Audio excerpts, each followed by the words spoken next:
Chapter 365. Nicholas frowned. I don't understand. The White Blade Guards gave you everything. Monty shook his head and sneered, interrupting him. Of course you don't understand. You're the person Caslin chose. The future commander whom he placed high hopes on and nurtured.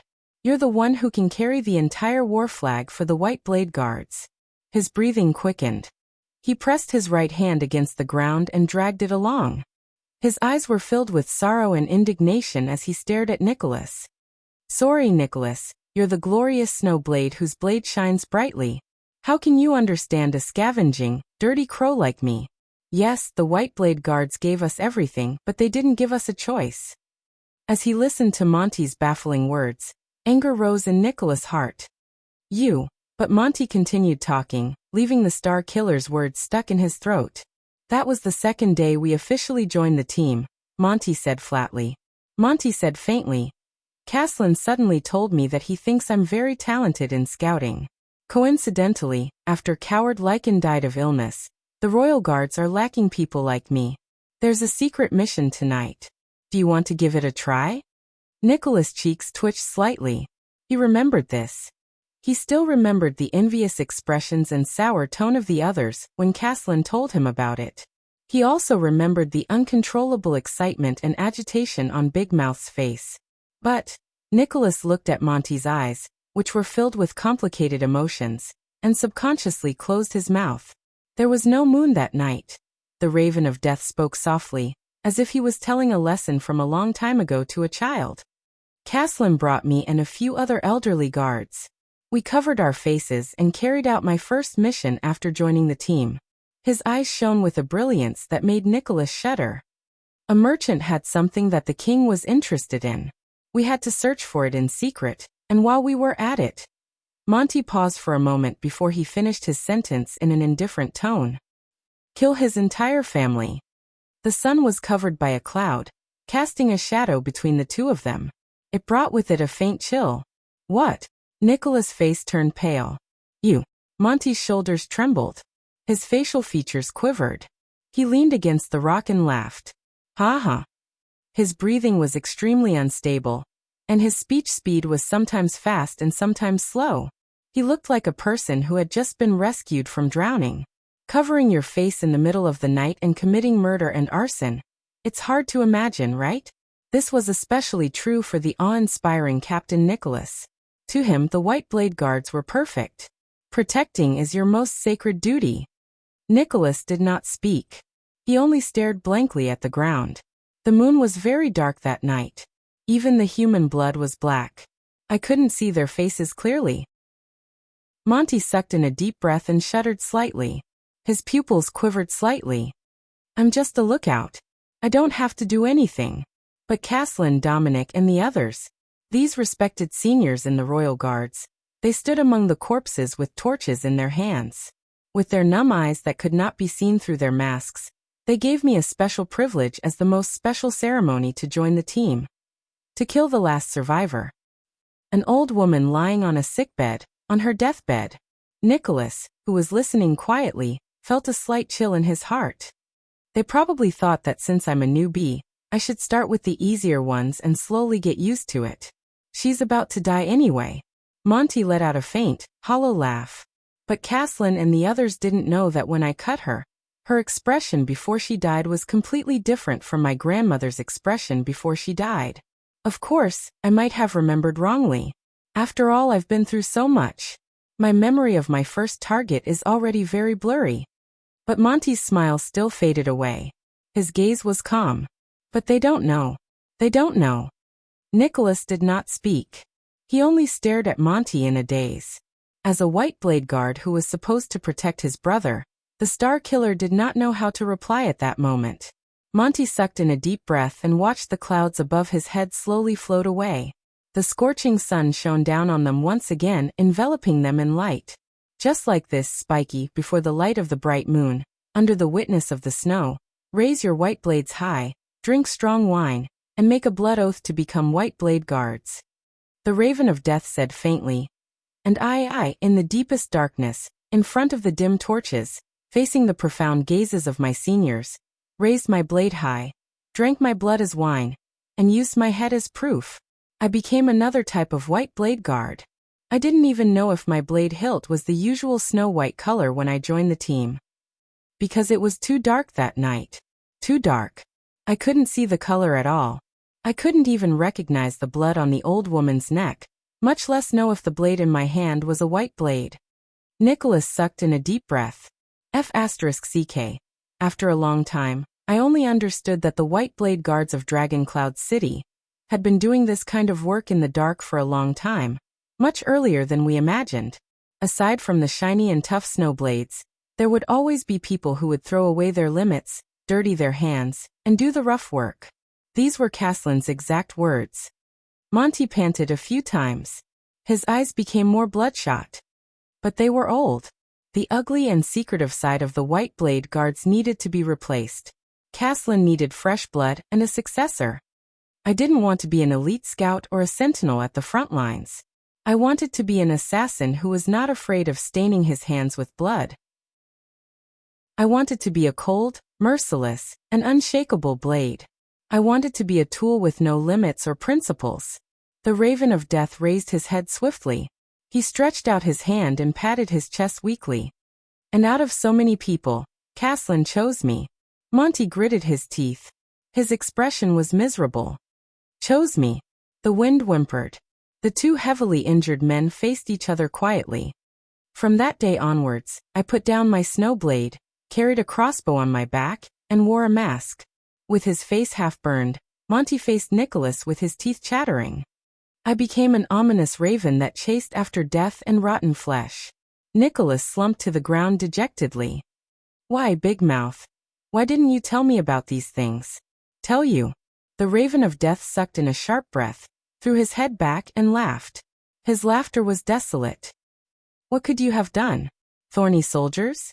Did you want to work with me?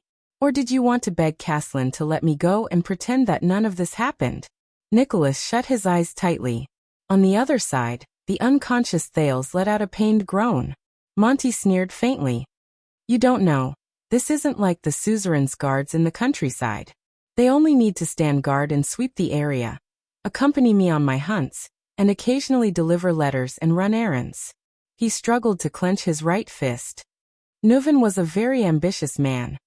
He didn't want to just be the king of Dragon Cloud City, but the secret room, which abided by neutrality and had limited functions, could not satisfy his expectations.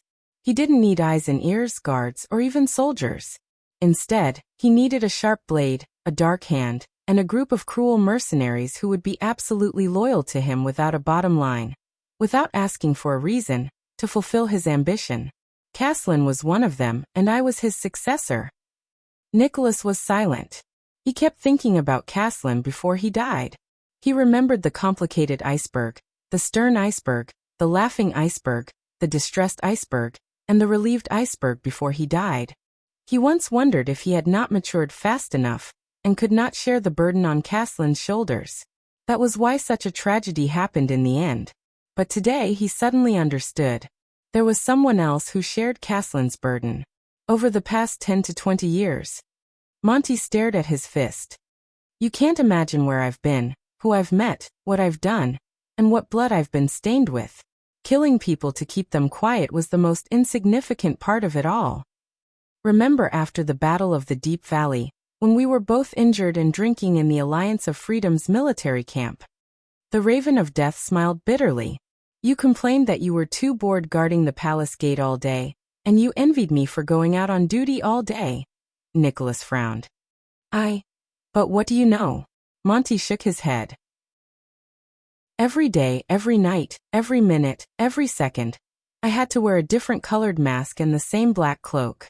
I had to walk in the shadows, run amidst blood, kill, kidnap, deceive, plunder, threaten, spy, snipe, poison, instigate, rape, torture, interrogate. I did almost all the dirty things I could do. Monty's expression tensed. He swung his right fist with great effort. From Camus Union to Constellation, from the Golden Passage to Thornland, I was a spy who blended into the crowd, a scout who patrolled the front lines, a robber who killed people and stole their goods, a prisoner who committed many crimes, an assassin who sniped targets, a scout who snuck into the enemy's camp, and a spy who started wars. For King Nuvan, I became whatever he needed. Everything I did was for the sake of power, especially after Caslin retired. Facts have proven that I, who abandoned my conscience and morals, was the most outstanding tool. I wore the skin of the White Blade Guards, and during the years I served them, I killed countless political enemies, created countless opportunities, and started 3 wars. Nuvan was very satisfied with me.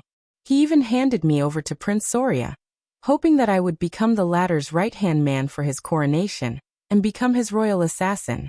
Monty lowered his head, but he raised his gaze and glared at Nicholas with the whites of his eyes. He panted like a man who was about to be hanged. Do you understand? You don't understand Caslin, Spiky, because I'm the one closest to him. Nicholas' heart was heavy. He could not say a word. The Raven of Death slowly raised his left palm and covered the left half of his face. The person you admired the most, King Nuvan's most trusted Caslin Lampard, had 2 faces revolving around power. A relaxed smile appeared on the right side of his face. He had the usual ruffian and boorish air of the blabbermouthed brown-haired knight, just like he did many years ago. Under one face, he held a white blade and protected the kingdom and Dragon Cloud City. Monty gently moved his left palm to cover the right side of his face, revealing the left side of his face. His smile gradually disappeared. His gaze was cold, and the corners of his face were sharp. Coupled with his charred left lower jaw, he looked incredibly ferocious. Under the other face he was covered in blood, and he spread darkness and shadows. Nicholas stared at him in a daze. He could not help but let go of the stone in his pocket. He remembered the words carved on the stone. Caslin's protector Talia. Monty gently lowered his palm. There was no longer any expression on his face. He looked cold and stiff. There was not the slightest hint of humanity. Under the banner of For Extet, Caslin was sandwiched between these 2 faces in agony. He suffered for his entire life, and it was difficult for him to free himself. Nicholas shuddered a little. Monty snorted coldly. Perhaps he did not want the tragedy to repeat itself, or perhaps he had enough of everything, so when he was passing down the legacy of the White Blade Guards and training the last batch of newbies, he stared at his old friend in front of him. Ground Shaker Caslin, the invincible Caslin. He tore his conflicted self, his 2-faced self, into 2 halves while he was still alive. Nicholas' breathing froze. The Raven of Death slowly extended his index finger and pointed it at the Star Killer. His eyes were focused on it seriously, as though it was the aim of a sniper rifle. He gave the bright and dazzling half to you. With a stern expression he raised his voice and said, "Sorry, Nicholas, the Star Killer who built his career in front of Broken Dragon Fortress. The leader of the White Blade Guards, the war banner that never falls, the indestructible Iron Wall. You are the junior he has high hopes for. You lead the future of the White Blade Guards like the alpha of a pack of wolves, and protect Northland in the snow like the wings of a snow eagle." The Star Killer did not say a word. The breeze blew again, and a thin cloud invaded the path of sunlight. The ground became dark, and the 2 people facing each other could be seen indistinctly. Monty withdrew his finger and slowly turned it to point at his chest. Even though the man curled up the corners of his lips, the emotions in his eyes were incredibly complicated and unfathomable. And he gave me the dark and filthy side of him. He grinned cheekily and said softly, "Nate Monty, the Raven of Death who lingers on in the boundless hell. A nameless killer, a beast in human skin, a cold-blooded and merciless blade, and dregs whose hands are covered in blood. Like the shadows under the clouds, they cover the stairs of power to the throne, and like earthworms in the sewers, they chase after rotten flesh and foul stench." The Raven of Death's smile became even brighter. "The 2 of us are the 2 sides of the legendary Ground Shaker Caslin. We inherit his supreme glory." On the ground that was covered in the smell of burnt flesh, Monty took a deep breath leisurely, as though he was tasting the freshest air. "And endless sins." Nicholas' expression was bitter. His emotions were complicated, and he could not speak for a long time. Monty only smiled and stared at the sky. It was as though his hometown was there. Not far away, Thales groaned in pain like he was in a dream while he lay on the ground, as though he was going through an unbearable torture. Nicholas frowned and looked at the prince. At that moment, Monty's right hand moved abruptly. Asterisk thud. Asterisk as an irritated sound rose, a black crossbow flew from the air. It was pulled by an extremely thin iron wire, and it flew over the short rock behind Monty into the Raven of Death's hand. The Star Killer's expression changed. Damn it. The battle resumed. The two of them, who had recovered a little of their strength, moved almost at the same time. Nicholas struggled to get up from the ground with all his might. With a saber in hand, he limped and charged at Monty with all his might. The Raven of Death, who sat on the ground, gritted his teeth and put his foot into the footrest of the crossbow. He did not care about the injury on his hand, and pulled the bowstring with all his might. The Star Killer was 1 meter away from Monty, but the Raven of Death used one of his legs as a pivot to roll on the ground. With great effort, he dodged Nicholas' first slash in a pathetic manner. He even kicked up a large amount of dust. Nicholas narrowed his eyes slightly due to the agitation. Monty's expression was unpleasant. Rolling on the ground worsened his injury. With a click, he finished pulling the bowstring. The Raven of Death calmly pulled his foot out of the footrest of the crossbow. Nicholas' heart clenched. This is bad. The Star Killer did not delay. He activated what little remained of his power of eradication, roared, and pounced on the Raven of Death amidst the dust.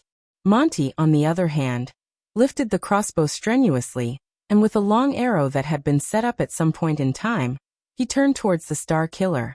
One of them sat on the ground, and the other pounced. Both of them, who were at the end of their tether, had savage expressions on their faces. They were less than 1 meter away from each other, and their blades and arrows were aimed at each other. In the next moment, asterisk clang. Asterisk this was the sound of the blade hitting the crossbow. Nicholas stared at the enemy in front of him, and breathed a sigh of relief. He had finally hit Monty's weapon before his opponent could shoot the arrow. Strangely, the black crossbow did not break when it faced the rising sun saber, but it still deviated from its trajectory. Asterisk whoosh. Asterisk this was the sharp sound of an arrow leaving the bowstring. A whistling arrow grazed past the side of Nicholas' face, and shot towards a place no one knew where it was headed. Asterisk thud. Asterisk Nicholas rammed his knee into the helpless Monty so hard that he coughed up blood and fell back to the ground. His only crossbow fell out of his hand and flew into the distance. F***ck. The Star Killer roared in exasperation and fell backwards with a limp. Before he fell, he held onto the rock wall. You just won't give up, right? On the ground, Monty, whose face was covered in blood, tried his best to raise his head and smile. When he saw his expression, Nicholas suddenly felt that something was not right. Asterisk shick. Asterisk without any warning. As if he was pushed by an invisible arm, Nicholas' entire body crashed into the stone wall, and he was stuck to the stone wall. Asterisk clang. Asterisk with a few crisp sounds. The rising sun saber flew a few meters away and fell on the ground. The red blade gradually cooled down. Ah! The Star Killer let out a pained cry. He lowered his head in disbelief. He saw a crossbow arrow that was slightly longer than other crossbow arrows first pierced through his left forearm, then his left upper arm, and finally into his left shoulder, nailing the Star Killer to the rock wall. What is going on? Nicholas felt the intense pain from his arm to his shoulder, which made him almost unable to move. Drenched in cold sweat, he stared at the crossbow arrow in shock, then at Monty, who was smiling. I clearly missed, didn't I? Didn't I? Didn't I dodge it? Arg! The Raven of Death spat out a mouthful of blood. He trembled as he tried to get up, but in the end, he fell down again. I forgot to introduce myself. However, Monty stared at the shocked and furious Nicholas, who was nailed to death by the crossbow arrow. He snorted coldly and pointed at the inconspicuous black crossbow in the distance. The Star Killer's expression changed when he followed his gaze. This piece of trash. There has never been anything it could shoot. Monty's expression darkened. He spat and stared at the crossbow lying on the ground, as if he was incredibly disdainful. There has never been any prey it could not shoot. Its existence is to torment every master. Nicholas endured the intense pain. He felt incredibly indignant, but he also stared at the weapon in puzzlement. A legendary anti-mystic equipment. the Raven of Death said with slight dissatisfaction. Chapter 366. In the face of the reversal of the situation, Nicholas, who was injured on top of his previous injuries, had an unpleasant expression on his face. He tried to pull out the arrow that pierced through his left arm and left shoulder, but the arrow wound on his right side affected his right hand. He could only attempt to pull it out repeatedly while grunting. Nicholas could only sigh softly.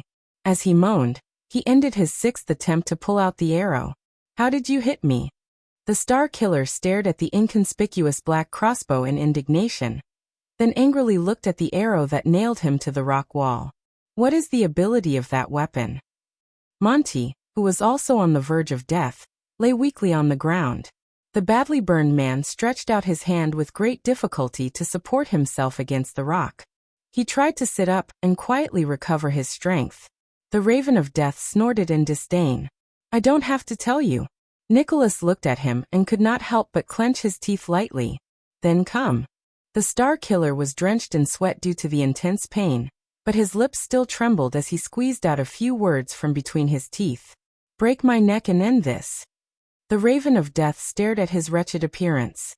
After a while he suddenly grinned. "I won't take the risk to get close to you again, Spiky." Monty endured the pain and tore off a piece of clothing that was still intact. He gently wiped his wound with it, and his slow bandaging technique was the same as Nicholas. "We're both in a bad state right now." Monty raised his head with great difficulty and forced a smile.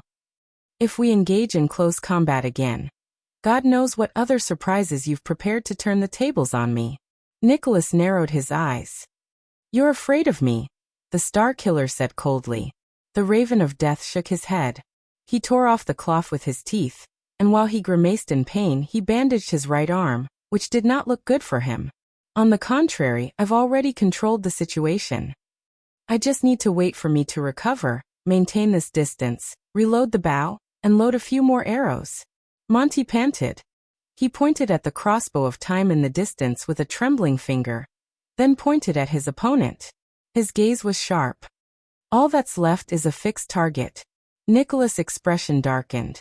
The Star Killer's right hand grasped the arrow shaft in front of his shoulder powerlessly, trying to break it. However, crossbow bolts were much harder than ordinary long arrows. Without a sharp weapon like the Rising Sun saber, coupled with his injured and weak right hand, the effects of his efforts were limited. He could only gasp in pain as he tried again and again. When Monty saw this, he laughed loudly. His whole body was trembling, and he was sweating as he tore off the clothes stuck to his chest. He tried to stand up, but in the end he fell to the ground. "Ha ha." Monty, who fell down in a pathetic manner, laughed in a nonchalant manner. "So this has become a game of last till the end, is it?" On the desolate stone ground, the two injured men stared at each other, sparks flying in the air. The Raven of Death turned over. His severe burns made him groan in pain. "Remember the welcome gift we gave to the newcomers? That bastard iceberg stripped us naked and threw us into the snow on the first night. He told us that there would be hot water once we reached the finish line. So a bunch of naked men ran for their lives while shivering." Nicholas furrowed his eyebrows tightly. Monty spat on the ground. "We were so frozen that we couldn't reach the finish line no matter how hard we tried. It was only when we couldn't take it anymore that we realized there was no finish line at all. The so-called welcome gift was a tradition of the White Blade Guards. It was just to test our limits." His gaze froze in midair, as though he was talking to himself. "Lies are always the most effective whip." Nicholas shook his head with a stiff expression. "You don't have the right to mention guards." The remaining power of eradication in his body surged to his wound, and he tried his best to relieve the pain in his shoulder. "Traitor of the Oath of the Blade." The Raven of Death froze a little, and his breathing became a little heavy. "The Oath of the Blade. Traitor." At that moment, Monty looked a little absent-minded. But after a moment, a smile appeared on the man's face and he shrugged. He endured the pain from the sequelae of the burns and hissed, "Whatever you say, anyway." The Raven of Death's expression became solemn, and his gaze was cold. "Those are your last words, Star Killer." Against his expectations, Nicholas smiled. He leaned against the rock wall and stared at Monty with an extremely complicated gaze. If half of what you said is true, Big Mouth, then at least in the beginning, you weren't a member of the Secret Intelligence Department. Nicholas narrowed his eyes. What made you turn traitor, or did the Secret Intelligence Department get hold of something against you? Monty was first stunned. Then he burst out laughing. My God, the way you talk is really becoming more and more like Caslin. Nicholas ignored his attempt to change the topic. Your life as a White Blade Guard may have brought you torture, but you won't improve much by turning to those maggots in the night from the Secret Intelligence Department. You don't really think that they're your saviors and can save you from your predicament, do you? Monty's smile disappeared. That's a worse step. The Star Killer stared at the rising sun saber and the crossbow of time in the distance. You walked out of one abyss, but jumped into another abyss. You must have some other reason. Monty was silent for a few seconds. Then he flashed a painful and happy smile. Some things don't need a reason. The Raven of Death snorted coldly. Perhaps I was born a traitor, heartless, unfeeling, and lacking in conscience.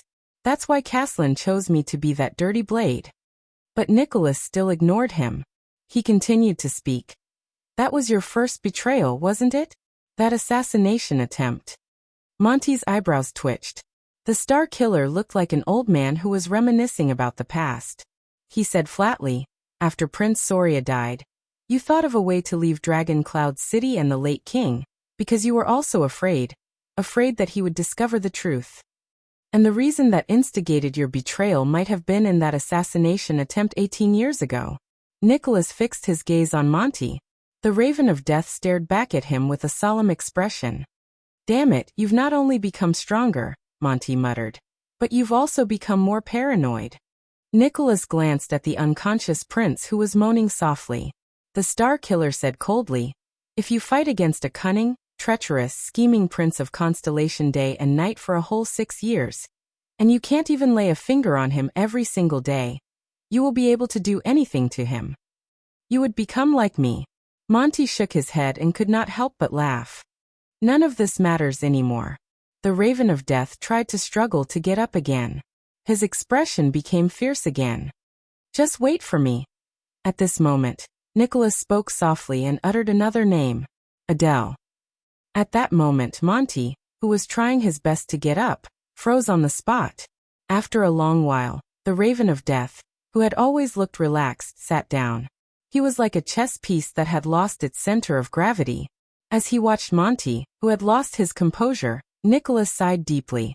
You haven't forgotten her, have you? The Raven of Death's neck moved up and down like an old, rusty clock. He turned to Nicholas with great difficulty, and his expression was stiff. What? The sun set another angle, and their shadows gradually slanted to the east. The Star Killer was like an old man who had been dealt a heavy blow.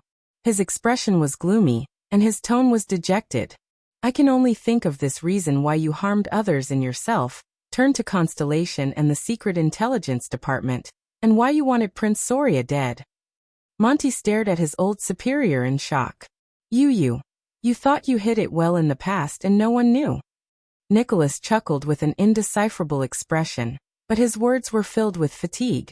But the way you looked at Madame Adele and the abnormal frequency and location of your duties. No. Monty's breathing quickened. He stared at Nicholas with a gaze filled with disbelief. You knew? So you saw through it a long time ago? Son of AB *TCH. Nicholas only stared at him coldly and said with certainty, so your betrayal is indeed related to that woman. Am I right? The Raven of Death lowered his head and remained silent for a long time. The Star Killer stared at him like an interrogator. His gaze was as sharp as a sword. Monty suddenly moved. He curled up the corners of his mouth, and as his cheeks twitched, he threw his head back and laughed. Ha ha ha. Nicholas closed his eyes. His expression was one of anguish. Adele. The Raven of Death exhaled softly and repeated that name with a desolate expression. Adele, yes, she was the turning point of everything. Bang. Nicholas did not know if it was because his injuries were affected, or because he was too agitated, but he elbowed the rock wall on his back. Damn it, damn it, damn it. The star killer gripped the arrow shaft tightly again, trying to break it. While he grunted in pain and broke out in cold sweat, he said falteringly, "Back then, when I arranged the sentry duty, I deliberately transferred you away. I used all sorts of methods to make you stay away from the Blood Court and Madame Adele, so that you wouldn't be able to see her for a few years. I even acted out of character and asked you to drink, and advised you to quickly find a girl and get married." Monty was slightly stunned. "Ah." Nicholas, who failed to escape again, cried out in pain. He angrily smashed the rock wall. "I've done so much. Don't you King understand what I mean? Stay away from her. Stay away from that ominous, ridiculously beautiful Camion woman. Abandon your senseless, taboo, and senseless feelings." Monty froze on the spot and did not move. In the next moment, resentment and anger appeared on the Raven of Death's face. He slammed the ground and stood up while swaying without caring about his injuries. He glared at the Star Killer as if he wanted to eat him alive. Monty supported himself against the rock while trembling. He gritted his teeth and roared hoarsely. "So it's you, Spiky? During the first few years when Adele married into Dragoncloud City, you deliberately transferred me away just to ensure that I stayed away from her? Couldn't see her? Couldn't get close to her?" The Raven of Death, who was covered in wounds, swung his arm in grief and indignation. "It's you." A small, handleless throwing knife flashed through the air. Nicholas' breathing froze, and he subconsciously swung his right hand. Ding. The throwing knife grazed past Nicholas' gauntlet and hit the rock wall, falling powerlessly to the ground. Monty, who threw the throwing knife, lost his balance and fell to the ground with a thud, stirring up sand and dust. But he did not care about it at all. He only used his badly mangled arms to prop himself up again. Even when she suffered the most, suffered the heaviest, and was the most exhausted, I wasn't there. I couldn't see her, and I couldn't help her.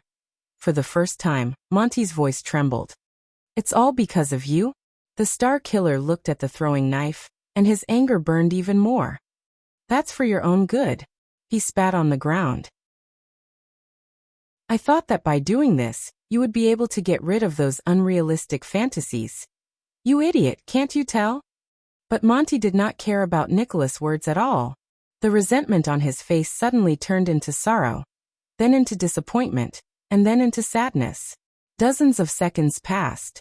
Only the breathing of the two men could be heard in the air. In the end, all the expressions on the Raven of Death's face disappeared. He stared at the ground in a daze and fell into the sand and dust again. "I thought that my method worked." Nicholas lowered his head. His gaze was surly, and he clenched his right fist. "I thought that you would just have to get drunk, find a few women, and forget about her like how you used to." Monty turned over with great difficulty. He first looked at Nicholas in a daze, then laughed in a strange manner. His laughter was so big and wide that even tears fell from his eyes. "Forget about her? How is that possible?" The man covered in burns exhaled slowly. His voice was filled with endless melancholy and resentment. "I will never forget the day I entered Vine City. The gentle and graceful Lady Adele Jest, who was at the prime of her youth, wore a light veil and bid farewell to her parents and siblings with reddened eyes.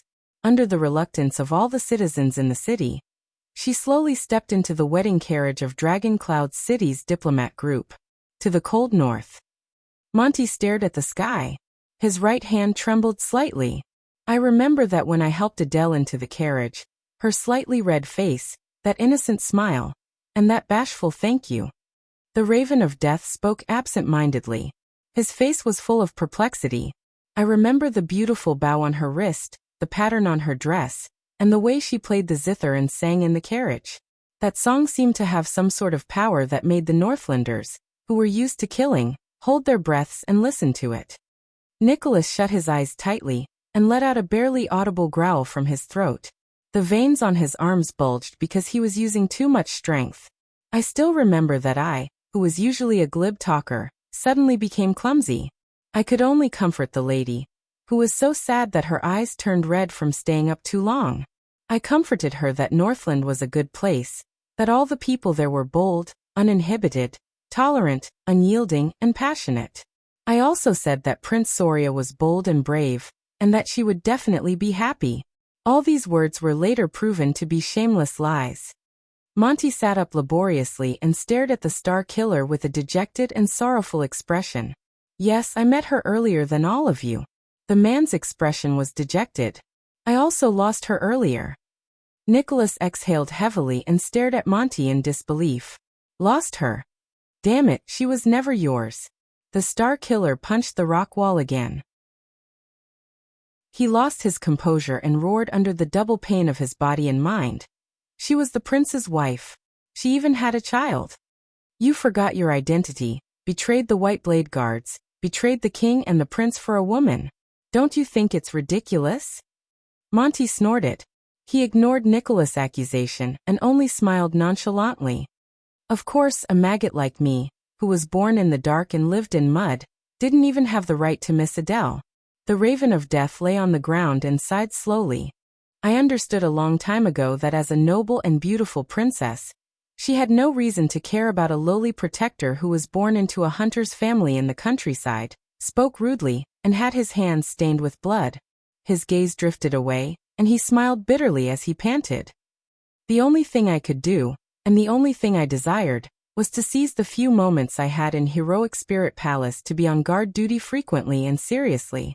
When I passed by her courtyard, I would pretend to be alert of the surroundings, and occasionally glance at the desolate girl. The only thing I hoped for, and the only thing I was satisfied with, was to wait until midnight, when there was no one around, to curl up in a dark corner of the blood court and daydream. I would stare at the plants she took care of, stare at the stars in the sky, and recall the smile she once had. That's enough, Monty, who was immersed in the past, said in a daze. Enough? Bastard coward. Nicholas looked at him in disdain. I really regret talking so much nonsense with you.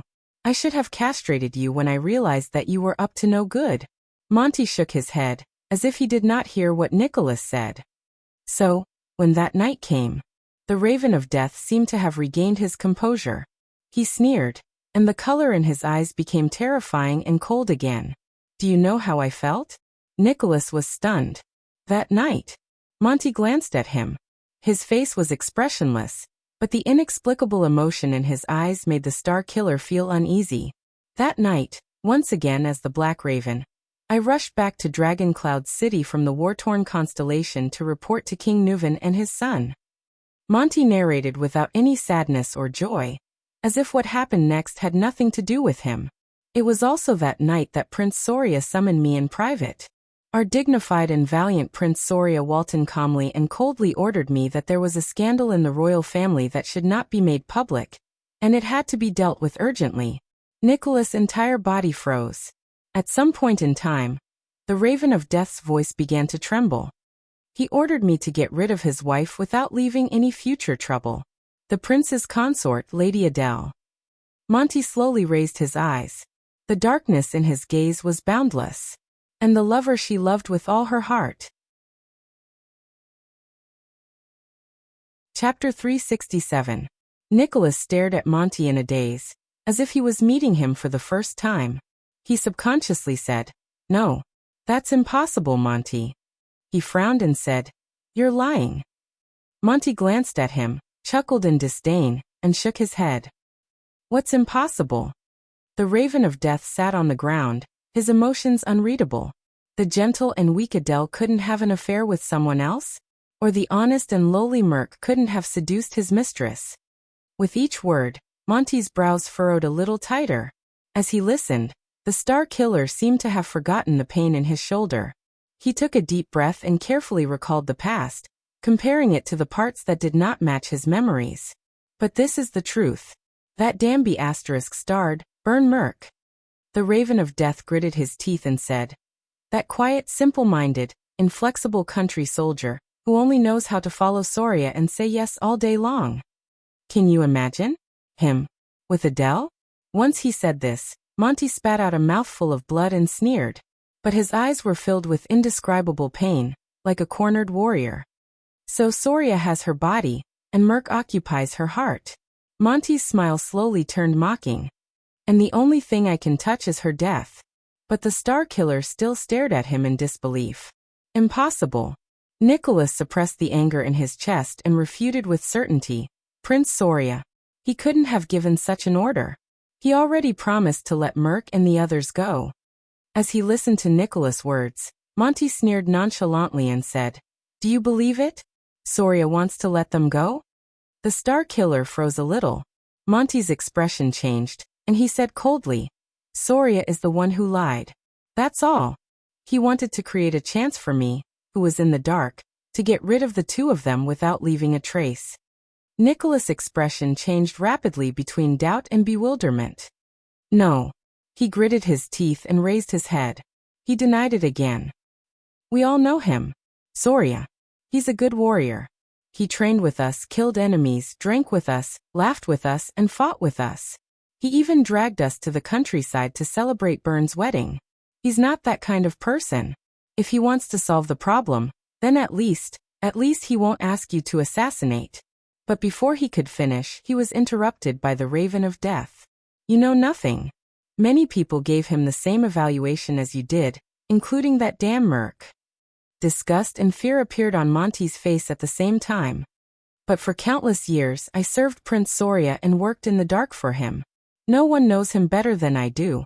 Only the eyes of a black crow can see the truth under the moonlight.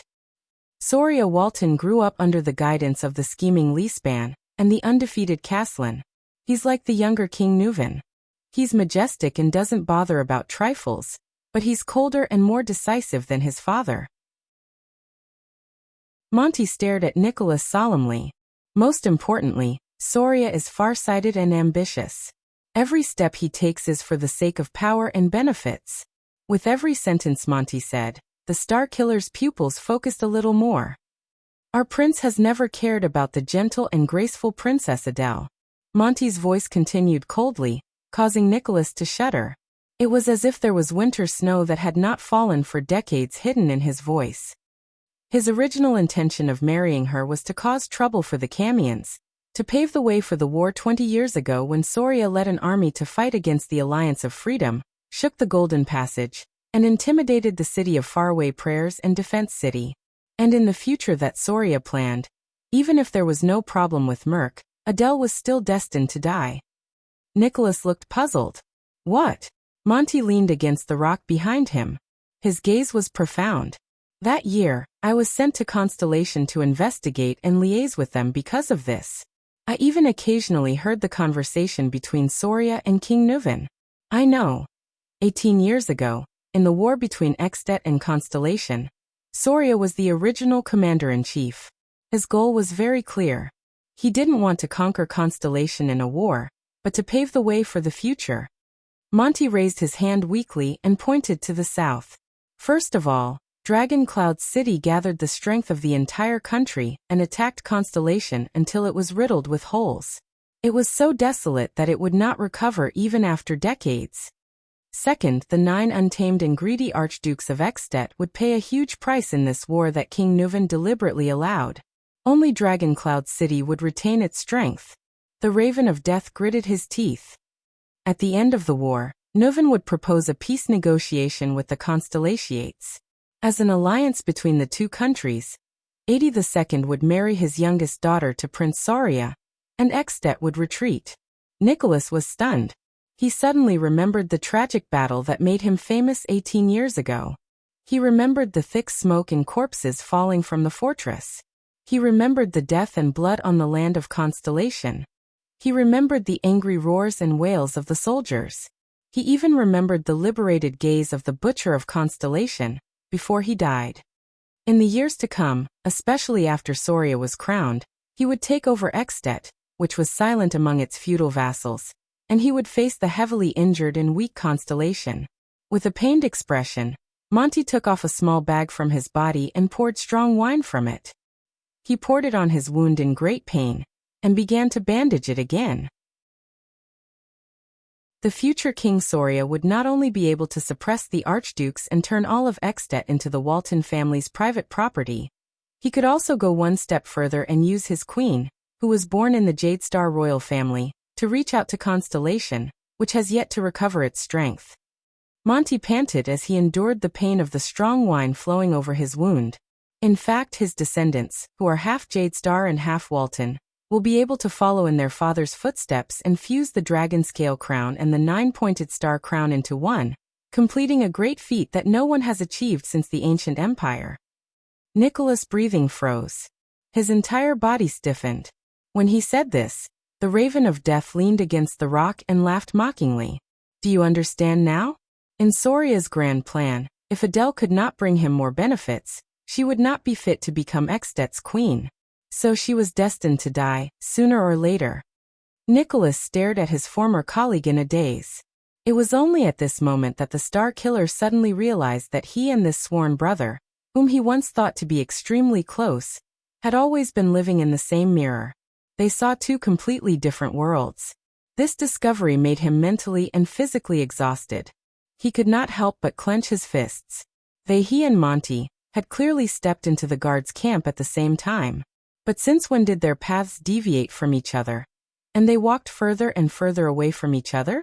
Caslin's two sides? Nicholas weakly repeated Monty's words in his heart. His weak body slid down a little, but the sharp pain from his shoulder being pinned made him wake up again in cold sweat. Haha, can you imagine? This should have been a husband's interrogation and revenge filled with anger and pain. Monty laughed so hard that tears came out of his eyes. In Soria's eyes, there are only schemes and bargaining chips left. He shook his head slowly and said in a resentful tone, Nobles, nobles. Ha, these scumbags. What kind of F***king trash are they? Nicholas did not speak.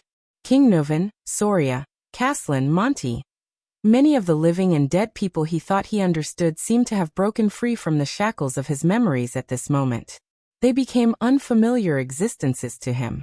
Monty's laughter gradually became softer. The warmth on his face slowly disappeared.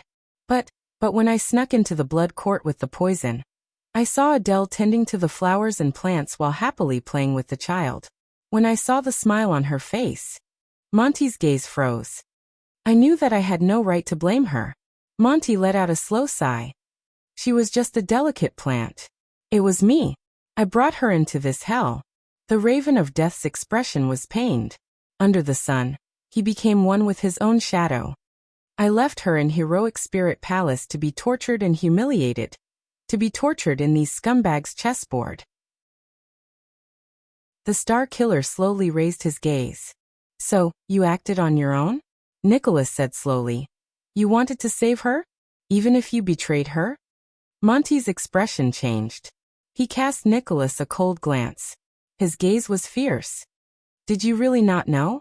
Spiky. The Raven of Death gritted his teeth softly. Adele has been married to Dragon Cloud City for a long time. As the king's personal guard, as the acting captain of the White Blade Guards, and as the guardian of Heroic Spirit Palace. Do you really not notice anything?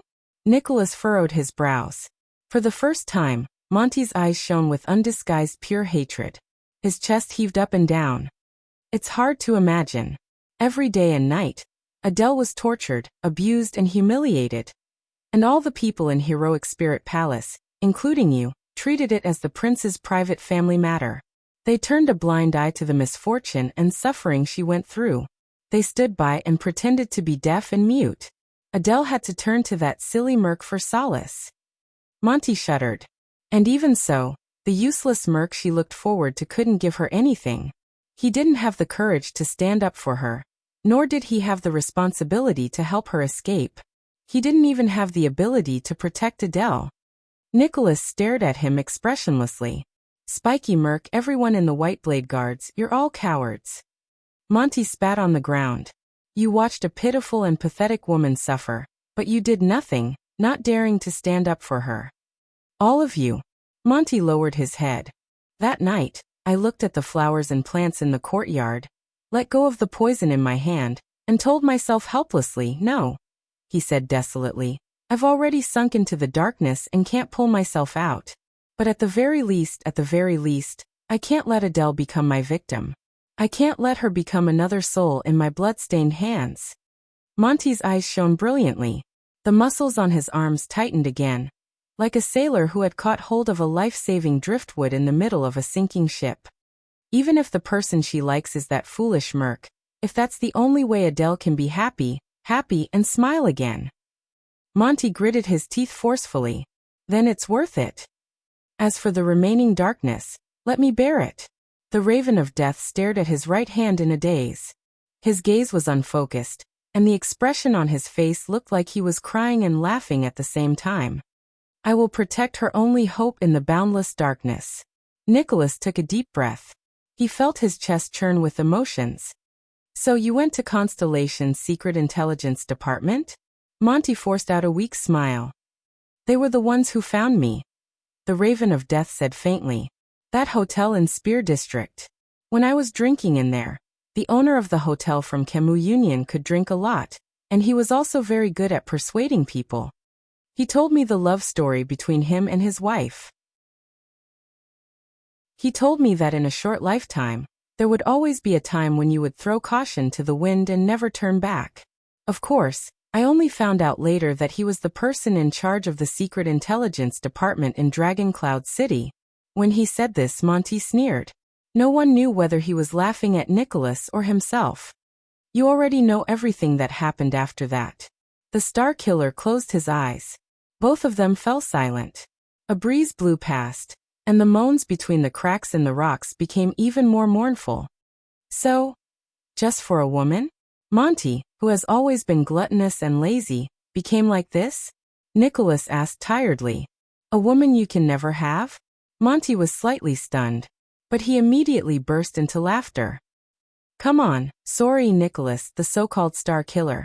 Haven't you also persevered until now in pain and conflict for a woman you can never have? The Star Killer stiffened. Yes, I knew a long time ago. Just like how you know me, I also know who the person you miss is. The Star Killer is not as cold as the rumors say. Nicholas stared at the Raven of Death in disbelief. His train of thought stopped. With a mocking expression, Monty clicked his tongue in a sentimental manner and said, when she came to the guards' training camp to visit Caslin, all of us bastards surrounded her like a waterfall. Hundreds of pairs of eyes could hardly leave that girl. Only you, Spiky. Only you turned your head away and pretended to be disdainful, but in truth, you didn't even dare to look at her. Trust me, I know what that feels like. Nicholas did not speak. He only shut his eyes tightly and tightened his grip on a stone in his pocket. Once, when we snuck out to look for a woman, you got drunk and hugged a woman. You even called out her name. The Star Killer suddenly opened his eyes. Monty. Nicholas stared at the pair of bloodshot eyes. He was a little angry, and he interrupted the Raven of Death with a cold expression. Monty's words came to a halt. You know, I suddenly realized that Nicholas took a deep breath and said in a hoarse voice, I almost can't recognize you anymore. Monty was stunned for a moment before he burst into laughter. Ha ha ha ha. It's not just you. At first he laughed happily, but later on, his laughter became a little forced and even a little miserable. There are many times when I look at this man in the mirror. Chapter 368. Flustered and terrified, he looked up at the king, then at Lady Alex, who seemed to be asleep in his arms. At that moment, Merc's terrified face was filled with helplessness. That's right. I am your long-lost friend. I'll change it back tomorrow. Before that, let's reminisce about the past. Thales stared at the motionless Alex in a daze. Little rascal, who was sitting by Thales' feet, seemed to be scared out of her wits. She just stared at Alex's body blankly and shuddered from time to time. Merc's face began to contort. Please, your majesty. He knelt on the ground. His voice changed as he spoke. Like an asthmatic, it was a mixture of gasps and pauses. Tears rolled down Merc's cheeks and dripped onto Alex's face. What followed was his pleading voice. Why? Why? Thales clenched his fists, lowered his head and exhaled. Merc sobbed as he screamed at the king. Why? Why? King Nuvan seemed to have just recovered from his silent contemplation. He stared quietly at Merc, who was trembling and weeping, and uttered through gritted teeth, You're right. He gritted his teeth and said, Burn Merc. Shouldn't you know that? Merc shuddered violently. If it wasn't for Mariah's death, I wouldn't have combed through the Walton bloodline. King Nuvan closed his eyes and said in pain, The high priestess of Bright Moon Temple wouldn't have realized that she wasn't of the Walton bloodline. Merk stared at King Nuvan with his eyes wide open and trembling in disbelief. Thale's jaw dropped. He stared blankly at Merk and the little girl in his arms. Bloodline? Not of the Walton bloodline? Doesn't that mean that the Walton family, which has been around for 600 years? And this also reminds me of many things, King Nuvan said coldly. Soria loved to hunt, but he never brought a woman with him, not even his wife. Tell me, the old king said in a low voice, what happened in the assassination 12 years ago? Merk listened to the king's words as if he didn't hear them. He hugged the little girl in his arms tightly and sobbed. Tears rolled down his cheeks. King Nuvan seemed to have exhausted all his patience. His face was ferocious and he roared like a terrifying lion. Speak. Frightened by the roar, the nervous little rascal shrank back with a yelp. Thales tried hard to sort out the situation before him. He exhaled forcefully, walked to Little Rascal's side, and pulled her up. Little Rascal grabbed Thales' arm tightly, as if she had found someone to rely on.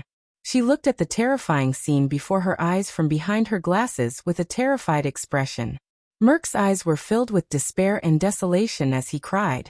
He looked at the girl in his arms and snorted, as if he was crying but not laughing. 12 years ago, the reason why Soria brought Lady Adele out of the city was because his words were mixed with his breathing, like the last words of a dying man. Because of what? King Nuvan stared at him. Because. Merk stroked Alex's hair painfully. Because Soria found out. Found out what? The king's voice was bone-chilling.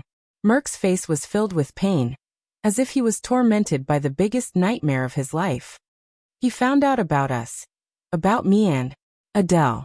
Thales stared at the short-haired warrior in shock. Little Rascal pulled Thales' arm and hid behind the Prince of Constellation. She gritted her teeth and watched the scene in disbelief. Yes, Merk wailed in despair. Alex, she is my daughter. Asterisk clang.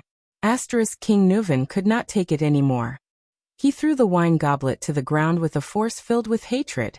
The iron goblet clanked against the ground, accompanied by the administrator's sobs. Thales took a deep breath and tried to understand the situation before him. Only Merk's sobs and the old king's heavy breathing could be heard in the hall. Ha ha ha ha. King Nuvan's suppressed laughter came from his throat. There was a hint of sadness in his laughter. You? Soria's most capable subordinate? His best friend? His most trusted brother? Just like that, you used betrayal and deception to repay his trust. The king's voice reverberated in the hall. Kneeling on the ground, Merk sobbed and raised his head abruptly. No. As if his greatest dignity had been violated, he roared with tears and snot in his eyes. I did not betray him. I did not betray Soria. Thales looked at the scene before him with an unpleasant expression. He felt bitter in his heart. Merk looked at the girl in his arms and sobbed softly. Prince Soria. Soria was a good brother, and I was willing to give up my life for him. He growled.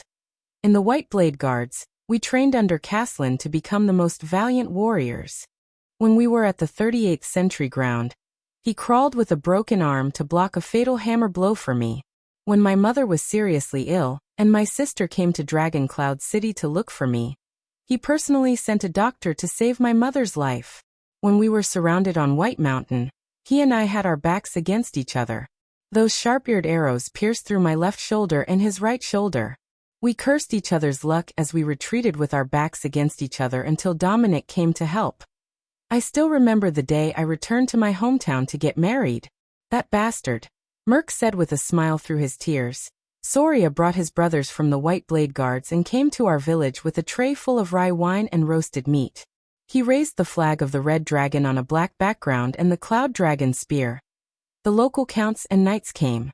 The expression on the village chief's face was even more exaggerated than when his son became a tax collector. Mother was very happy. She finally felt that her son was promising. Soria. I have always treated him as my closest brother, comrade, Your Highness. Merk roared angrily with tears streaming down his face. I will never betray him. King Nuvan stood up abruptly, his hair and beard bristling with anger. Bullsh*t. Thales felt his hand tighten. Behind him, Little Rascal began to tremble again. He could only try his best to hold Little Rascal's hand and comfort her. You cheated on my son, the man you were supposed to be loyal to. King Nuvan's eyes were burning with anger. He said loudly, you cheated on my son, the man you were supposed to be loyal to, and even gave birth to your child. You tarnished the Walton family's dignity and bloodline. Do you think this is not a betrayal? You never treated him as a brother in the White Blade Guards, a man you should be loyal to with your life and honor. Traitor! Kneeling on the ground, Merk listened to the king's words. He looked at Alex, his daughter in his arms, and roared in grief and indignation. Ah! No. He closed his eyes in agony. Thales gritted his teeth and frowned as he watched the confrontation between the king and his subject. He felt a wave of sorrow in his heart. It's not like this. Adele, she was so good, so gentle, so. Merk lay on the ground. He clenched his right fist and pounded the ground miserably. She shouldn't have married into Dragon Cloud City. Shouldn't have met Soria. Should have met you. King Nuvan's words were filled with terrifying emotions. Shameless traitor? Adele. Adele. That was a mistake. Merk's teeth trembled as he caressed his daughter's face. His expression changed several times, as if he was looking at another person through her. Whether it was me and her or Soria and her, it was all a mistake. She should never have left Kemu Union, Vine City, the flowers, and the blue sky that she cherished. She only belonged there. As for Soria, he's a good brother and a good warrior, but he never cared about women. Prostitutes, women he captured after the war, maids in the castle, and ladies of the nobles. None of them made a difference to him. Merk put his face against Alex's and cried, Soria, Soria, Soria. In Soria's world, there was only wine and battles, politics and victory. The only people he cared about were warriors, friends and enemies. On the night of their wedding, Soria was dead drunk. I stood guard outside their bedroom. That sound was like a gun exploding. Adele's resistance and sobs. I guess Soria thought that it was a celebration after another battle. The next morning, Soria went hunting. He left me to watch over Adele. Her expression was not the expression a newlywed wife should have. Thales listened to Merk's desolate and painful confession with an unpleasant expression. Finally, one day, I saw Adele trying to cut her wrist with a pair of scissors. I told Soria and tried to persuade him to treat his wife better. But Soria thought that she had insulted the Dragon Spear family. He picked up a whip in anger and wanted to teach her a lesson. At that time, I stood at the door clenching my fists, listening to Soria's roars and Adele's screams. My heart was angrier than Soria, and I was in more pain than Adele. Every time, Merk hugged Alex tightly. His eyes were closed, and tears gushed down his cheeks like a flood. Since then, Adele wanted to commit suicide more than once. I stopped her more than once, but I hid it from Soria because I didn't want Adele to be hurt by him again. Adele. She's like a flower that has been trampled on and abandoned. Soria's attitude towards women is even more terrifying than the most inflexible Northlanders. When he's in the mood, he'll force her. When he's not in the mood, he'll ignore her and be indifferent to her. Thales closed his eyes and sighed heavily. Adele. She was too lonely, too pitiful. Merk stroked his daughter's hair, his eyes filled with sadness. She traveled a long way to come here, while Soria didn't know how to cherish her. He only treated her as a puppet and a chess piece, a bargaining chip to form a marriage alliance with Kemu Union. I tried everything. I just tried to make her happy, tried to stop her from committing suicide again. Agitated, Merk muttered incoherently, from magic tricks to flowers, to finding girls from Kemu Union to relieve her boredom, to trying my best to get Soria drunk at night when she didn't want to. Adele was very grateful to me and happy that I did these things for her. She stopped trying to commit suicide and started to smile, even though she only smiled at me. My wife passed away in my hometown. When I didn't know how to raise the 5-year-old Croche in front of me, Adele was the one who took care of her. This made Soria's attitude towards her much better. We became more talkative. She teased Croche in the room, and I giggled outside the room. She asked questions in the room, and I answered her outside. King Nuvan's expression was cold, but he did not say a word. Finally, That day we won the war against the White Elves and the Alliance of Freedom. Merc sobbed softly. When we returned to Dragon Cloud City in triumph, Soria and we drank all night long. But that day all I could think about was her. Adele. Merc stuck his face close to his daughter's.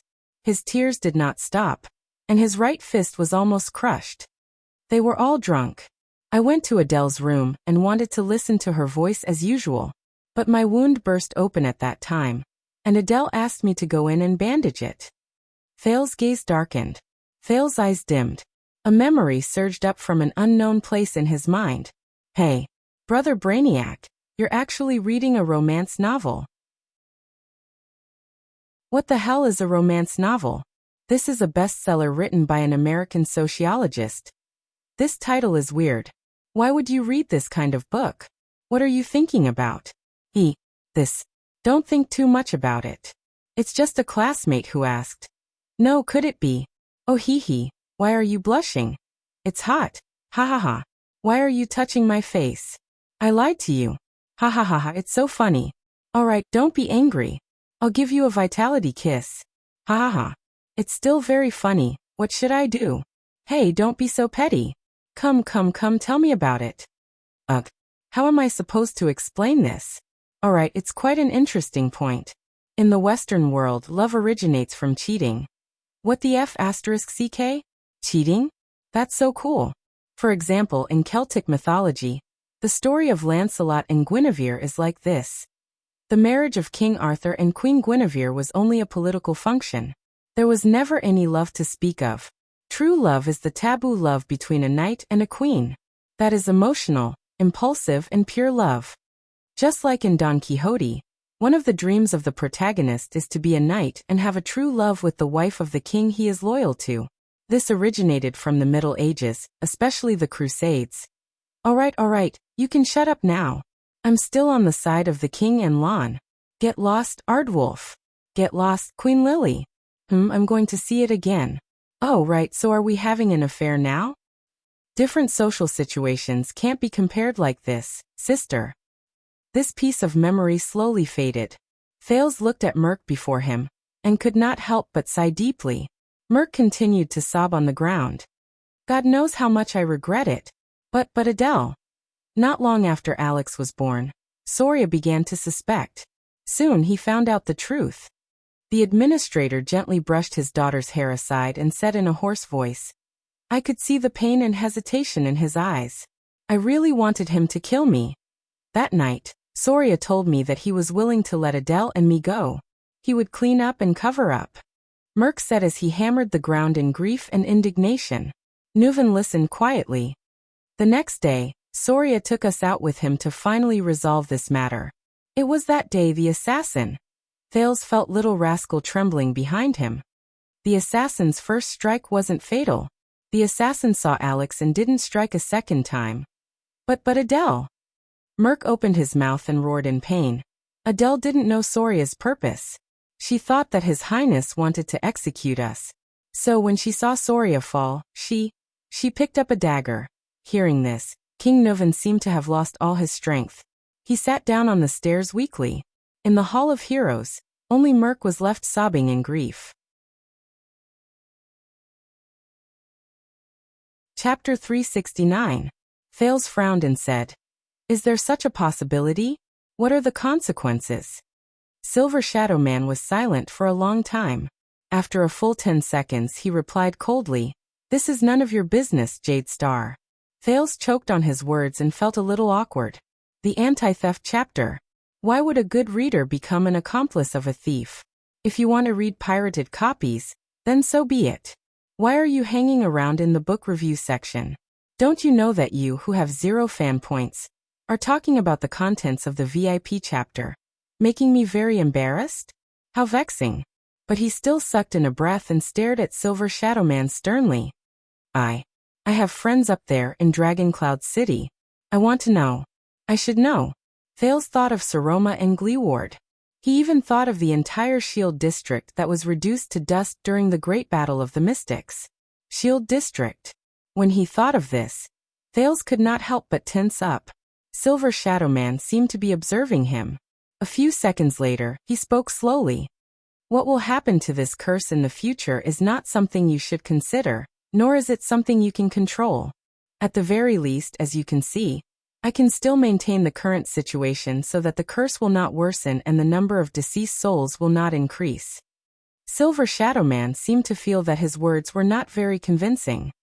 It can maintain the status quo for a long time. Thales frowned deeply. A long time? How long? He stared at Silver Shadow Man's silver light, which had clearly become much weaker after that strike, and could not help but sigh. If it's just as the general said, powerful existences like you are continuously dying and weakening, and the power you rely on to maintain your sense of self and intelligence is continuously disappearing. Silver Shadow Man's black eyes flickered a little against the silver light. Once you can no longer suppress this curse and can no longer maintain its original state. Although I don't know what will happen to the curse, and I don't know what the consequences will be, but above us is Dragon Cloud City, Extet, and the Western Peninsula. Silver Shadow Man did not speak. Thales stared at him. Is there no other way? For example, completely eliminating it once and for all. Silver Shadow Man seemed to be absent-minded for a moment. He mumbled and repeated the prince's words. Once and for all? The man's facial features immediately sharpened, and his tone turned cold. No. All of you. Stay as far away from it as possible. Silver Shadow Man suddenly turned around. The contrast between light and darkness on his face was profound and dazzling, causing Thales to feel a chill run down his spine. Leave the rest to me. That's enough. This is the best solution I can think of at the moment, he said resolutely. Thales furrowed his brows for a long time. In the end he shook his head. I don't understand. Silver Shadow Man snorted softly. You don't need to understand. Because you can't do anything about it, Jade Star. He directly denied Thales' worries. Even if you are worried, you can't do anything about it. At the very least, the current you, the weak you, the young you, the immature you is powerless. Thales was speechless. Under Silver Shadow Man's radiance, the darkness around him reflected a cold light. A chill crept up Thales' spine again. The two of them were silent for a while. What about you? You're going to seal the black track, but... Thales asked airily. Are you going to stay here forever? Can't you just leave? To the place you're supposed to be at? This question stunned Silver Shadow Man for a while.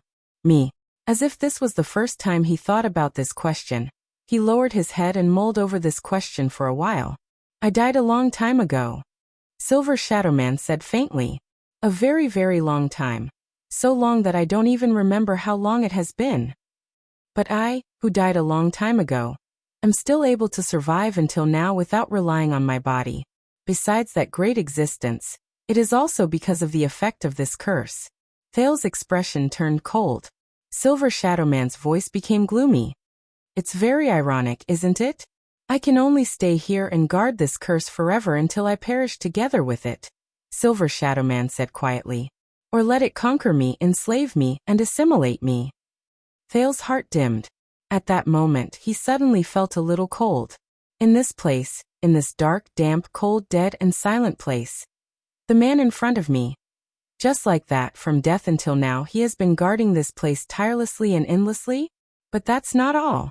I am the only power that can restrain it. Silver Shadow Man's tone became firm and cold again. It allowed no room for doubt. By staying here, I can prevent new souls of the deceased from being dragged into the curse, creating tragedies, and turning them into puppets and nutrients for the next round. As long as I am here, it cannot continue to worsen. This is the reason why I stay here. When he saw the man's determination, Thales could not help but blurt out. What about you? When will you be free? You will always be trapped here, alone, and face these souls of the deceased, the rocks, the darkness, and the curse day and night. Day after day, year after year, century after century, you will still have to live in fear and be careful to prevent yourself from losing your mind and falling into the hands of the enemy? What will you do? This time, Silver Shadow Man was silent for a long time. I can see that, Jade Star. Silver Shadow Man nodded slowly. His tone was slow and profound. In this regard, you are quite like Thor. Thor. Thales did not react for a moment. Who is Thor? Silver Shadow Man shook his head. You don't have to worry about me. He returned to his cold tone. I am already a dead man. My existence will not increase, and my departure will not be affected. I only do what I am willing to do, and what I want to do. That's all. Don't think of me as so pitiful, and don't think of me as so selfless and great. Thales stared at him in a daze. But Silver Shadow Man's tone immediately changed. But you are alive, young Jade Star. It is not time for you to join us yet. You should not die today, and you should not die here. His tone was a little dejected. In the end, we will have to part ways. The small cave was silent for a moment. I know. The prince sighed deeply and glanced at the expressionless Silver Shadow Man. But there will always be a way, right? Thales thought of something, and his eyes brightened. I might not be able to, but I know some people, some existences whose powers are beyond imagination. They are knowledgeable and have sharp thoughts. Perhaps they will have a way. This time, Silver Shadow Man stared at him for a long time. It was so long that Thales could not hold it in any more. You are not the only one who thinks this way, he said softly. The echo of his words rippled in Thales' ears.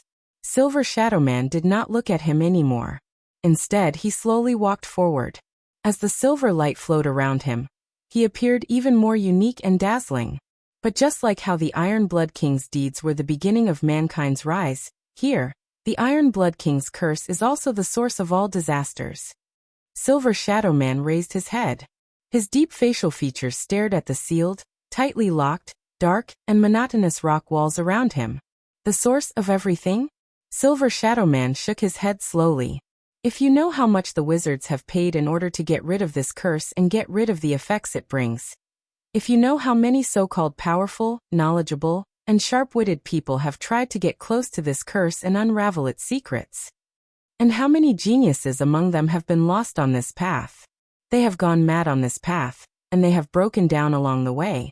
And during this process, they have evolved, hastened, and brought about many evil consequences. Many of these consequences still torment the people of the world, and even today. I am afraid that they will not say such words so easily. Thales listened to Silver Shadow Man's narration in silence with a puzzled gaze, but he could not understand Silver Shadow Man's words at all. What does he mean? A kind heart might not necessarily bear good results. Silver Shadow Man's words became stern and blunt. Some soil is destined to grow the flower of extreme evil. They sank into silence again. Is that so? Thales lowered his head and did not say a word. He only sighed faintly. Neither of them spoke until the light on Silver Shadow Man's face flickered slightly. But, if you really want to do something. Silver Shadow Man stared at him, slowly raised his right arm, and clenched his fist lightly. Go and prepare first. Thales forced a smile, raised his head and sneered. Prepare for what? Silver Shadow Man nodded slightly before he shook his head gently. Right now, you only have blood in you. Thales' smile disappeared. What do you mean? Only have blood in me? Silver Shadow Man's dark facial features twitched. Young Jade Star, your mind is still childish. Your future is still unclear, and your understanding is far from enough. I heard what you said. Calamities still exist in the world, mercilessly harvesting lives, and brewing tragedies. Am I right? Thales was slightly shocked. Huh. The light on Silver Shadow Man's face flickered as he stared at Thales quietly. The prince suddenly felt that behind that silver face, there was probably a burning emotion that was far beyond his imagination. Tormund did not fulfill his promise. Silver Shadow Man stared at Thales quietly and said slowly, but I can tell that he left hope for his descendants. Silver Shadow Man gently spread his palm. A few silver rays appeared on it, and flowed back and forth like a crystalline galaxy. It was amazing. There was a second of silence. Thales' pupils shrank slightly. Tormund. He mumbled. You mean? Go, Silver Shadow Man said faintly, but the echo in his voice was especially obvious, and Thales could not help but be shocked. Find the mission that belongs to your ancestors and family, take it, and become a man who can be entrusted to you. Silver Shadow Man, who had a special status, moved his facial features slightly, as though he revealed the quietest smile. At that time, you will have the right to return and complete the long-cherished wish of Thor and me, which we failed to achieve at the last moment. The darkness in his eyes seemed to contain the profoundness of the entire world. At that time, you will have the right to end everything, and end the calamity, including this ancient curse. From the beginning to the end, you will have the right to end them. Thales stared at Silver Shadow Man in this state. He seemed to have grasped something, but at the same time he did not seem to understand anything. In the end, the prince furrowed his brows and shook his head honestly. I don't understand. Silver Shadow Man swayed slightly, and the silver light on his face rippled. Then I hope that you will never understand. Thales was a little surprised. Silver Shadow Man slowly raised the flowing silver light on his right palm, and watched as the light on it gathered back into his body. Young Jadestar. He walked forward slowly and got closer to Thales while he said airily, "Thank you for giving me a few precious, interesting, and happy hours in the dark where there is no scale, no end, no future and no direction. Although I will soon forget. Return to the past." Thales stared at the man. The emotions in his heart were complicated and indescribable. In the next moment, Silver Shadow Man placed his right palm on Thales' face. He leaned forward and placed his forehead, which was formed by silver light, on Thales' forehead. He stared at him quietly. Thales only felt a slight chill at the center of his forehead, where the silver light flowed past. He stared blankly at Silver Shadow Man, who was staring at him with a profound gaze. He felt that the man before him shone with a silver light that he could not look at directly, and he had to squint his eyes. But his eyes were incomparably deep. Thales had never looked into the eyes of this extraordinary Silver Shadow Man at such a close distance. He even had an illusion that the man's pitch-black eyes seemed to contain all the stars in the universe. May the mountains accommodate your footsteps. May the earth bless your journey. The light on Silver Shadow Man's body lit up. With each syllable, the silver light on his body trembled. At that moment, Thales heard a faint ringing in his ears. Asterisk beep. Asterisk it was lighter and gentler than any of the previous times. It was as if there was no sound. May you never be lost. When the last few syllables fell, Thales felt the gentle ringing in his ears gradually disappear. In the next second, the light on Silver Shadow Man's body suddenly dimmed. Before Thales could react, Silver Shadow Man let go of him. The cool sensation on his forehead disappeared. What is this? Thales stared at the man in a daze. But Silver Shadow Man only shook his head and did not answer. Thank you. Silver Shadow Man continued to face him quietly. Thank you for bringing her greetings. In the next moment, before Thales could snap out of his daze, Silver Shadow Man turned around and walked towards the seamless, pitch-black rock wall. The silver footsteps behind him shone brilliantly as always. The souls of the deceased will not disturb you anymore. Turn around and move forward. You will find a way out. Forget today and return to your life. Silver Shadow Man's words echoed in Thales' ears. A thought appeared in Thales' heart. He had a feeling that this was his farewell. An inexplicable impulse drove the prince to take 2 steps forward and shout at Silver Shadow Man's back. He shouted at Silver Shadow Man's back, "Will we meet again?" Silver Shadow Man's footsteps paused slightly. The light on his body trembled slightly. "Of course," he said softly. At that moment, the silver light suddenly flowed to the top of Silver Shadow Man's head, and turned into a line of words. "He's lying." Thales was stunned. Silver Shadow Man stood where he was, as if he still did not notice the abnormality above his head. "One day, we will definitely meet again in hell, just like all the souls who rest in peace. Not here, in a curse of last resort. Young Jadestar." Silver Shadow Man took a step forward again, and walked back the way he came. His body, which was formed by light, slowly fused into the rock wall. The silver light flickered and turned into words again. "He's still lying?" Thales watched Silver Shadow Man's body sink into the rock strata in a daze. He watched as the silver light gradually dimmed. The silver light also dimmed, and it continued to form a line of words. "You will not meet again." Thales furrowed his eyebrows. Finally, Silver Shadow Man's body completely disappeared from the rock wall. The silver light faded away, and it could no longer be seen. The almost dim silver light spilled out its final words in the air before it disappeared without a trace. Farewell. In the next second, Thales's vision turned black. The entire cave sank into complete darkness after Silver Shadow Man left. Thales was left alone, and he returned to the lonely and silent darkness. He faced the cold air, the stiff rock strata, and the endless silence. Thales could not see anything in the darkness, but he still stared in the direction where Silver Shadow Man left with a stupefied expression, until a strange feeling rose in his heart. Not long ago, Silver Shadow Man threw a heavy punch, manifested an armor, and mocked him in a relaxed manner. It was as if that scene was still fresh in his mind. I am a dead man to begin with. On the first day I opened my eyes here. I can only stay here until I am destroyed together with it. Leave the rest to me.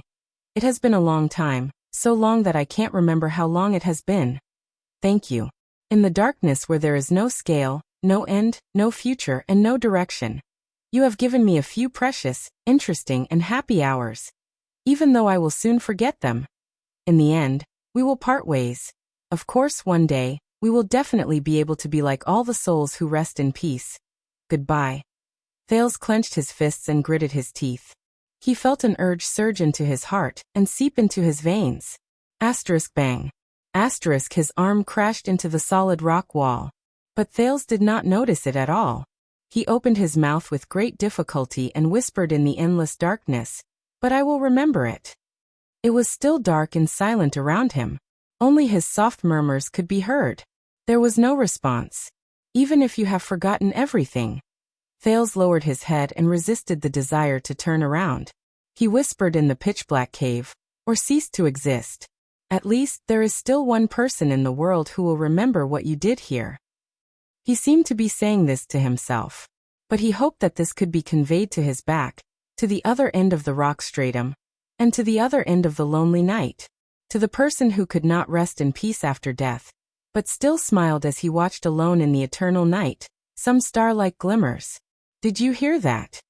In the bottomless darkness, the prince, who was in a bad mood, took a long breath and resisted the strange feeling in his nose. Raikuruiksen. Or cease to exist. At least, there is still one person in the world who will remember what you did here. He seemed to be saying this to himself. But he hoped that this could be conveyed to his back, to the other end of the rock stratum, and to the other end of the lonely night, to the person who could not rest in peace after death, but still smiled as he watched alone in the eternal night, some star-like glimmers. Did you hear that? In the bottomless darkness, the prince, who was in a bad mood, took a deep breath and resisted the strange feeling in his nose. Raikuruiksen. Or cease to exist. At least, there is still one person in the world who will remember what you did here. He seemed to be saying this to himself. Chapter 370. Once again, Thales sensed something in surprise. Time slowed down. In his slow-motion vision, he could see everything clearly. Nicholas shouted. His face was filled with shock and anger. Monty, on the other hand, strode forward with a fierce expression. He maintained the posture of extending his right arm, and rushed towards the teenager. 3 throwing knives spun in the air in front of his right arm, and flew towards Thales. As he stared at the 3 flying knives that he could not avoid, Thales' heart trembled. What to do? Looking at the unfavorable situation before him, Thales took a deep breath and forced himself to calm down. The air entered his lungs smoothly, breaking down and flowing, turning into energy in his blood. Wait a minute. Thales' pupils moved. He suddenly realized that something was wrong. He had just inhaled a mouthful of air, which took at least half a second. But everything in front of him, but in the slowed down time, there was no change. This is Thales exhaled again. He was surprised to see that the throwing knife in front of him had only moved less than an inch forward. As expected, his heart shook. This time, his breathing just now was slightly faster than the surrounding slow movements. So, it's not just my mind that has become faster. Thales stared in shock at Monty, who was charging towards him. Is this the Sin of Hell's River's new ability? But the feeling of weakness that followed made Thales realize that as he breathed faster than in slow motion, the sin of Hell's river in his body began to deplete rapidly. The power of eradication that he had accumulated with great difficulty after he recovered was almost empty. Obviously, the new ability did not come without a price. However, the current situation did not allow him to think too much. Thales cleared his mind and made up his mind. Not dodging or retreating would consume too much of his power of eradication, so he could not do it. Instead, he used Hell's senses to calculate the flying knife's trajectory, wind direction, and how the other party would dodge it.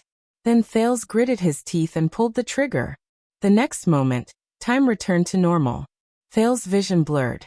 He felt pain in his left hand and right shoulder, and the crossbow in his hand trembled at the same time. Clang! The crossbow of time dropped to the ground. Gee! This was the sound of a crossbow bolt entering flesh. Be careful! Nicholas' furious roar traveled into the air. Thales fell to the ground in pain. The increasingly intense soreness and hunger in his body made him feel extremely uncomfortable. Before his eyes, Monty had long since lost his balance and fell to the ground. Damn it! The Raven of Death cursed unwillingly. He pressed down on his left thigh with a pained expression. An arrow had penetrated deep into his flesh, and the shaft of the arrow was trembling. The weak prince trembled. Enduring the pain, he pulled out the short throwing knives from his arms and shoulders. He was still in a state of shock. In the nick of time, he had escaped death. This reaction and accuracy. By the side, Nicholas stared at the prince in surprise, as if he did not know him anymore. You still had this trick up your sleeve? Thales panted. He could not be bothered with the fact that his hand was still bleeding. He grabbed his crossbow and scrambled away from the spot. Leave Monty's attack range. The frightened prince ran to a safe area and wiped the sweat off his forehead with lingering fear. He only felt that he was hungry, and the soreness was unbearable. So, you finally stopped pretending, didn't you? Your loyalty doesn't only belong to the Secret Intelligence Department, right? As he spoke, Thales could no longer hold it in. He staggered to the side of the warhorse Monty left behind, took out a bag of jerky, and stuffed it into his mouth. This was probably the aftereffect of using the sin of Hell's river to stimulate his vitality just now, when the teenager tore off a piece of jerky with his mouth full of food. Ah! Monty raised his head and glared at Thales in anger. Damn brat! Thales bit off the lid of the leather waterskin and swallowed the jerky with the help of the water. He then smiled as if he was deep in thought. I see, I was wondering. So he already knew about the Raven of Death. You were the one who told him. Monty endured the pain in his thigh and had a fierce look on his face. What? You know about Adele and Merc? Thales shook his head in resignation. He felt that his stomach had at least filled up a little. So he only found out about the Archduchess' birth from you. The Secret Intelligence Department planned to rescue me through you. He also found out about this through you.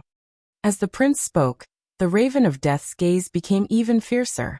The Star Killer was even more puzzled. Thales thought of something and furrowed his brows. So he came because of this, to use me to break out of the situation. Damn it! The prince swallowed the last mouthful of food. There was a rather vexed and indignant look on his face. To think that I was fooled by him. I thought that I was tricked into coming out, and I regretted it for a long time. Nicholas' dissatisfied question came from the other side. What are you talking about, young prince? Thales ignored him and only shook his head. Thales' face was filled with displeasure, and he gritted his teeth in hatred. As far as I know, there is only one person in this world who hates me so much that he doesn't want me to speak. Thales' face was filled with displeasure, and he gritted his teeth in hatred. As far as I know, there is only one person in this world who hates me so much that he doesn't want me to speak. The Prince of Constellation sighed. So in the end, this is a fight between him and me. So Raven of Death triple agent. Thales gave Monty a friendly and amiable smile. Send my regards to King Chapman. Nicholas was stunned. And Monty, who was on the ground, became even more ferocious. He pounded the ground fiercely. F***CK. Finally, the three of them tore off the last bit of their disguise under the sun, and exposed themselves to the other two people's gazes.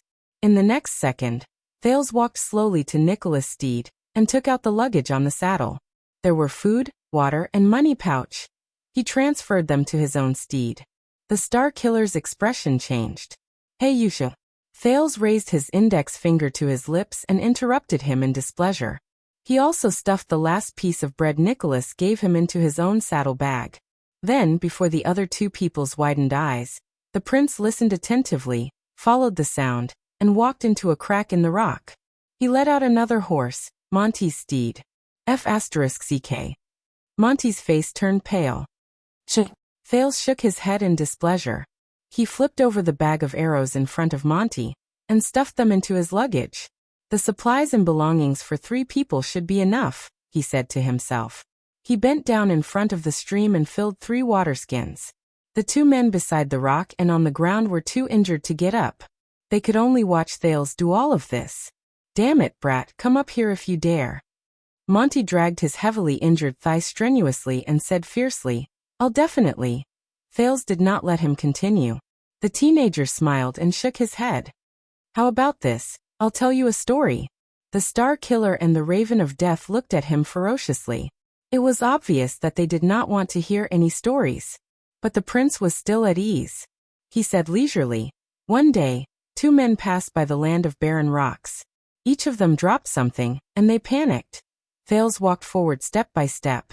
He walked to a corner and bent down. At that moment, a prince suddenly appeared. He extended his hands to the 2 men kindly and asked, Don't panic. Come take a closer look. What you dropped. Nicholas and Monty's expressions changed. Thales straightened his back and walked to the 3 horses. He raised the 2 legendary anti-mystic equipment with a smile. Is it the blade in my left hand, or the crossbow in my right? Time seemed to have stopped. Both of them stared at Thales. The prince himself did not seem to feel anything. He even happily swung the rising sun saber and the crossbow of time in his hands. A few seconds later, Nicholas was furious. He glared at Thales and gritted his teeth. F***ck. Monty's gaze was hostile. He tacitly took over the Star Killer's words. Your mother. This time it was Thales' expression that changed. Wrong answer. Thales stopped smiling and frowned. That prince said angrily, You're all dishonest. Thales shook his head seriously. These things. He first tied the rising sun saber to his waist, then hung the crossbow of time on the saddle. He flashed a bright smile. They're obviously mine. As he stared at their expressions, Thales happily untied the reins, stepped on the stirrups, and got on his steed. The horse did not resist his ride. It seemed that ever since Silver Shadow Man gave him that blessing at the foot of the mountain, horses rarely rejected him. Thales snorted, looked at the sky, and smiled in a relieved manner. You know. Thales exhaled and touched the quiver on the saddle.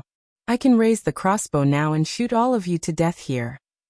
Humph, Nicholas said coldly. Try it. Monty was silent and focused on dealing with his leg injury. Thales rode on the horse and looked at the 2 heavily injured men in front of him. He suddenly smiled. No. The prince shook his head. Do you know what's the difference between me and you? The Star Killer and the Raven of Death paused slightly. Thales looked at the Star Killer.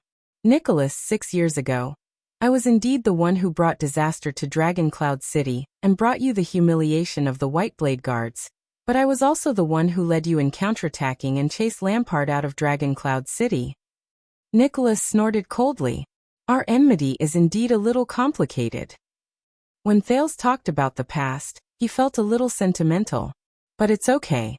During the 6 years I was in Heroic Spirit Palace, we should have settled all our enmity. So from now on, we don't owe each other anything. Nicholas looked at him coldly. In your dreams. Thales snickered. But his expression immediately became stern.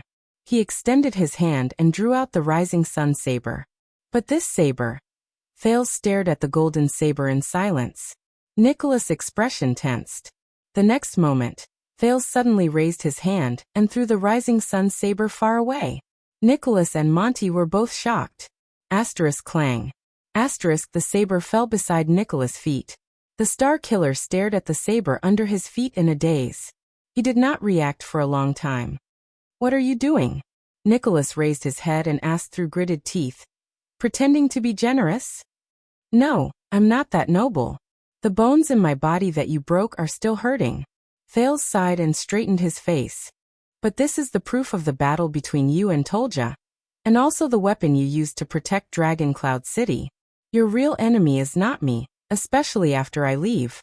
Instead of wasting time and energy on me, why don't you think about how to take back the saber that belongs to you? So protect her well. Thales revealed a faint smile.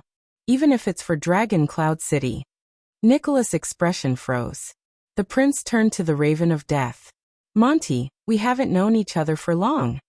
Thales looked at the man laboriously breaking the crossbow bolt, a little amused. I have to say, no matter what your original intentions were, it's all thanks to your skillful scouting skills that I was able to escort me out of Dragon Cloud City's pursuit. Monty furrowed his brows tightly. Thales sighed. But you shot me a few throwing knives just now. Then? The prince patted the crossbow on the saddle, and revealed a mischievous smile. I'm not returning this crossbow to you. Monty's expression changed. Exasperated, he gritted his teeth and cursed. F***ck off. Ha ha. Thales laughed heartily. Nicholas watched all of this and curled up the corners of his lips slightly. A few seconds later, Thales slowly stopped laughing. You said that you live in the dark, and to survive, you don't care about who you're loyal to, but you remind me of someone. He seemed to be deep in thought, and his gaze was profound. A damn Camion. The Raven of Death gritted his teeth. Go to hell. Believe me, Lampard is not a good employer. He's too harsh on himself. Thales pointed to the east and shifted his gaze. So one day in the future, when you're at your wit's end again, why don't you come to me? Maybe I'll give you a good price. Monty's gaze shifted. Thales stared at him seriously. Remember, this is a promise from me, Thales Jadestar. Monty did not speak. So farewell. The prince shrugged and bared his front teeth at the two of them. Let's part ways. The moment he finished speaking, Thales swung the reins and whipped the other two mounts, driving them away. Wait. Thales' arm froze for a moment. Monty panted and raised his head. The desert is very dangerous. Heat, lack of water, sandstorms, getting lost, enemies, any one of these can kill you. Thales frowned slightly. I'm the only one who knows how to contact the person from the Secret Intelligence Department in the desert. The Raven of Death gritted his teeth and said with a trembling voice, Why don't you tie me up and bring me along? I'm already so injured anyway, at least don't leave me here. Thales pondered for a while as he listened to his words. He turned his head to look to the south. There was only endless barren rocks on the horizon. If you ask me, Nicholas said coldly, you'll definitely die if you enter the great desert alone. But bring him along? The Star Killer said sarcastically, you'll die even faster.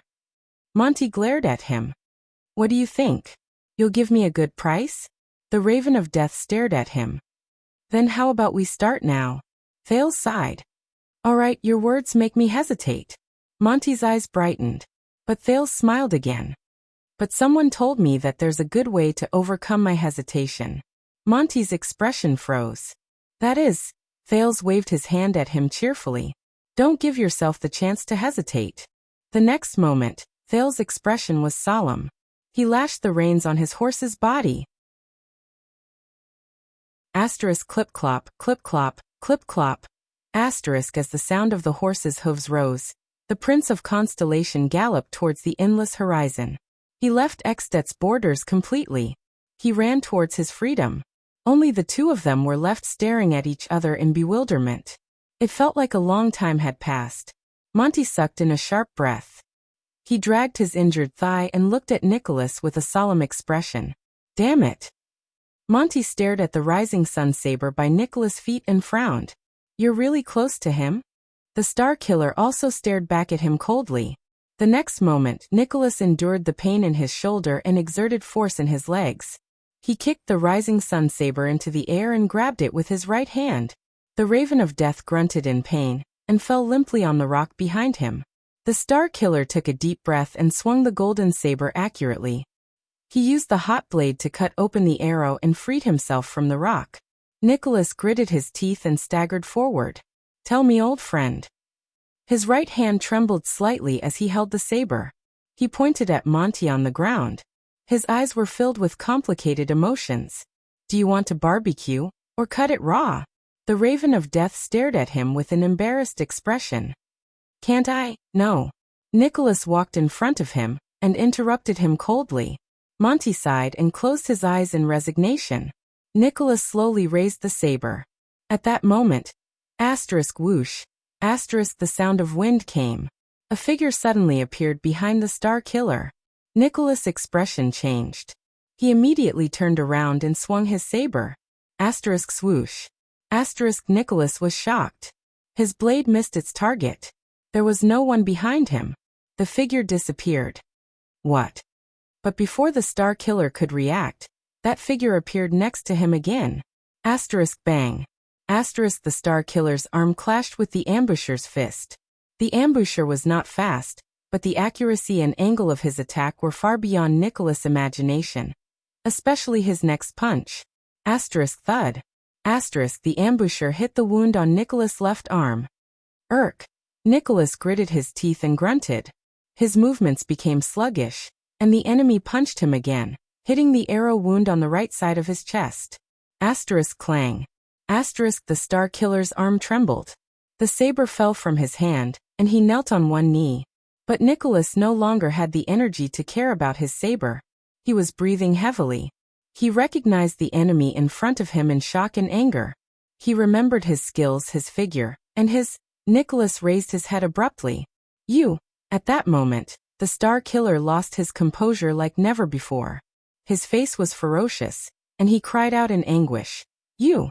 But in the face of such raging hatred, the other party did not respond. He only shook his head slowly. "When you eat, you use your right hand, right?" His voice was hoarse, and his tone was low, as if he was talking to himself. Nicholas shuddered slightly. He stared at the newcomer. The resentment and hatred in his eyes seemed to want to drown the entire world. He roared, as if he wanted to shout until his throat broke. "It's you." But in the next moment, the enemy's hand struck the side of his jaw. Thud. Nicholas' angry and indignant roar came to an abrupt halt.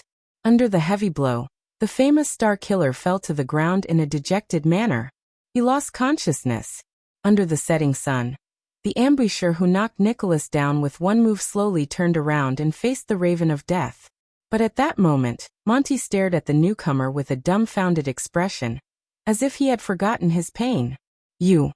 He only stared at the uninvited guest in a daze, as if he had been struck by lightning. A few seconds later, Monty sighed and closed his eyes. "It's you. When did you come?" The newcomer was silent. He did not answer, and he did not pay any attention to the dying Raven of Death. He only raised his head slowly and looked towards the south. "The first rule," the ambusher said slowly. Monty suddenly opened his eyes. "What?" The Raven of Death stared at him in surprise. "So you've been following us since then? And I didn't notice it all along the way?" He sized up the newcomer in shock. The ambusher did not speak. It was as if he should not speak. "I understand now." Finally, Monty sighed and shook his head, as if he had been relieved. "How could Spiky and his Archduchess guards catch up to me? So you were the one who lured him here.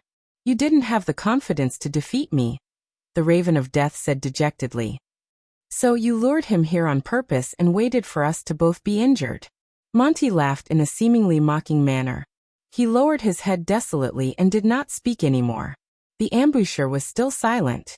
A few seconds later, the uninvited guest slowly opened his mouth and repeated his first sentence. "The first rule?" This time, there was a strange undulation in his voice. Monty frowned. "What?"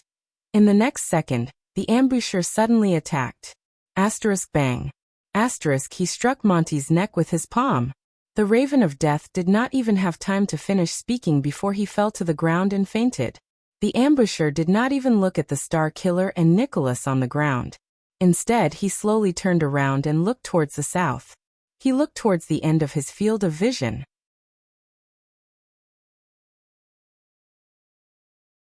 Chapter 371. Early in the morning, somewhere in the desert. When the first rays of dawn pushed aside the darkness on the horizon, a monster, who was tightly wrapped in clothes and thick cloth, moved in the shelter under a huge rock and climbed up clumsily. But it did not wake up naturally. In the darkness, the monster stretched out its thick limbs and yawned tiredly. It peeled its head and face out of the thick cloth and took a deep breath. The sky was bright. The teenager, who was wrapped in clothes, stretched his hand out of the huge rock in a hazy state. A gust of cold wind immediately blew past his palm, making him shudder. "It's really cold." Thales, who had wrapped himself up tightly, shivered and rubbed his hands together. He touched the fire he had painstakingly started with flint and dried twigs last night, but it had been extinguished at some point in time. He shook his head with lingering fear. "Next time, I can't spend the night on such a high sand dune. The wind is too strong, even with rocks to shelter me from the wind." So the prince thought, and leaned against the rock behind him in a daze. In the dim light of day, he looked at the endless desert from afar. It took him 30 seconds to completely wake up from his drowsiness.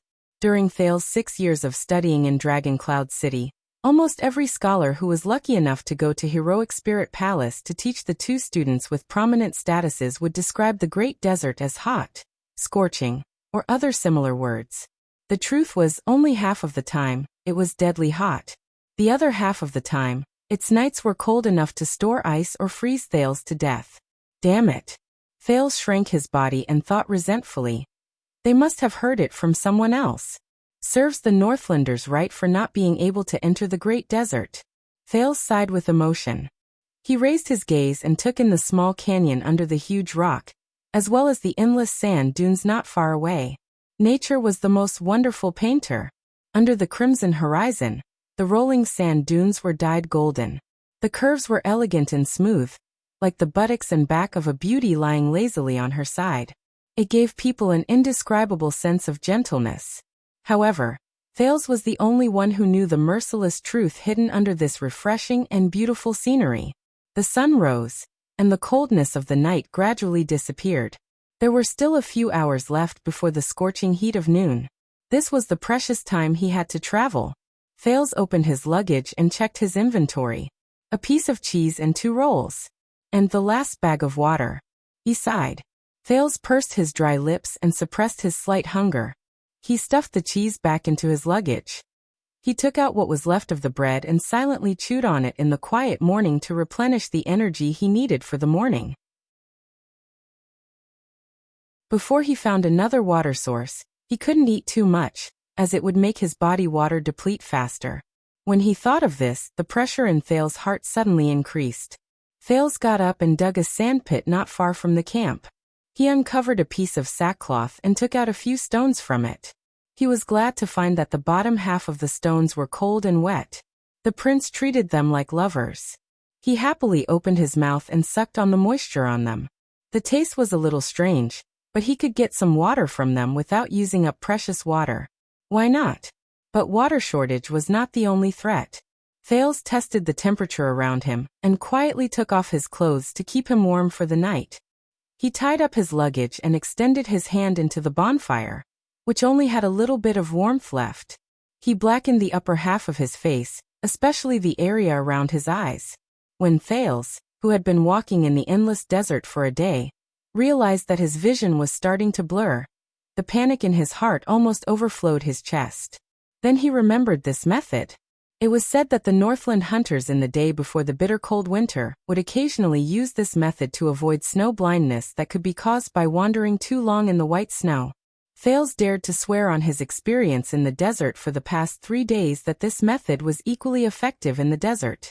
After Thales finished blackening his face, he unfolded the piece of sackcloth used to collect water and tied it to the top of his head. He tied his hair and temples tightly.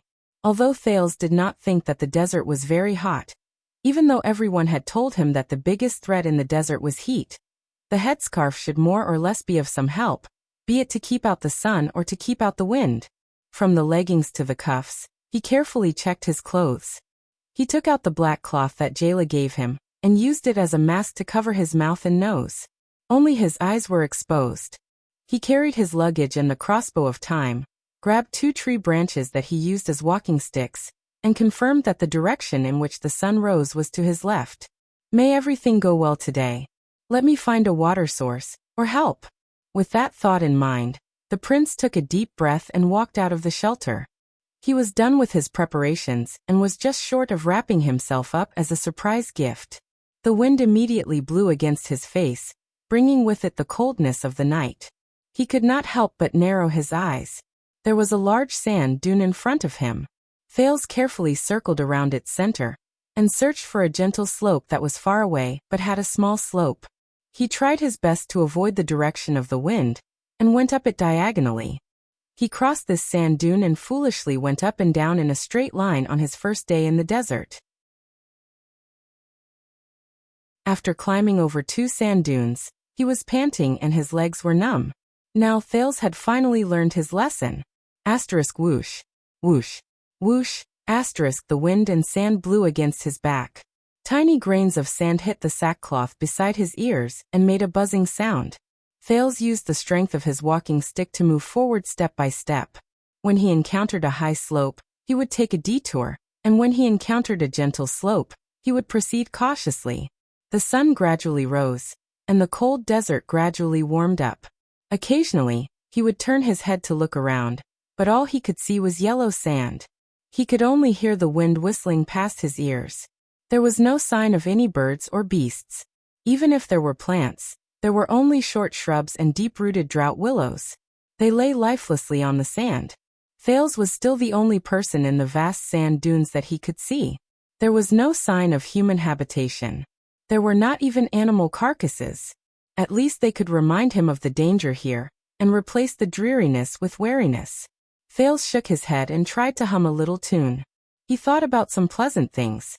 The prince, who had been trapped by the high wall for 6 years, had read quite a number of Wanderer's notes. He knew that in such an extremely harsh environment, the most fatal thing was not the threats from the outside world, but the mental pressure brought about by loneliness and panic. Nothing could destroy a person more than isolation and loneliness. This was Thales' 4th day in the desert. He did not know when he entered the Great Desert. It seemed that there was no particularly obvious boundary between Xtet's city of faraway prayers and the famous Great Desert. For example, there was a boundary stone with the words Xtet border, or travelers are prohibited written on it.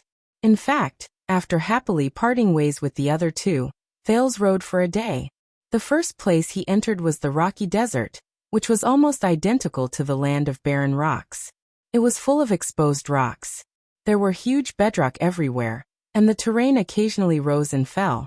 His field of vision was extremely wide. There were not too many low shrubs, which deceived Thales' eyes, making him think that the great desert was not in front of him yet. I have to continue walking. He tore open the dried meat in his mouth and told himself that he should be able to find someone to receive him at the junction. Thanks to Silver Shadowman's blessing, Thales could sense the direction he was going. He was heading south, and he was gradually reaching the end of the slightly higher rock strata in the north.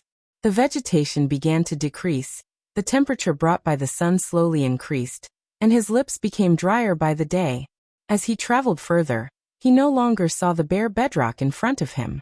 Instead, he began to see gravel the size of a pot lid and fists. Fortunately, the quality of Northland's warhorse's hooves was excellent, so Thales did not have to suffer the pain of trudging. However, Thales passed by an abandoned settlement that was empty. He shook his head in disappointment when he saw an abandoned well, and the strong Northland warhorses showed a reluctance to continue moving forward that could not be ignored. When the reins in his hands became increasingly difficult to control, the second prince, who had been mumbling about geography along the way, suddenly realized that he had entered an uninhabited area. He had unknowingly entered a no-man's land. Half a day later, rather than wasting his strength to drag a horse that constantly wanted to fall back and force his way forward, Thales reluctantly took the necessary supplies and let the horse go. He broke off 2 thick branches and sharpened them into walking sticks. He used one to carry his luggage, and the other to help him walk. He moved forward with difficulty. The ground under his feet was still hard, and the boundless Gobi Desert was still in front of him. However, the wind was getting stronger, and the temperature was getting hotter. As he quickened his pace, Thales frowned and realized that the gravel under his feet was getting thinner. His footsteps on the ground were no longer crisp and clear. 10 hours later, at dusk, he raised his head after he was stingy with water. Only then did he realize to his surprise that regardless of whether he raised his head or looked back, everything around him was already covered in yellow sand. Unknowingly, he had arrived at the Great Desert. Thales stared blankly at everything in front of him and thought so. The problem was, where was the person to receive him from the Secret Intelligence Department? Did he miss someone, or did he go the wrong way? Thales hesitated for a long time as he looked back at the road he came from, but he was at a loss. In the end, he decided to continue moving forward. He would head southeast according to the direction in his memory to look for an oasis and the supply line for the Constellation Army. Before this, Gleeward and Kurtz in Dragon Cloud City seemed to have predicted that he would not stop even if he escaped out of the city. They had long since prepared an outfit suitable for the journey for the prince. Monty's 2 mounts were obviously related to the Secret Intelligence Department. The luggage on the saddle was filled with the necessary items to cross the desert: water, bread, salt, flint, as well as thick clothes and ropes. There were also the 2 walking sticks he broke on the way. Thales felt good for a while after he finished checking his luggage. However, the hellish journey of the next day told him that he was wrong.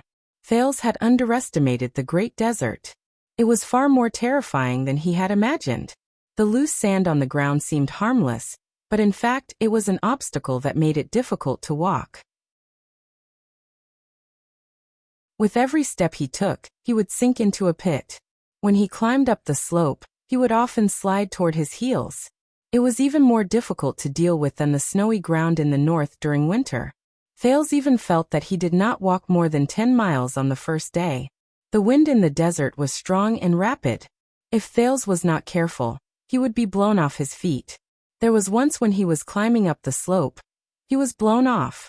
He rolled and screamed as he went down the sand dune. His 10 minutes of climbing were all in vain. After that, Thales made up his mind to never walk up high slopes or straight up sand dunes again. It would be best if he walked along the ripples in the sand. If he could not get past the wind would not be able to get past him. The terrain in the desert was not flat. Not only were there undulating sand dunes, he would also encounter huge sandstones and steep canyons from time to time. After Thales painstakingly explored the bottom of a canyon, he felt that it would be better for him to stay away from them. Just like that, he moved forward. The first day, the first night, the second day, the second night. He walked all the way until now. The 4th day in the desert. It was still the 4th day without any signs of human habitation. Step by step, Thales narrowed his eyes and tried his best to move forward. He counted the number of steps he took, and every once in a while he would remove his water skin and take a sip of water to moisten his mouth. He did not know how long he had been walking. The sun was getting higher, and the surroundings were getting hotter. He could even feel that his skin was covered in sweat under his headscarf. Wrapped in his clothes, it was sticky, wet, stuffy, and uncomfortable. But he could not take it off. He could not. Thales resisted the urge to vomit. He held onto his staff and walked down a slope facing the wind. When he was leeward, he turned around and looked around. He could not help but frown. He felt that he had gone astray. Damn it! He cursed in his heart and stuck his staff into the sand. He looked at the shadow cast by the staff on the ground, turned around, found a stone, and placed it on top of the shadow. On the first day after he entered the desert and suffered enough, Thales encountered another problem that made things worse. The amazing sense of direction he obtained after he entered the black track made Thales so happy that he thought that he would never be lost again. However, this amazing ability failed after he entered the Great Desert. He could no longer sense the terrain under his feet or the direction ahead of him. It seems that no matter how omnipotent the power and existence is, there will still be problems of not acclimatizing to the environment. Thales thought wearily.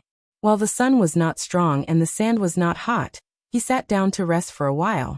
How long more do I have to walk before I meet reinforcements? Will I die here? This is bad. F***ck. Thales shook his head and patted his cheeks to calm down his impatience. Don't think about it, don't think about it, don't think about it. Thales told himself.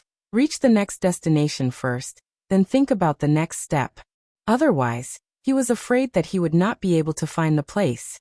The pressure would be too great, and he would break down first.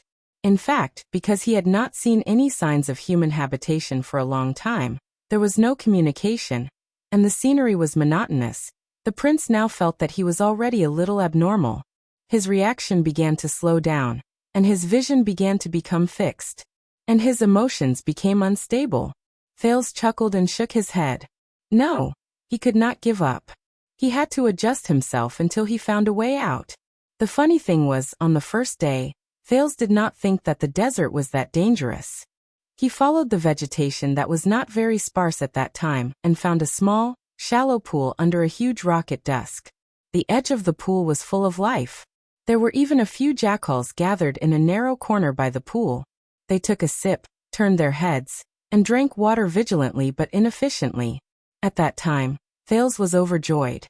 He felt that at least he had used his newbie's luck.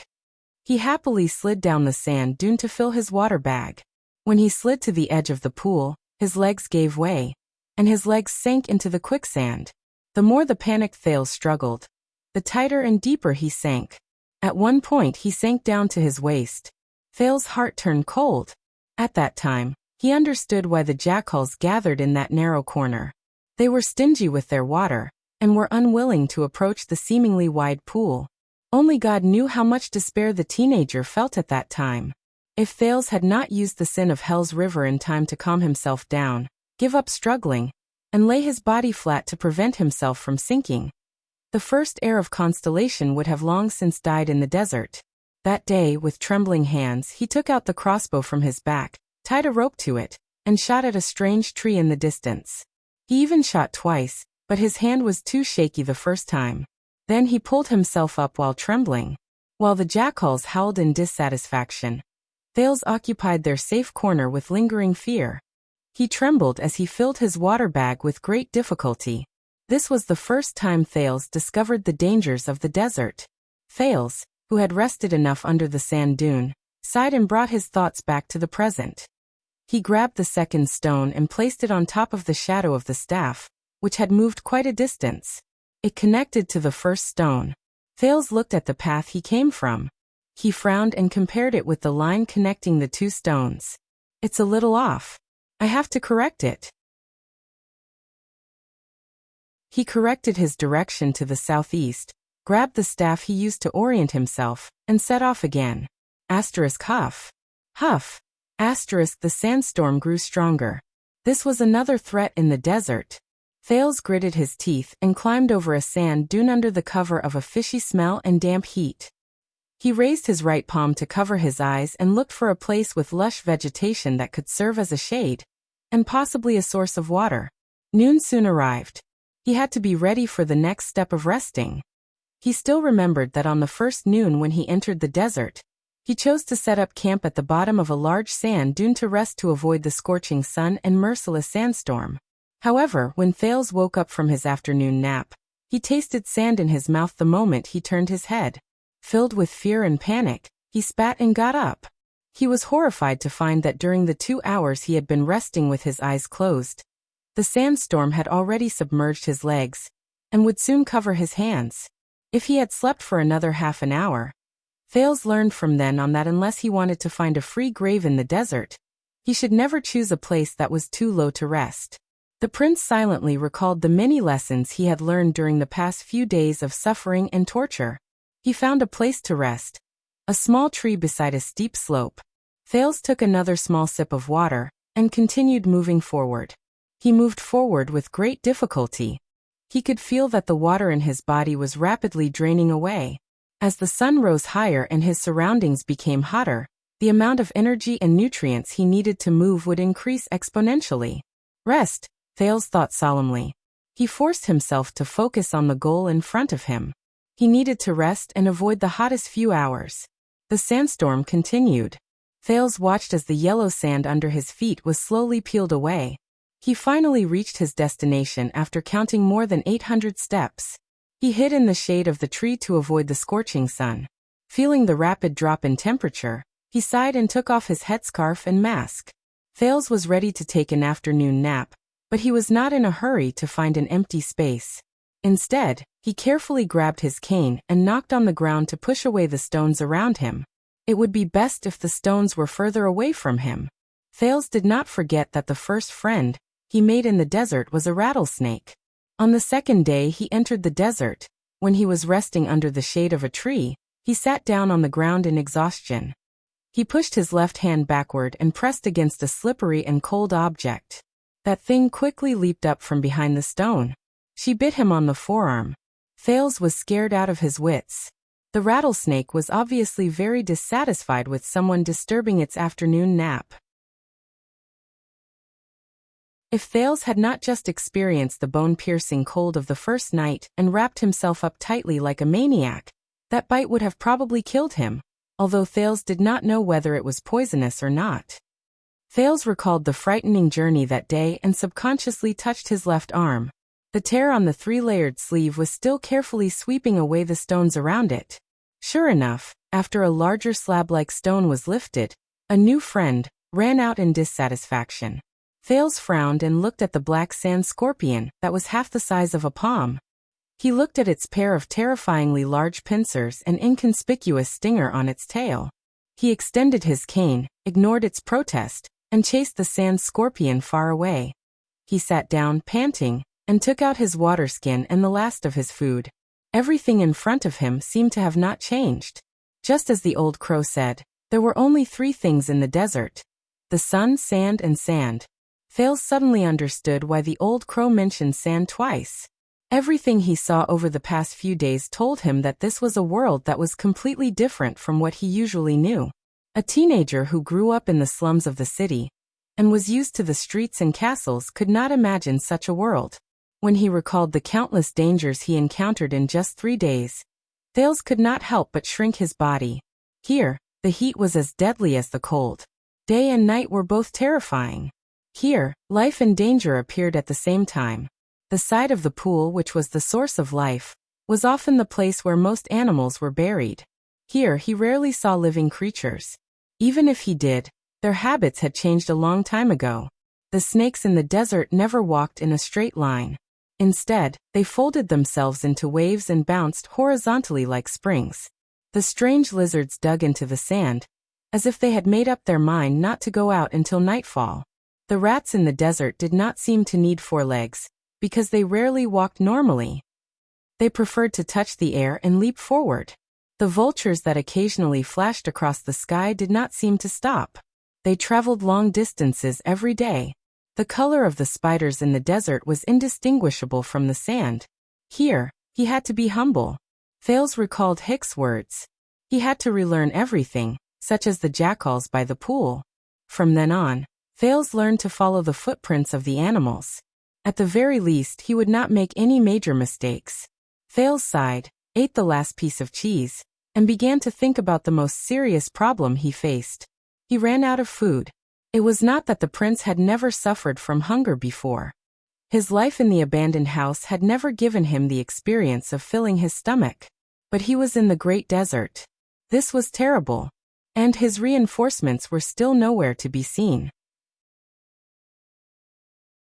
It was not that Thales had never tried to look for fruits from plants.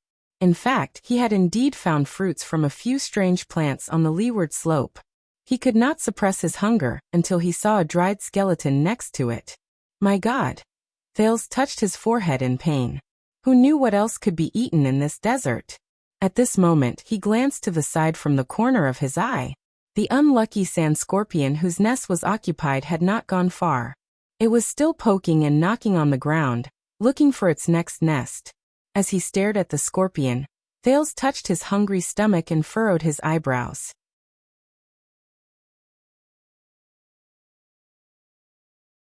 Chapter 372. Thales sighed in frustration. In the next moment, Sand Scorpion realized that the destruction of its nest was not the worst thing that could happen to it. Above it, Thales' face was ferocious. He raised his staff and pressed it against the scorpion while he struggled with his thoughts.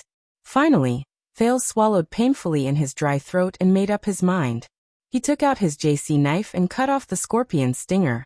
As it struggled madly, he ended its life with a single slash. The desert god is merciful. The desert god is merciful. He picked up the sand scorpion that had died a heroic death, and raised it before his eyes with an unpleasant expression. Thank you for your sacrifice. You saved the Jadestar royal family and Constellation's hero, he added in his heart. Strangely, Thales felt a lot more relaxed after he said those words. Perhaps it was because they had not spoken for a long time, but when he looked at the unconsciously twitching scorpion, he actually had a feeling that they were communicating. When he thought of this, Thales suddenly realized something. He did not dare to think anymore. He closed his eyes tightly and bit the sand scorpion in his mouth with great difficulty and pain. Asterisk crunch. Asterisk if asterisk ck. The first bite made Thales' face contort in pain. The magical taste and aroma entered his sensory nerves through the taste buds on his tongue and the friction between his teeth. Asterisk crunch. Asterisk the second bite. Fat, juicy, crisp, chewy, and life-saving. Thales desperately thought of these words. He forgot about the strange taste in his mouth and bit the two exposed pincers into his mouth. Asterisk crunch. Asterisk it felt like a fruit shell filled with a foul smell. As he chewed, pieces of salty and wet juice exploded from the inside. It filled his mouth and seeped into his throat. Asterisk splash. Asterisk and soft meat with the same strange taste. Should I clean its internal organs first? Finally, Thales resisted the urge to turn his stomach upside down. He twitched and swallowed the thing in his mouth.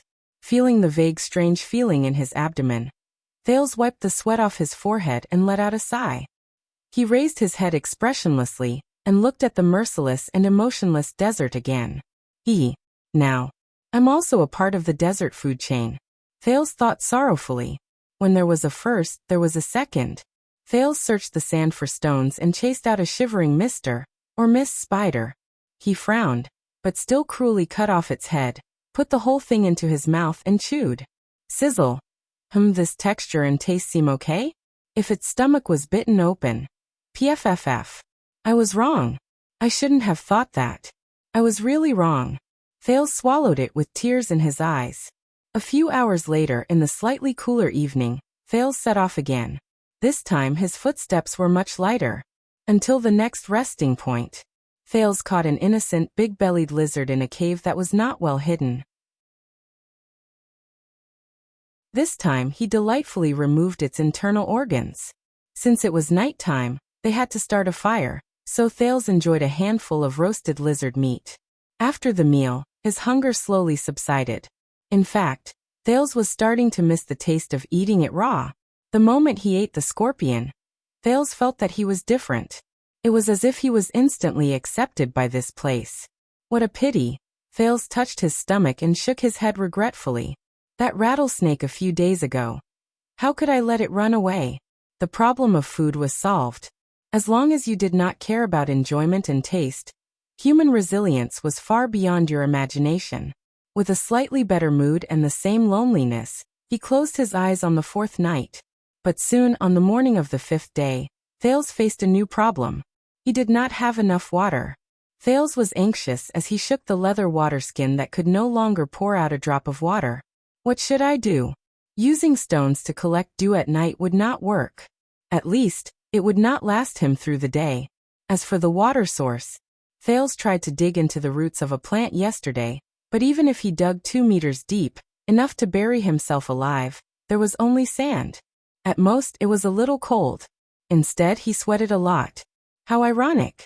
To be honest, Thales was fully prepared for the possible high temperature after entering the desert. But the truth was that the prince, who was exposed to the sun, was not worried about the heat, nor was he struck down by heatstroke. Instead, he was worried about food and water. Thales touched his chapped lips and began to frown. Water source. I have to find a new water source. With such a heavy heart, Thales continued his journey under the sun. Soon, the symptoms of dehydration manifested in his body. Thales' mouth became drier and drier. He felt that every step he took consumed a lot of energy.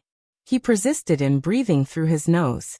Gleeward had told him before he left that it could help him retain the necessary moisture. His emotions became calmer and more lifeless. So thirsty. Thales thought in a daze.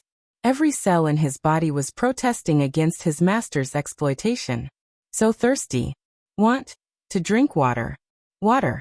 But not long after, when the sun rose to a tricky angle again, Thales' hands went limp. He did not manage to hold on and fell to one knee on the ground. He began to feel dizzy. The prince's heart immediately rang with alarm. Dehydration? Or heatstroke? Thales shook his head hard to clear his head. In short, he needed to rest. He could not wander around under the sun and waste his energy and water.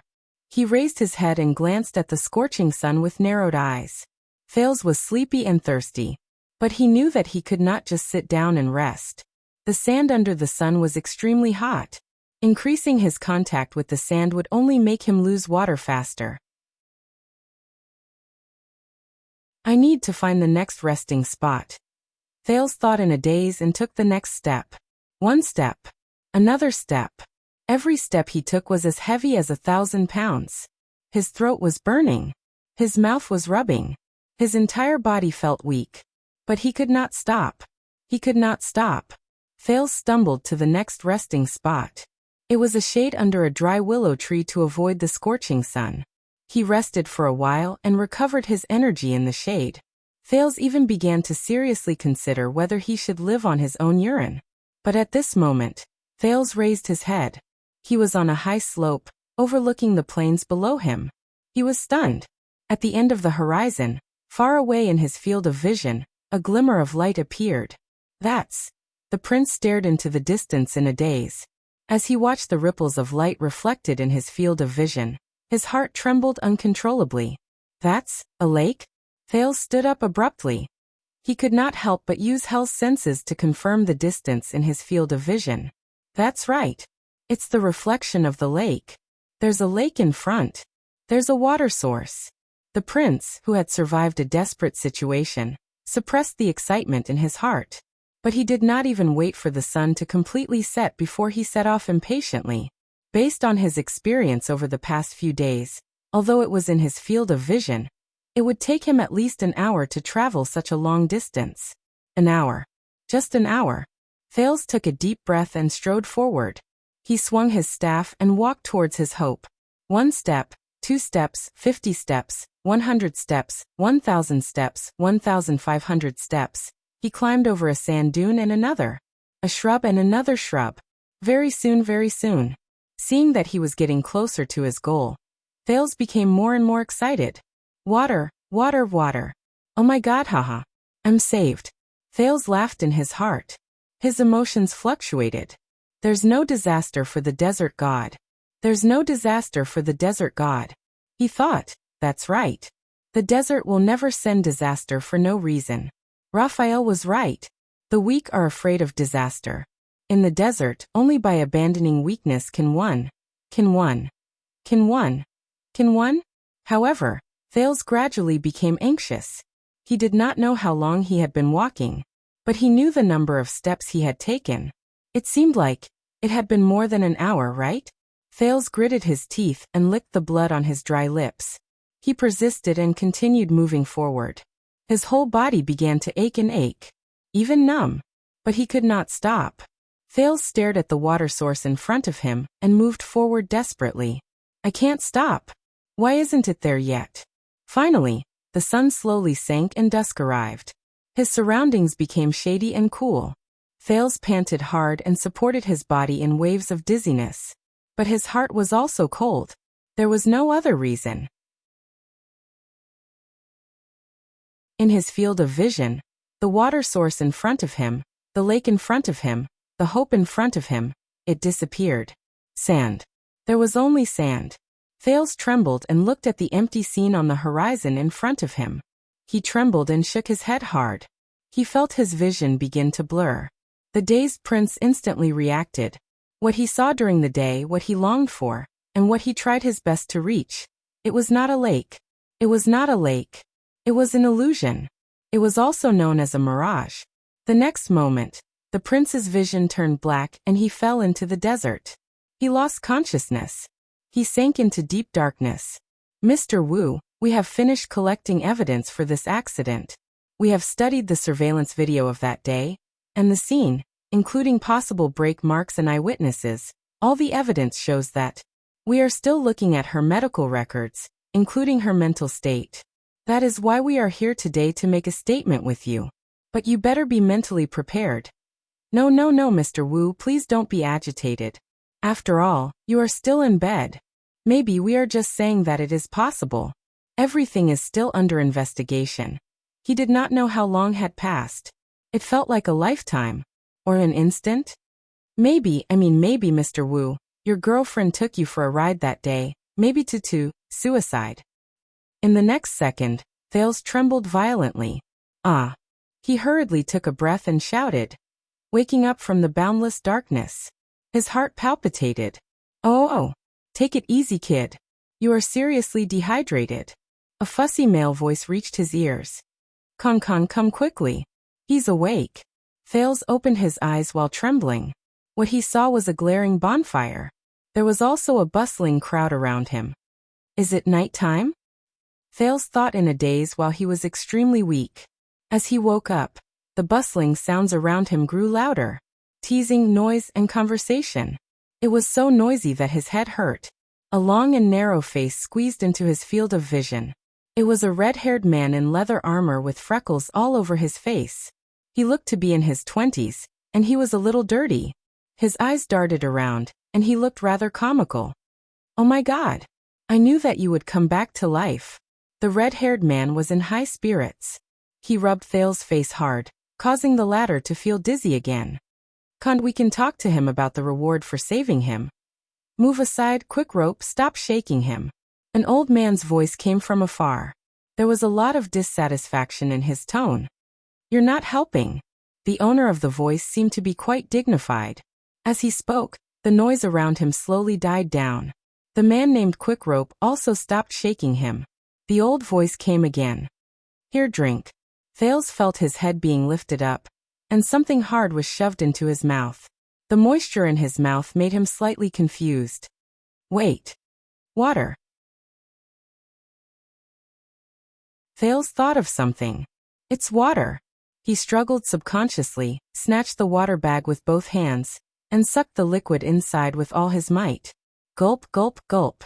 Thales held the water bag in his hand tightly like a madman. Oh my God! Water, water. He had never felt as if water was a gift from God as he did at that moment. Slowly, sip by sip. The dignified and old voice was very gentle. He supported Thales' back while holding the water bag gently, controlling the speed at which Thales drank. You have just recovered. You cannot drink too quickly. Finally, a few minutes later, Thales let go of the water bag and leaned back exhausted. He saw the owner of the old voice clearly. It was a bald man with a rough face. He was in his 30s, had a fine stubble, and was dressed in leather armor, just like Quick Rope. His eyes were deep, and he was staring at Thales with a thoughtful expression. Thank you. Thales said weakly and laboriously.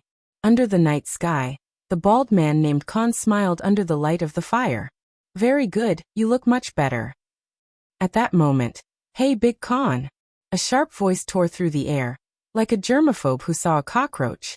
There was a commotion in the area again. The third voice sounded rather slippery and old. It came from afar, and there was a hint of dissatisfaction in his tone. I heard that you were a busybody again, and picked up a piece of trash on the road. I'm protesting against you. Although I respect you, you have to understand the risks of this journey, and prioritize our safety. Thales frowned slightly. He saw the red-haired man named Quick Rope, who was the first to enter Thales' field of vision, sigh. He said to the bald Khan with a bitter expression, Oh my God, it's that profiteer Seth.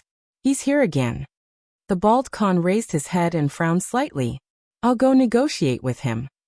And you keep an eye on him, Quick Rope, Khan said faintly. His old voice gave people an inexplicable sense of security.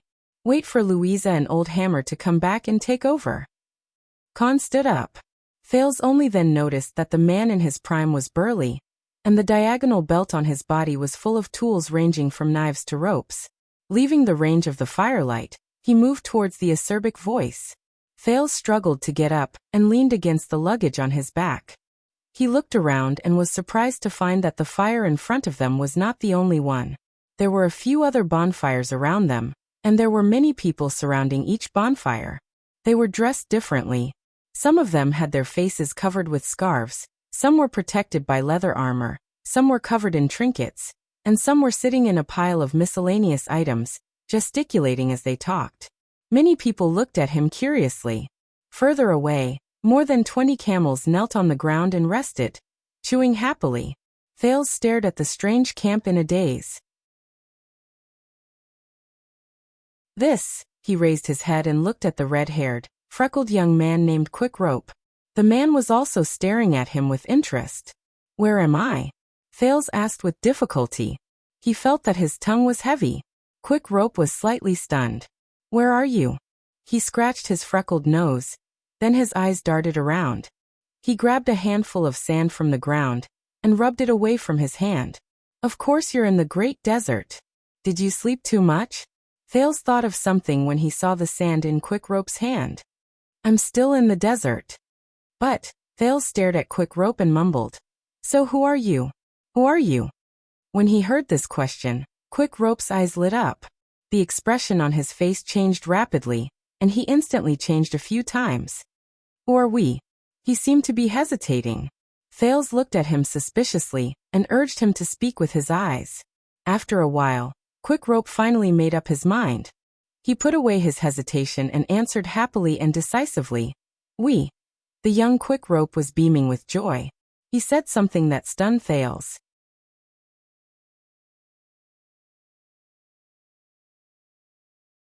Chapter 373. Selling Swords? Thales' mind was in a mess. He was wrapped in a blanket and had just regained some of his energy, but he felt as if he had just been scooped out of ice water. Selling swords, what's that? He stared at the smug Quick Rope in a daze. At this moment, a loud and powerful female voice came from behind Thales. "Mercenaries. We are mercenaries. As for selling swords, that's what some people call us. It might be intuitive, vivid, and easy to understand, but except for rookies who just entered the profession, we usually don't call ourselves that. It's just like how merchants don't call themselves asking for money, and apprentices don't call themselves scroungers. Women who can't find a man and men who can't find a woman won't call themselves unwanted." The expression of the excited Quick Rope, who just entered the profession, instantly turned gloomy. He made a face at Thales. Thales could not help but notice that even though the other party spoke the lingua franca, his pronunciation was difficult, and his pronunciation was high. Many of his accents and tones were very different from the Northland lingua franca he was familiar with. They also did not match the accent he had in Eternal Star City. He turned his head around.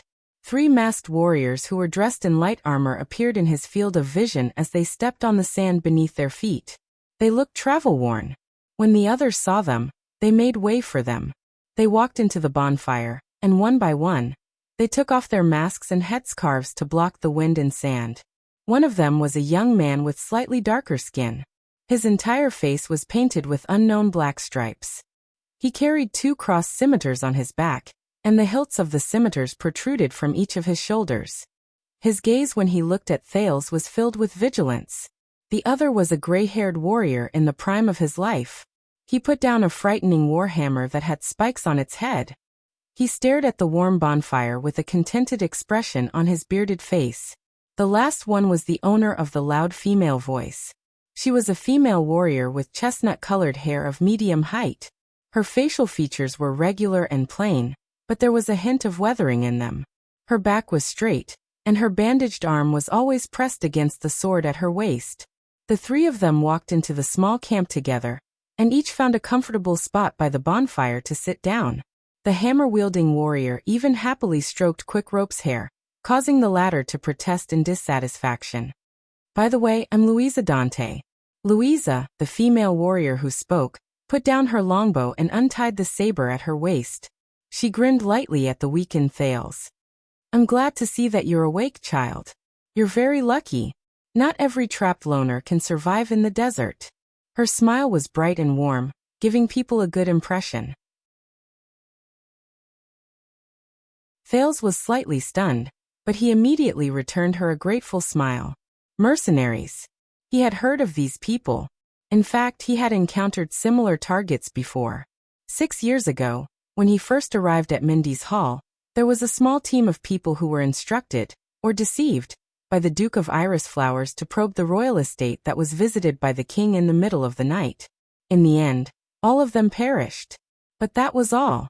In the chaotic downtown area of Eternal Star City, there were many people who were willing to sell unusual labor in unusual and often illegal ways for a few silver coins.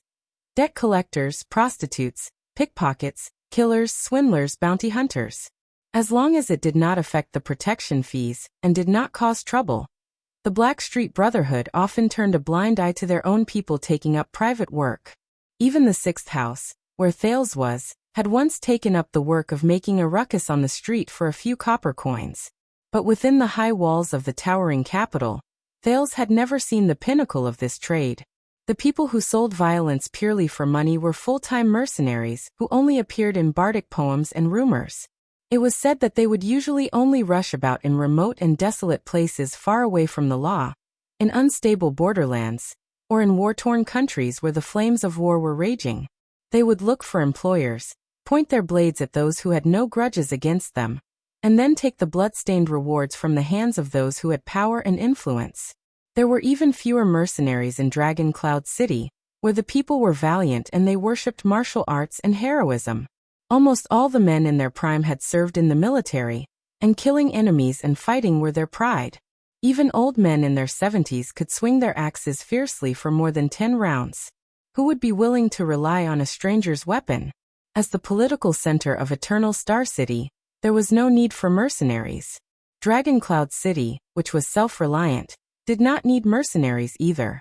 But here Thales stared at the long and short equipment these people wore. They were suitable for both long and short distances. They were completely different from the professional or conscripted soldiers who pursued a single function. He turned his head slowly and looked at the dangerous desert under the howling cold wind. He looked at the few bonfires in the distance, at the unknown darkness beyond his field of vision, and at the camel team who were kneeling and resting in a circle outside the camp. He suddenly understood something. So, the female warrior untied her sword and patted the sand off her body. She looked at him expectantly. Thales snapped out of his daze and looked at her politely. So what? I told you my name, boy, and as a courtesy and a response. Louisa smiled as usual. Oh, I'm sorry. I am. Thales only reacted then. He hurriedly pushed himself off the ground and tried to sit up, but he felt his vision go black and his arms go limp. Whoa, take it easy. Quick Rope quickly caught Thales, who was about to fall, and put him down gently. He made a fuss about nothing. He made a fuss and said, You can't stand up yet. When you were discovered, you were lying face down in the middle of the road. Half of your body was buried in the yellow sand, and you looked like an inconspicuous sandstone. If it weren't for Dean's sharp eyes, a team of 23 Bactrian camels, each weighing 800 to 900 pounds, would have trampled over you. Relax, boy. The hammer-wielding warrior stroked his beard. You're out of danger, and we have the whole night to listen to your self-introduction. Thales glanced at him gratefully, then turned to Louisa. I am. My name. The prince could not help but be stunned. It had been a long time since he formally introduced himself to a stranger. In fact, whether it was when he was a child beggar or when he was a prince, he did not need to introduce himself. In the former, no one cared about his name, but in the latter, everyone knew his name. Thales could not help but feel a strange sense of absurdity as he looked at the other people's curious gazes, and their unfamiliar and distant gazes. Waya. His voice rang weakly by the bonfire. My name is Waya. The others looked at each other. So Waya. Louisa stared at him intently. How did you end up in the great desert? Thales tried his best to make himself look more believable. I was unlucky. In fact, very unlucky. Thales sighed. My father, when he was still alive, was a man with a bit of power. Unfortunately, he made enemies in the north. When he couldn't protect me anymore, the enemies sent a few bad-tempered thugs after me, the kind with sharp knives. I could only escape to the south. They forced me into the great desert all the way. Thales knew that he looked terrible, but he also knew that the other party must have seen his luggage. He had to have a good reason to explain why a 14-year-old boy would carry a crossbow, a satchel of arrows, and a dagger into the great desert alone. What's more, they had saved his life. Louisa looked at the hammer-wielding warrior, and they nodded at each other. Quick Rope's eyes lit up. Wow, your enemies must hate you very much to be able to make you run to the great desert out of fear. Thales nodded quietly and said dejectedly, I didn't expect life in the great desert to be so difficult. I couldn't even last 4 or 5 days. Enemies? Thales raised his head curiously, and found that the person who interrupted was the young warrior with a face full of black tattoos. He sat by the fire and stared coldly at the prince while he wiped his blade. So you have enemies chasing after you. Of course, trouble always comes with it, he said softly with an expressionless face. Thales did not know how to answer for a moment. You can put away your fierce face, Mickey. Louisa cast a displeased glance at the black-tattooed man named Mickey. She seemed to have a problem with his attitude. I know what you're worried about. This child is not a desert bandit's undercover or spy. Thales was shocked. The man who was wiping his scimitar paused for a moment. No, you don't know what I'm worried about. Mickey's face became serious. If you knew, we wouldn't have been hired by that profiteer, and we wouldn't have come here. Dean knows, but he doesn't listen to me. Louisa curled her lips. Thales watched their argument curiously. The bearded warrior laughed and raised his hands to smooth things over. Relax, buddy. There's no need to pull a long face all the time. He turned to Mickey and pointed at the weak Thales. But you saw it too, Mickey. He almost died there. No desert bandit group would send a child who was dying of thirst to be a spy. There's nothing to rob in Tormorden's caravan. We'll be safe. In fact, we didn't run into any desert bandits or exiles along the way, and you know why. Thales smiled weakly. Mickey snorted. That's what I'm worried about. Mortals try to use their power to interfere in the desert, but the desert god has never forgiven them. Mickey's gaze became more and more solemn. He glanced at the sky. This means that we're in trouble. Thales had a sudden thought. The strong warrior laughed out loud. Ignore Mickey. He's just like that. Locals are always prejudiced against travelers, and they're also paranoid. The bearded warrior snorted nonchalantly and turned to Thales. Let's talk about other interesting things. Thales was stunned. He glanced at Mickey. Locals? At this moment. So, you're a Northland noble who was forced to flee to the Great Desert? Louisa said faintly. You know, your accent is very much like a Northlander's. I guess so, Thales answered carefully. Yes, he could only say that. His 6 years in Dragoncloud City allowed him to easily imitate a Northland accent without even having to deliberately imitate it. Very good, Northlanders. I like Northlanders the most. Maybe we should let Dion come and talk to his fellow Northlanders. The middle-aged warrior beside them laughed. At this moment, Quick Rope slapped his thigh. Noble. Quick Rope rubbed his hands excitedly. His eyes sparkled. Very good. Now we can talk about the issue of remuneration. He looked at Thales happily and beamed. You know, young Mr. Waya, I saved your life from being buried in the sand. Thales was slightly startled. Yes, thank you. But at the same time he noticed that Louisa, the strong warrior, and the young man with black tattoos all rolled their eyes towards the outside. Quick Rope straightened his back with a proud look on his face. So according to the rules of the desert, I saved you. In other words, I will automatically own all your property, including the ownership of your person. Quick Rope coughed, put his hands on his hips and said seriously, So Waya, you're mine now. Thales was completely stunned. Do you understand? In the next moment, a palm the size of a pot lid slammed into the back of Quick Rope's head from behind. Asterisk slap. Asterisk, ah. Quick Rope's scream even startled a camel in the distance. Watching Quick Rope scream, Louisa and the strong warrior laughed. Even the gloomy Mickey curled up the corners of his lips.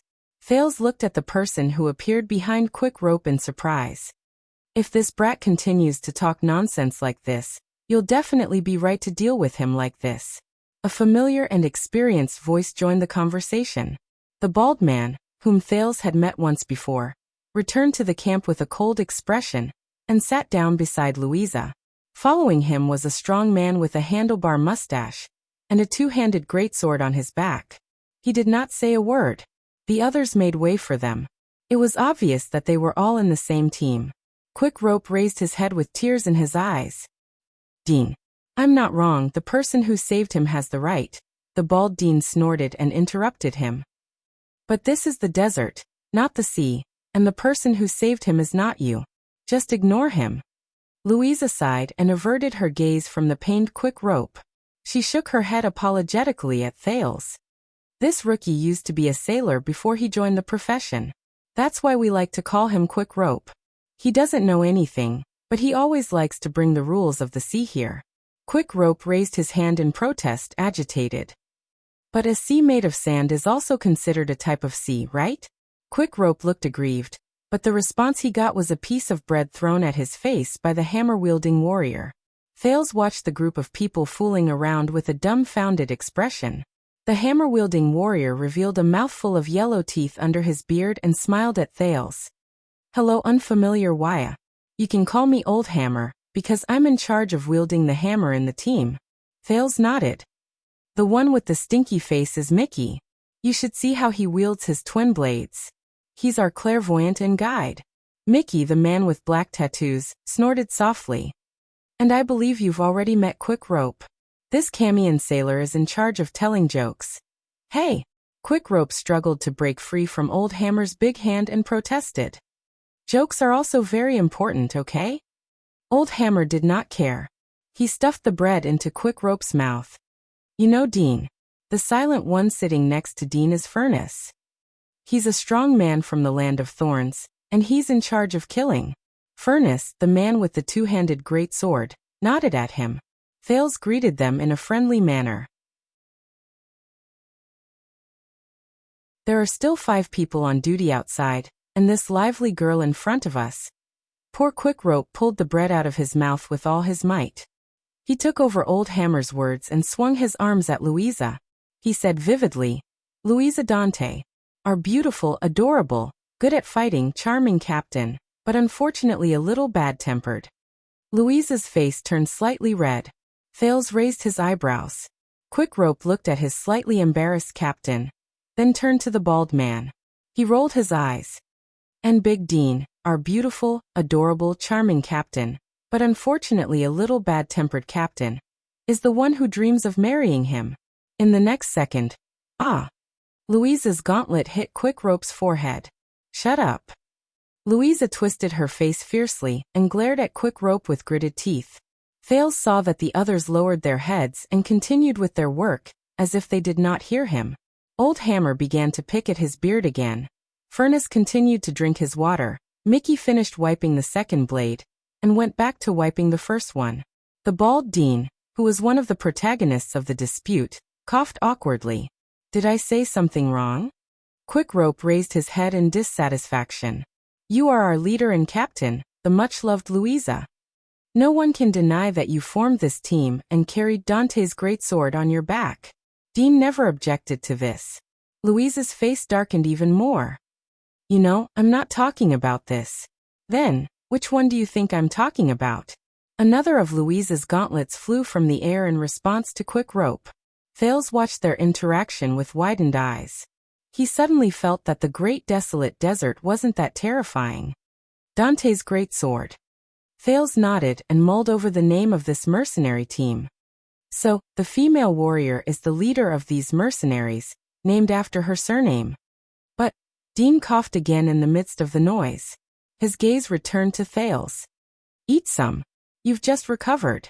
He handed Thales a piece of bread and a water skin. Water can prolong life, but it can't fill your stomach. Thales took the food with a heavy heart and forced a grateful smile. Thank you.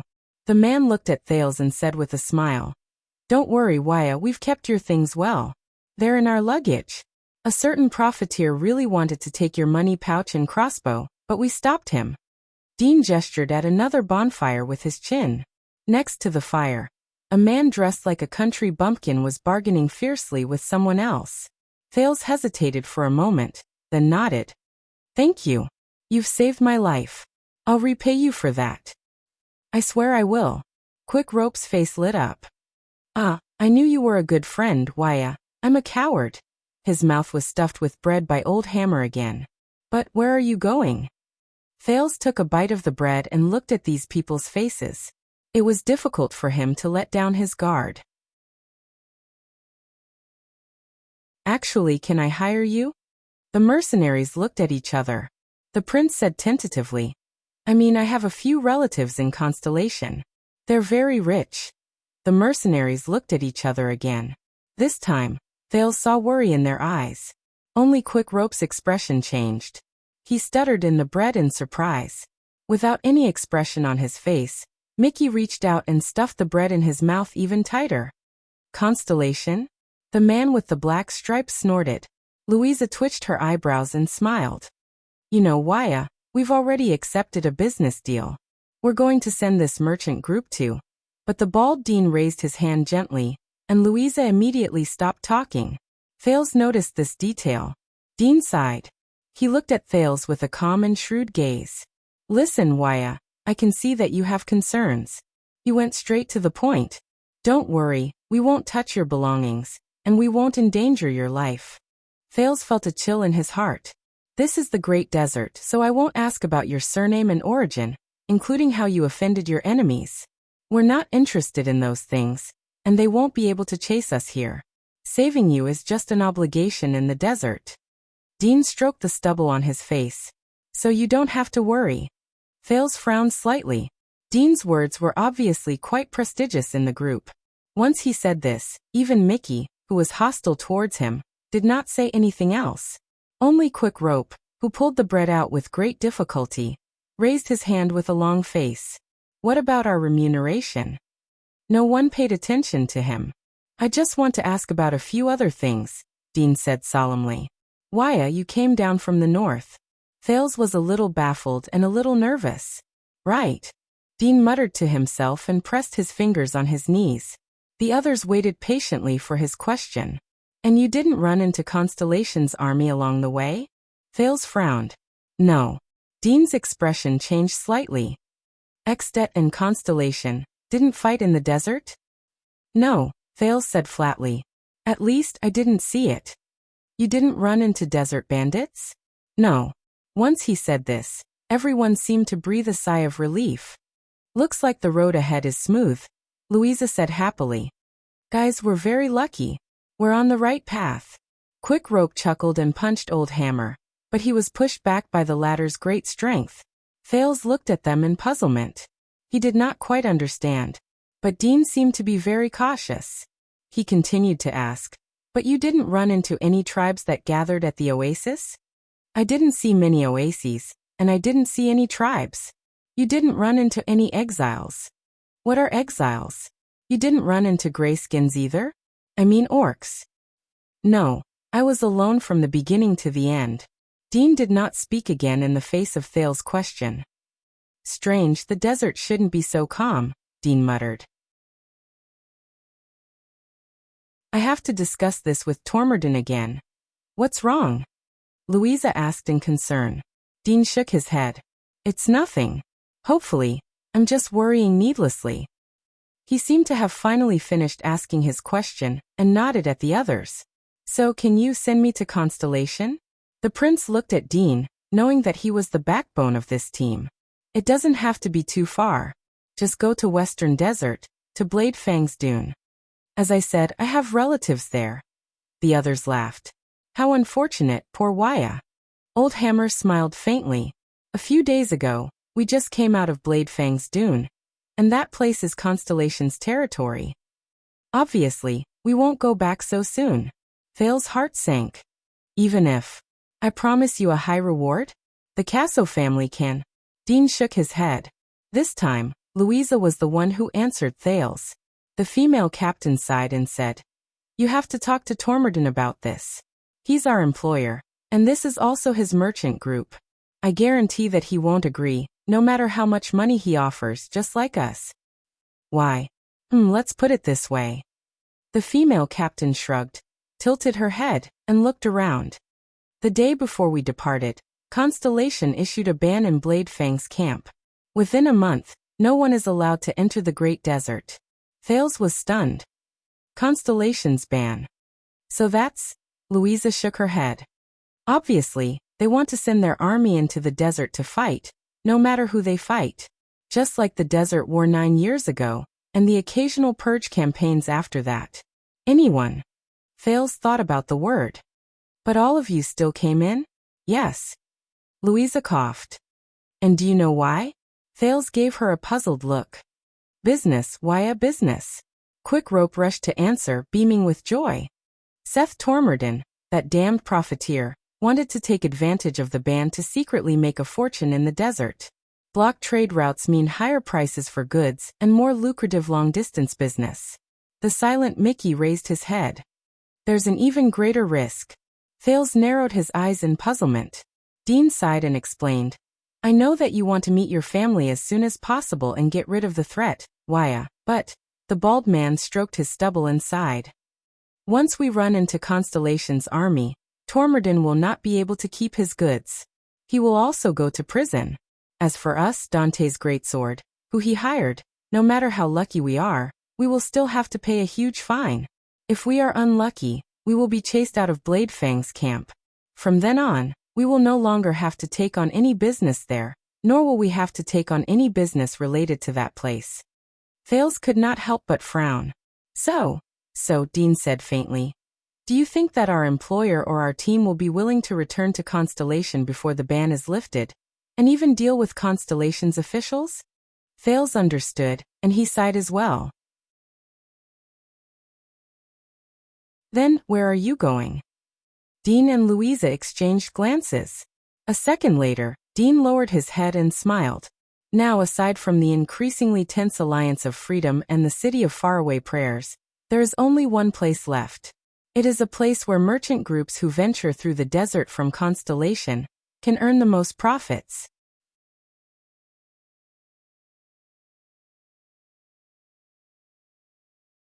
Chapter 374. Thales carried his luggage and dragged his body, which had just recovered from a serious illness. He panted as he walked behind the camels of the merchant group. Even though the sand under his feet was still a hindrance to walk on, even though his skin wrapped in sackcloth was still stuffy and uncomfortable, even though the scorching sun was still merciless, the teenager's heart was much calmer. There was no other reason. I'm telling you, Kant, I'm really telling you. The rookie mercenary, Quick Rope, walked beside the camel in front and said something excitedly to Kant, the burly man from Northland, who was also in Dante's greatsword. What I'm talking about is definitely something that will earn you nothing. Think about it, the work we do is very dangerous. It's the same as tying our lives to our waistbands. After we pee, we have to pay attention to the frequency when we shake our D*CK. We're worried about whether we'll shake our heads off. Maybe one day, we'll run into something tough and we won't be able to go back. Then, your wife and daughter will cry to death and you'll be poor and depressed. F*CKU Quick Rope. Kant, who was already impatient, carried a two-handed greatsword and stepped over a piece of gravel. He rolled his eyes at the chattering Quick Rope in disgust. Didn't your mother teach you not to curse others? Thales raised his head and looked at the camel caravan in front of him. He looked at the merchants talking to each other in front of the caravan, and the mercenaries patrolling on horses in the distance. He could not help but curl up the corners of his lips. Compared to a person who had no hope, it was better to trudge painfully in the desert alone and imprisoned. To be able to see signs of life, run into people, and hear the sounds of people talking to each other, whether they were happy or dejected. That's great. Quick Rope shook his head vigorously. I'm just making an analogy. But think about it, if you take out this money and place it with Tampa, if you go back alive, he'll return 99% of the money to you. If you die, Tampa will pay your family 10 times the money. Then wouldn't your death be very meaningful? Hey, don't, good Kant, handsome Kant, don't hit me. I'm just making an analogy, hey don't, Thales shook his head. He moved his feet and averted his gaze from Quick Rope, who was being beaten up. Looks like you've recovered quite well. A mercenary who had just returned from patrolling had a thick headscarf over his head. He dismounted from his horse beside Thales and walked so that the horse, which had been running endlessly under the scorching sun, could rest. But you've just recovered after all. There's no need to force yourself. You can stay on the camel's back. Big Dion took off his headscarf, revealing his smooth head. He then tied a battle axe behind his shoulder. Thales smiled at the bald mercenary. I think it's good to do some restorative exercises. I think what he meant was. Mickey rode behind Big Dion expressionlessly without even looking at Thales. If you fall again, we don't have time to waste on a burden. Thales watched awkwardly as Mickey rode past them with a face full of colors to change shifts with his companions. I don't think he likes me. He couldn't help but frown looking at McGee's back. Obviously, you can't turn everyone into your fans. Dion watched his companions walk into the distance with a pensive look on his face. Especially Mickey. Based on his past experiences, Mickey is very vigilant. Before he gets to know someone, he suspects every stranger. Thales forced a smile. It was the third day after he was rescued by the merchant group. Dante's greatsword was a mercenary group that was neither too big nor too small. The short warrior, Breeze, who was in charge of scouting the way, fell asleep the moment he returned. Hubert, the former blacksmith from Steel City, smiled shyly. Haken, the big-bellied Arabian, politely asked Thales if he was married. If not, he wanted to introduce one of his 7 unmarried sisters to Thales. Kant, the Northlander, had a gruff voice, liked to slap people's shoulders and whistled all the time. He cast a glance at Thales before he ran off to pee. Quick Rope, Old Hammer, Mickey, Furnace, Big Dion, and the leader, Louisa Dante. At least on this journey, they had 11 professional mercenaries who took shifts day and night to protect this small merchant group of 20 people and 23 camels as they safely crossed the desert and headed towards the famous Tower of Eradication. Thales sometimes found it strange. Is this small number of people really enough to protect the merchant group? Of course, we don't have enough manpower to deal with bandits with only a few dozen members, Dion told him. But the fact that there are armed merchant caravans is enough to answer a lot of questions. Are the bandits willing to take the risk to fight against 11 fully armed professional assassins like us? Maybe they can win, but they'll definitely pay a heavy price. They don't have many people left, and the next time they rob us, it might be their doomsday. This is our purpose, and also the mercenaries' way of survival. Deterrence is more important than fighting with our lives on the line. After all, we're not a suicide squad. Of course, that's excluding those 100-man groups who specialize in fighting wars. At that time, Dion shook his head. Thales was grateful for their help and shelter, especially after they encountered the terrifying sandstorm the day before yesterday. His vision was so gray that he could not even see his own fingers, and the shrill sound of the wind beside his ears was frightening. Thales could not even hear his own words clearly. He could only desperately cover his head and hide. The howling and whistling sand was even more terrifying than blades.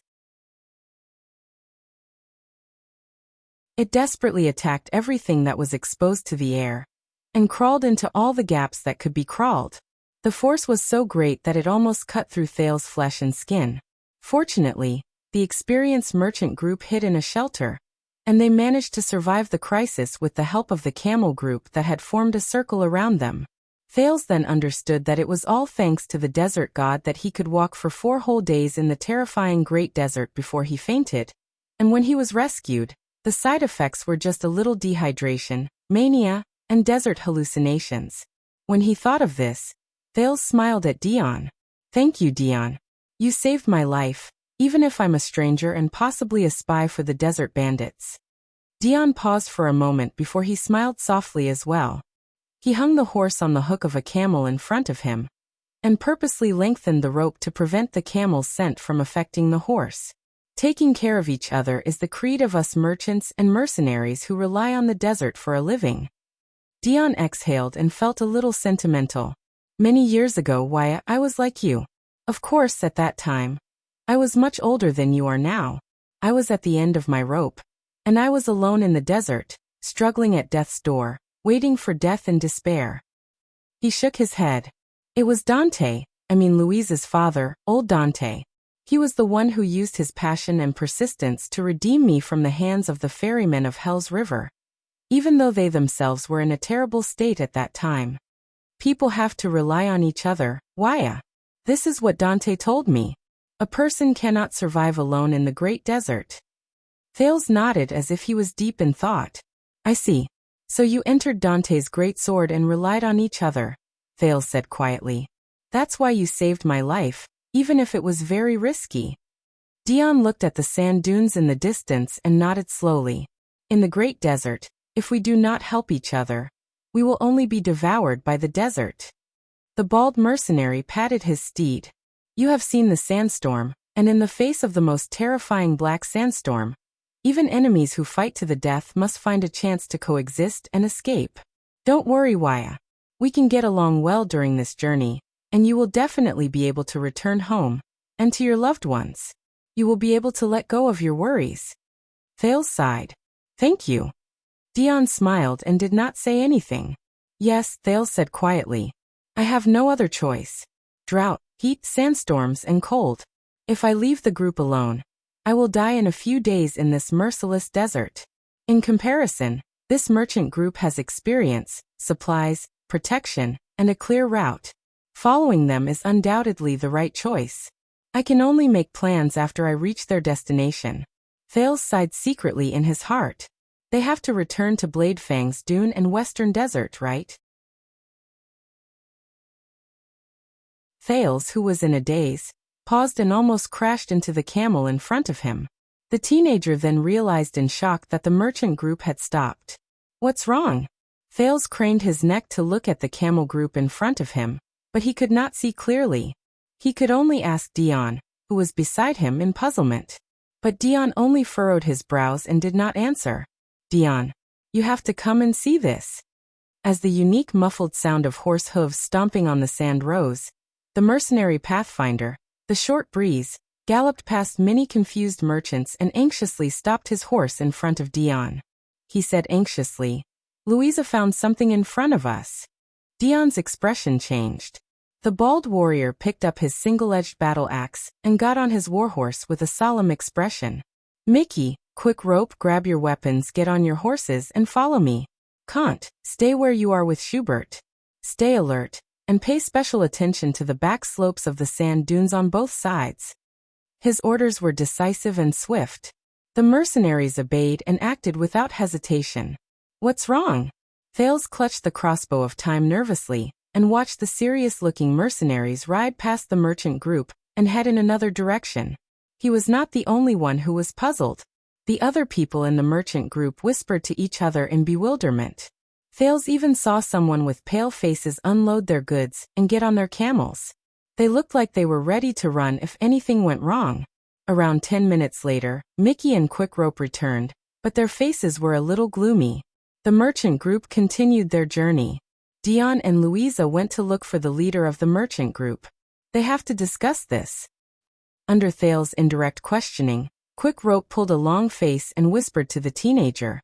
We found a small camp not far away, but the people in there are all dead. Thales was horrified. How did they die? Quickrope led his steed forward with the merchant group gloomily. They were killed. Thales frowned and looked suspiciously at the uneasy Quickrope. What? Who did it? I don't know. That's why I'm worried.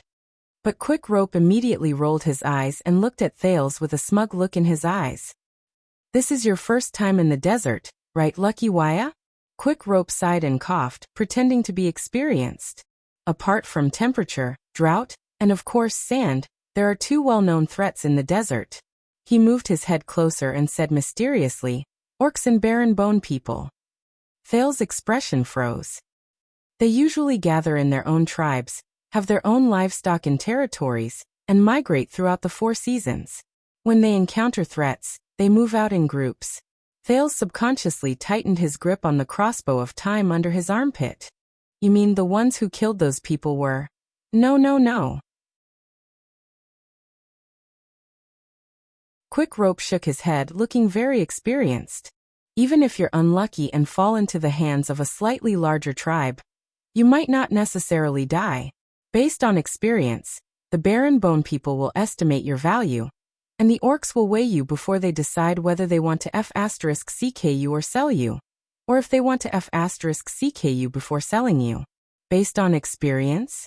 Thales stared at Quick Rope with a strange expression on his face. Sell? Thales coughed and repeated, sell to where? Quick Rope flashed a happy smile. Do you know Caligri? Caligri? Thales was slightly stunned. He felt like he had heard of this place before. Yes. When he spoke of this, Quick Rope's eyes lit up. Caligri, the legendary desert city.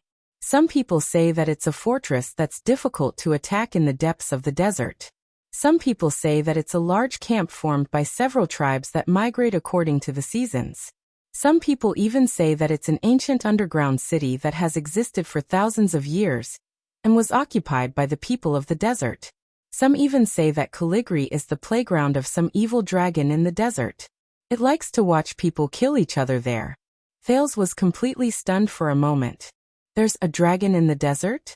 However, Quick Rope just waved his hand impatiently. Don't interrupt me. In short, Caligri is the most mysterious, lively, and dangerous place in the desert. The barren bone people and orcs are frequent visitors there.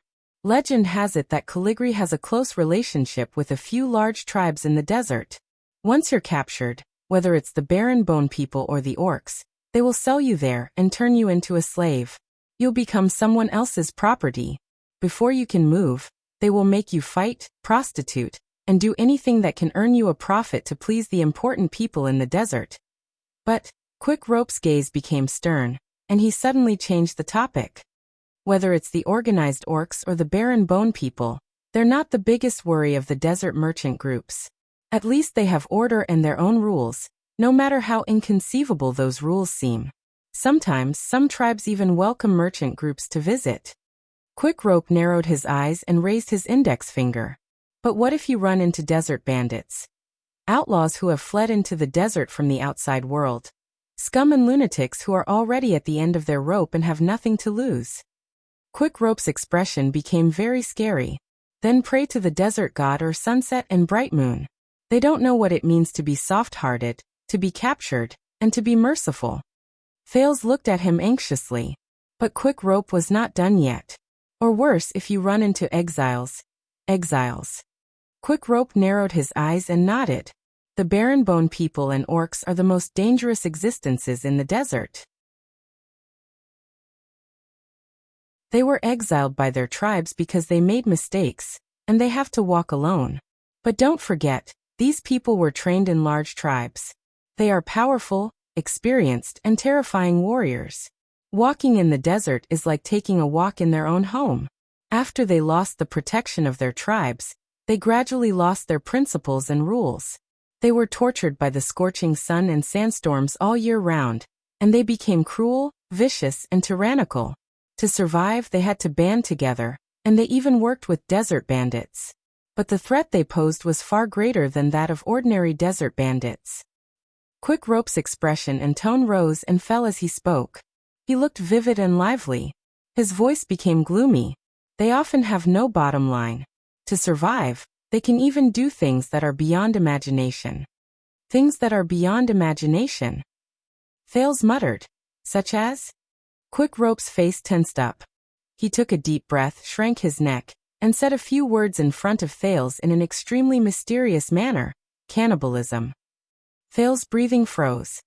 So the rumors that people have been spreading about cannibalism in the desert, and that children are even sold into the desert to be eaten by barren bone people or orcs. It's true. Quick Rope looked at him coldly. Or at least part of it. Why, the desert is very dangerous. A well-behaved person might not be able to breathe tomorrow. Quick Rope's voice was filled with melancholy. The fear of death occupies our bodies and minds all the time. So to overcome this fear, we have a way. Thales stared at him in a daze. He suddenly felt that something was wrong. Quick Rope coughed. Let me tell you, there's a tavern owner named Tampa in Bladefang's Dune. He promises that as long as you deposit a sum of money in his place, if you return alive, he will return 99% of the money to you. If you don't return alive. At this moment, *slap. *, a woman armed to the teeth suddenly appeared behind them, and slapped the back of Quick Rope's head. "Arg, Louisa! Quick Rope, you brat!" The leader of the mercenaries, Louisa Dante, angrily slapped Quick Rope's head, causing him to cover his head and scurry away. "Stop messing around with your crooked ways to make money whenever you see someone. Also,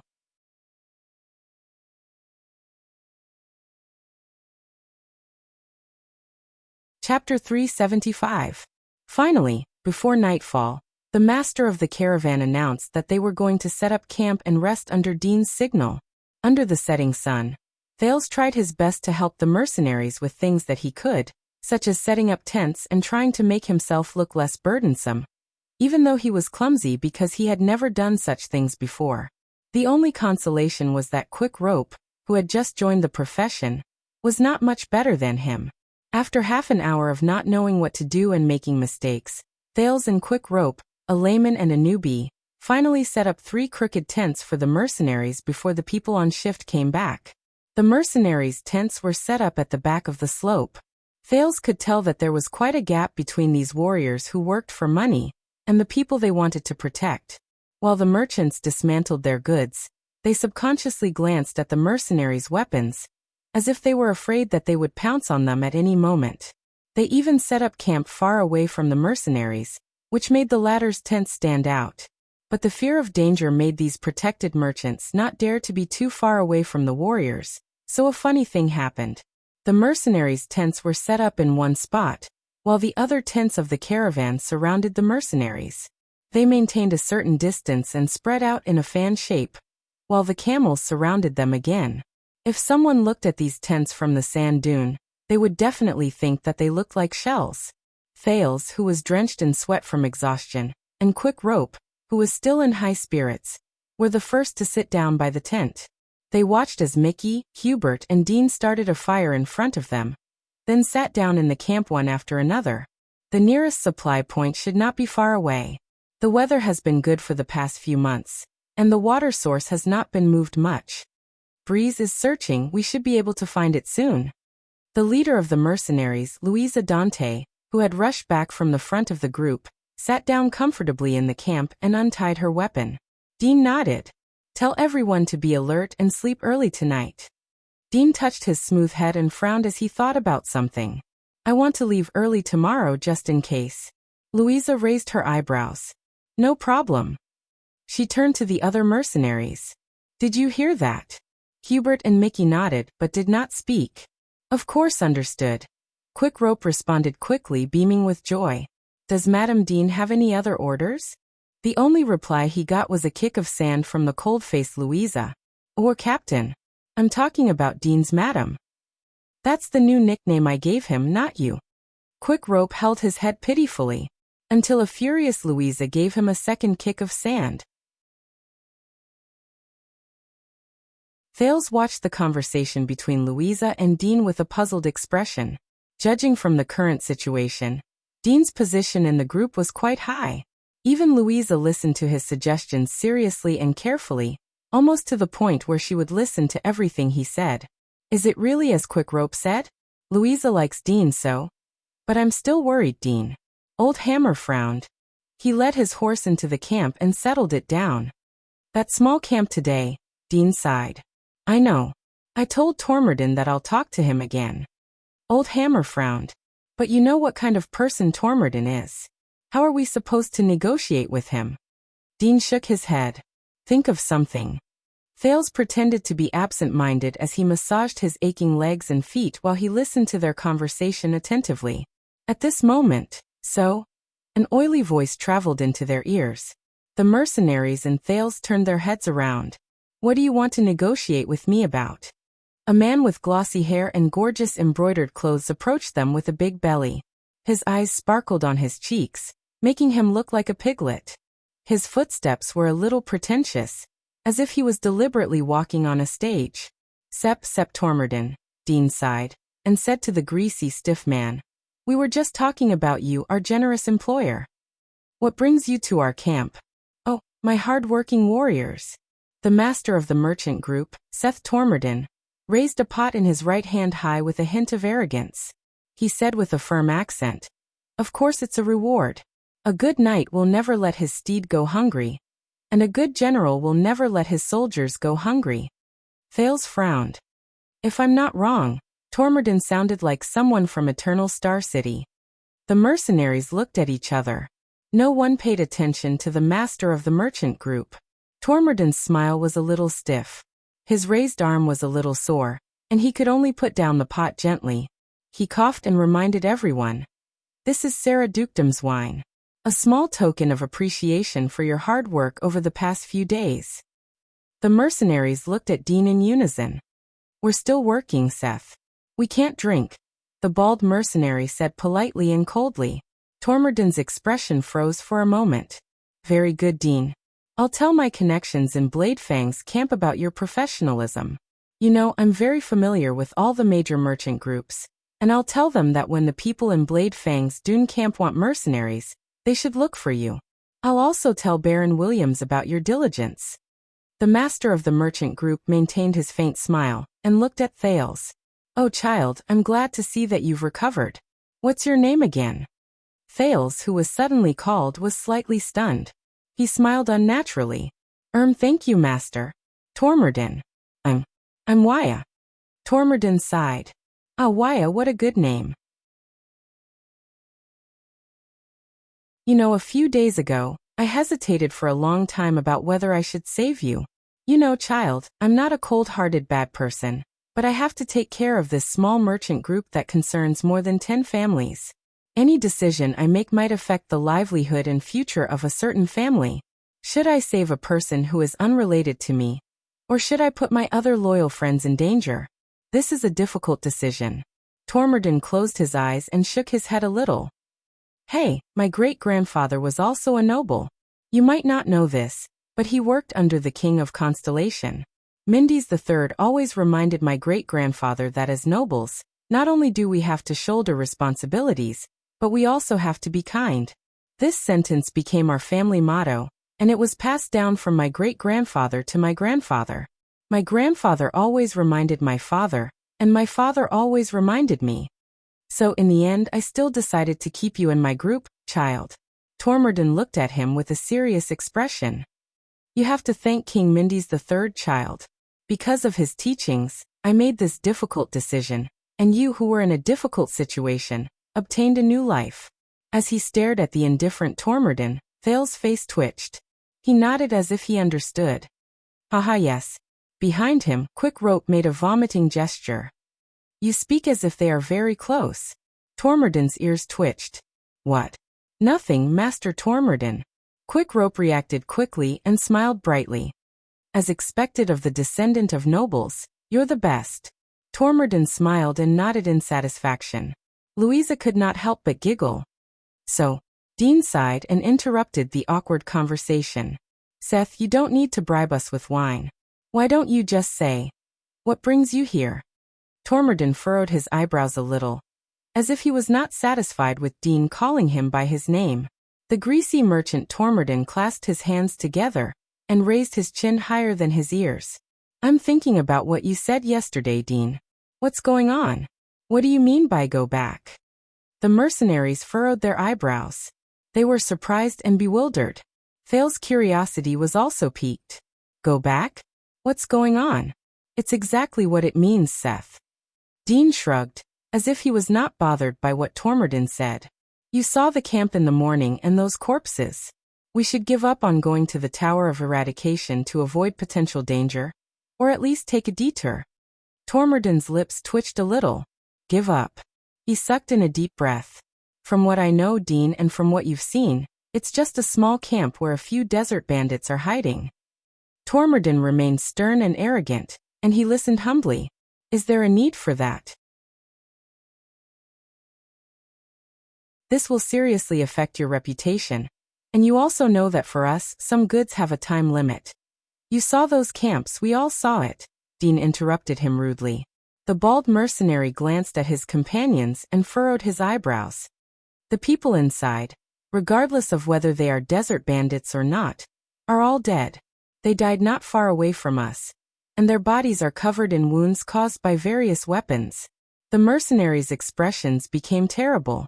Quick Rope even widened his eyes. This is not an isolated case. Along the way, from the land of Fist Stone to Lizard Mouth, there have been no less than 5 places like this. There are not only desert bandits, but also small groups of unidentified people. I suspect that there are also merchant groups among them. Dean turned to Thales. And you've met Waya. According to him, there was no one on the road from the north. It was as if the desert bandits and exiles who had spread across the desert had all disappeared overnight. Thales nodded. Thales thought of something. All disappeared. Dean said faintly. So, I sincerely suggest to you, no, I strongly suggest to you, Seth, that we stop moving forward. Tormodin took a deep breath, as if he was trying to maintain the last of his poise. In the next second, Tormodin raised his head abruptly and punched his own palm. I don't understand. Desert bandits, exiles. Isn't it better for these scum who bring disaster to the region and obstruct the trade route to die? Tormodin gritted his teeth. We have one less thing to worry about, and I have to congratulate all of you, Big Dean. Because of their deaths, your job has become much easier. Eliminating their threat. Isn't that the reason why I hired you, the professional bodyguards? What do you think, honorable warriors? Tormodin turned to the others. The mercenaries did not speak. Dean heaved a long sigh. He looked as if he was exasperated that the mercenaries did not live up to his expectations. No, you don't understand what I mean, Seth. The bald mercenary gritted his teeth and said, the desert bandits' corpses in the camp were all found not far away from the camp. This means that they were killed when they were fleeing the camp in a hurry. They ran into an enemy they could not defeat, so they did not even think about fighting back. Once they discovered the enemy, they could only run for their lives. But they did not run away, Dean said solemnly. More than 20 armed, experienced and merciless desert bandits. None of them ran away. Tormodin was slightly stunned. Dean raised his eyebrows and said, listen to me, Seth. Turn back and find another way to ensure our safety. Master Tormodin's expression remained the same, but he kept rubbing his hands on the fabric of his clothes, revealing his emotions. He didn't tell you about the matter of us returning directly, right? He turned to the female warrior. Captain Dante, what do you say? We'll say whatever Dean says, Louisa answered firmly. He represents the entire team. Thales could not help but notice that the other people's expressions were the same, as if they were used to this scene. Tormodin could no longer maintain the indifferent expression on his face. He rubbed his hair in agony. It was only then that Thales noticed that Tormodin's hair was sparse. He was bald. He gritted his teeth and said, Dean, tell me, why should I take the risk of being banished from Blade Fang's dune on this trip? Dean shrugged. You want profits? Yes, profits. Tormodin seemed to have found a way to vent. He raised his index finger and said fiercely, damn profits. So many eloquent and calculative merchants have been buried in the desert, but we still come one after another, because this is the only thing that supports us to take the risk to step into the desert. Profits, profits. He widened his eyes, as if he wanted to seek a consensus from everyone in his field of vision. First, Extet and the Alliance of Freedom are going to war. Second, Constellations want to seal off the desert. Do you know what this means? It means that the entire supply line has been cut off because the Northlanders are going to war or the Constellations are going to go crazy. The road from the Golden Passage to Extet will be sealed off, and the passage from the desert to Constellation will also be blocked. Tormodin seemed exasperated. Do you know soon? A bag of 200 ounces of marijuana produced in the Long Corridor Archipelago will be sold for 5 tormans in Constellation, and 20 Rykerus in Northland. Even after deducting the consumption of inferior currency and foreign exchange, we can still earn nearly 70 to 80 King Shalan. A bottle of fine wine from Sarah Hill is priced at 45 Kaler in the Southland market. If we walk some distance, we can sell it at the Tower of Eradication for a high price of 80 Shalan silver coins. A fine velvet from Sword Lake is sold for 20 Tabiso in Olumbia, and in the north of the desert, we can sell it for dozens of Rykerus. A barrel of eternal oil, an everlasting lamp. All the goods you can imagine. As long as you come to the right place, you can earn a profit. What's the logic behind this? The supply and demand of the market. I dare to bet on the reputation of the Tormorden family for generations that in the next month, the price of the goods in the south will increase in the north, and the goods in the east will be sold out in the west. Where else can you find such a good opportunity? And now that we've come this far, you're suggesting that we turn around, return to Blade Fang's dune, and obediently let the Constellations confiscate our goods? The mercenaries looked at each other. Dean shook his head, unmoved. If necessary, losing our goods is better than losing our heads. Like a deflated balloon, Tormorden slumped down. As you said, Master Tormorden, Dean added. This is a difficult decision. Tormorden looked like a defeated rooster. His face drooped. Can someone tell me what's going on up ahead? Is it so serious that I have to give up the benefits of the entire merchant group? Dean shook his head. I don't know. If I have to say, there's someone in Seth. Someone. Dean nodded. His gaze was extremely solemn. Someone. Someone is in the desert where we are. They are hunting down all living things in a large area, in a large scale, and in an efficient manner. Even the sandstorm couldn't stop the massacre. It's not far ahead of us.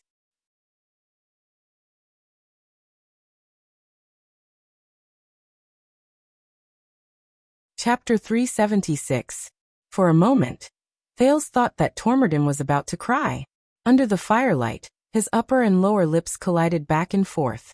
His small eyes, which rested on his cheekbones, blinked in a daze, and the greasy hair on his forehead swayed slightly. But the master of the merchant group sucked in a sharp breath and stabilized his shaky image. Tormorden's cheeks curled up, and he squeezed out an extremely ugly smile. All right. Do you know what this reminds me of? Tormorden coughed, and the necklace around his neck swayed continuously.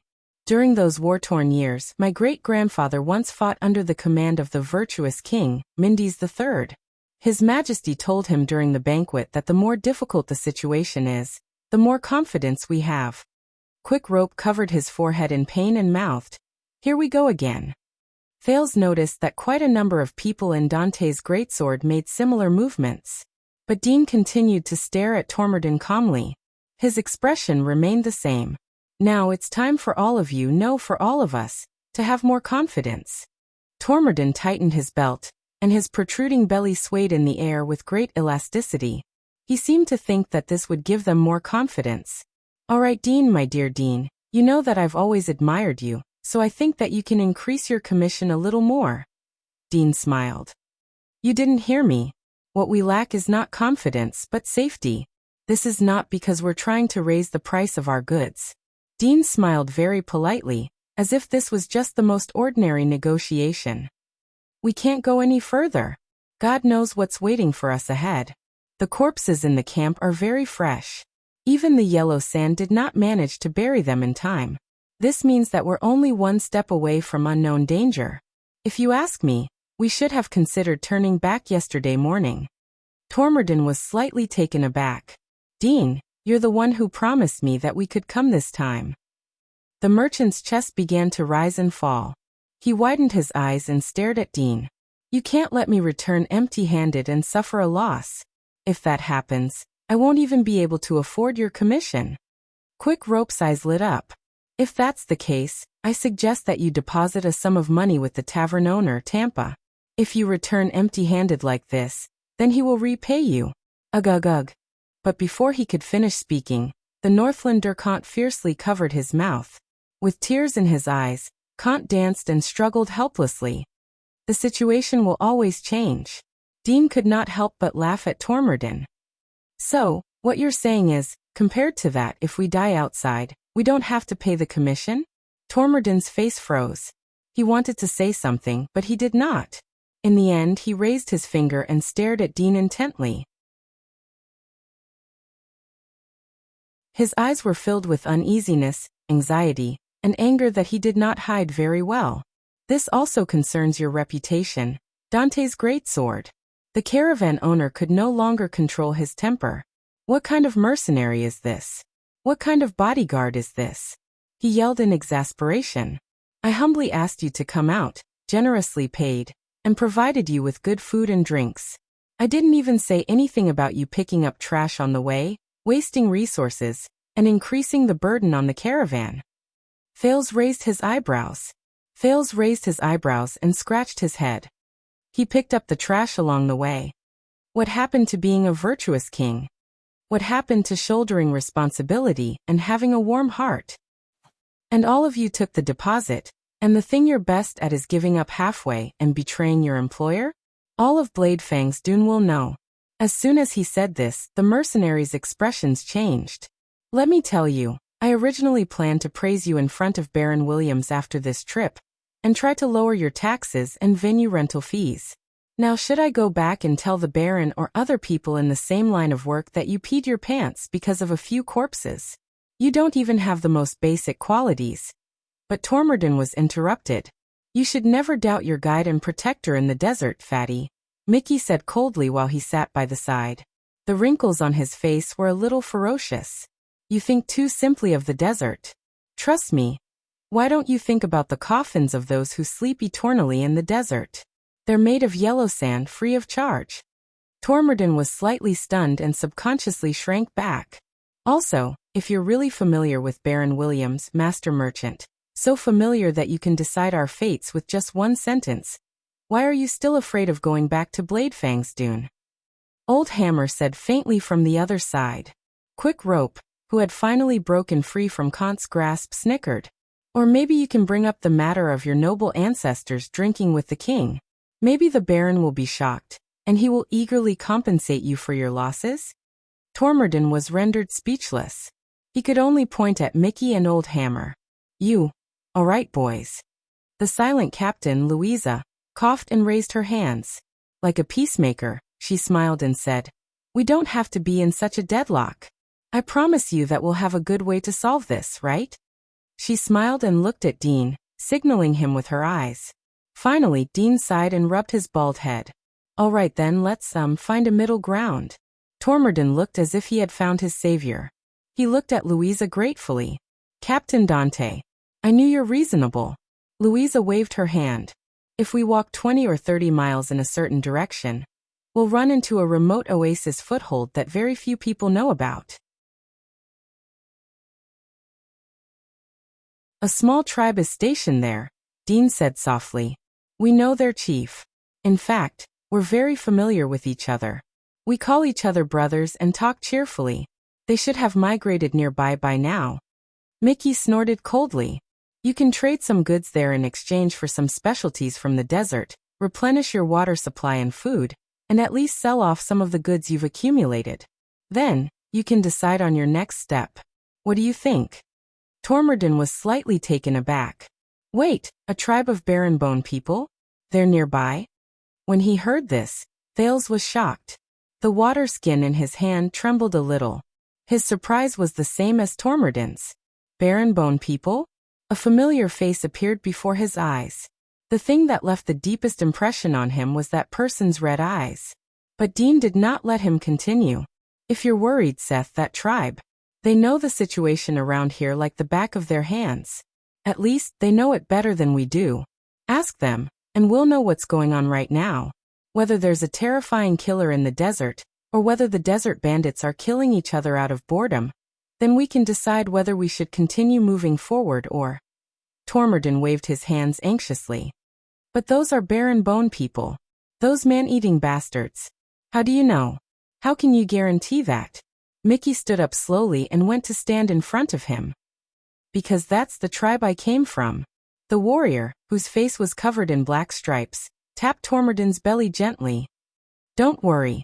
Mickey clenched his teeth. His gaze was as sharp as an arrow. As a man-eating bastard, I'll tell them in advance that you can't eat them. The master of the merchant group's face was pale. He was so frightened that he took a step back and fell to the ground. Quick Rope snickered. Thales was stunned. Baron Bone people. Baron Bone people? He stared at Mickey, especially at the latter's eyes. But they were a pair of normal brown eyes. Baron Bone. Tormorden subconsciously looked at the other mercenaries, but found that they were all looking at him with worried expressions. He could not help but shudder a little. Nearby. Now you know why we can come and go as we please in the desert. Dean sighed. This is our greatest secret, Master. We have a barren-bone person as our guide. Tormodin shuddered again. Louisa helped Tormodin up and gave him an apologetic smile. Then we'll go to that tribe tomorrow. A smile instantly appeared on Tormodin's face. Ahem, I understand now. The master of the merchant group chuckled, and he looked a little forced. We'll go back tomorrow. Tomorrow. Before he finished speaking, he scrambled out of the camp. He looked like there were 8 hungry wolves chasing after him. Dante's greatswords laughed in a relaxed manner. Thales sat in the corner and did not say anything. But we all know that there's no barren-bone tribe there. Old Hammer shook his head in resignation and patted Mickey, who sat down again. And that's the supply point we're supposed to go to according to our plan, isn't it? That's right. Dean shrugged and gestured at Tormodin's back with his chin. But he doesn't know. Carefree laughter rose in the camp again. The problem is solved. We don't have to search those corpses in fear anymore. To be honest, I can even recognize a few of the exiles among the dead desert bandits as people from the Sherilyn tribe. Some of them had at least 20 flash marks on their bodies, and they won 20 battles. They might even be in Supreme class. Dean sighed. It's hard to imagine what killed them. Louisa smiled gently at him. Don't worry, we'll go back tomorrow. Thales quietly shrank in the corner and looked at the group suspiciously. His gaze swept past Mickey from time to time. Louisa noticed Thales's gaze. Don't mind me, Waya, and don't be too surprised. I know what you're thinking, Louisa said in a considerate manner. Barren-bone people have green faces and fangs, and they eat human flesh. Everyone's gazes turned to him at the same time, and it immediately made Thales feel very awkward. Old Hammer even started laughing out loud. The female captain shook her head. First of all, that so-called barren-bone tribe doesn't exist, and we're not going to any tribe as guests. Quick Rope flashed his white teeth. I was just joking. Thales forced himself to twitch the corners of his mouth. He cleared his throat and felt that he should say something. All right, of course, but you just said that Mickey is, Louisa smiled and said. That's right, Mickey is a barren-bone person. Do you see the lines on his face? Those are war marks, one of the proofs of a barren-bone person. Obviously, he doesn't eat humans and barren-bone people don't. No, not all of them. Mickey snorted softly.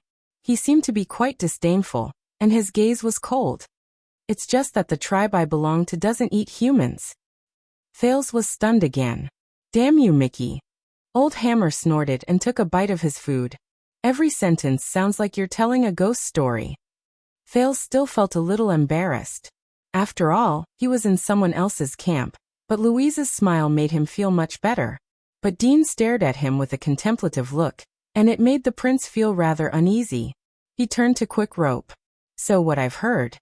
Oh, forget what you've heard. Old Hammer sighed and swallowed his food. Madness, brutality, cannibalism.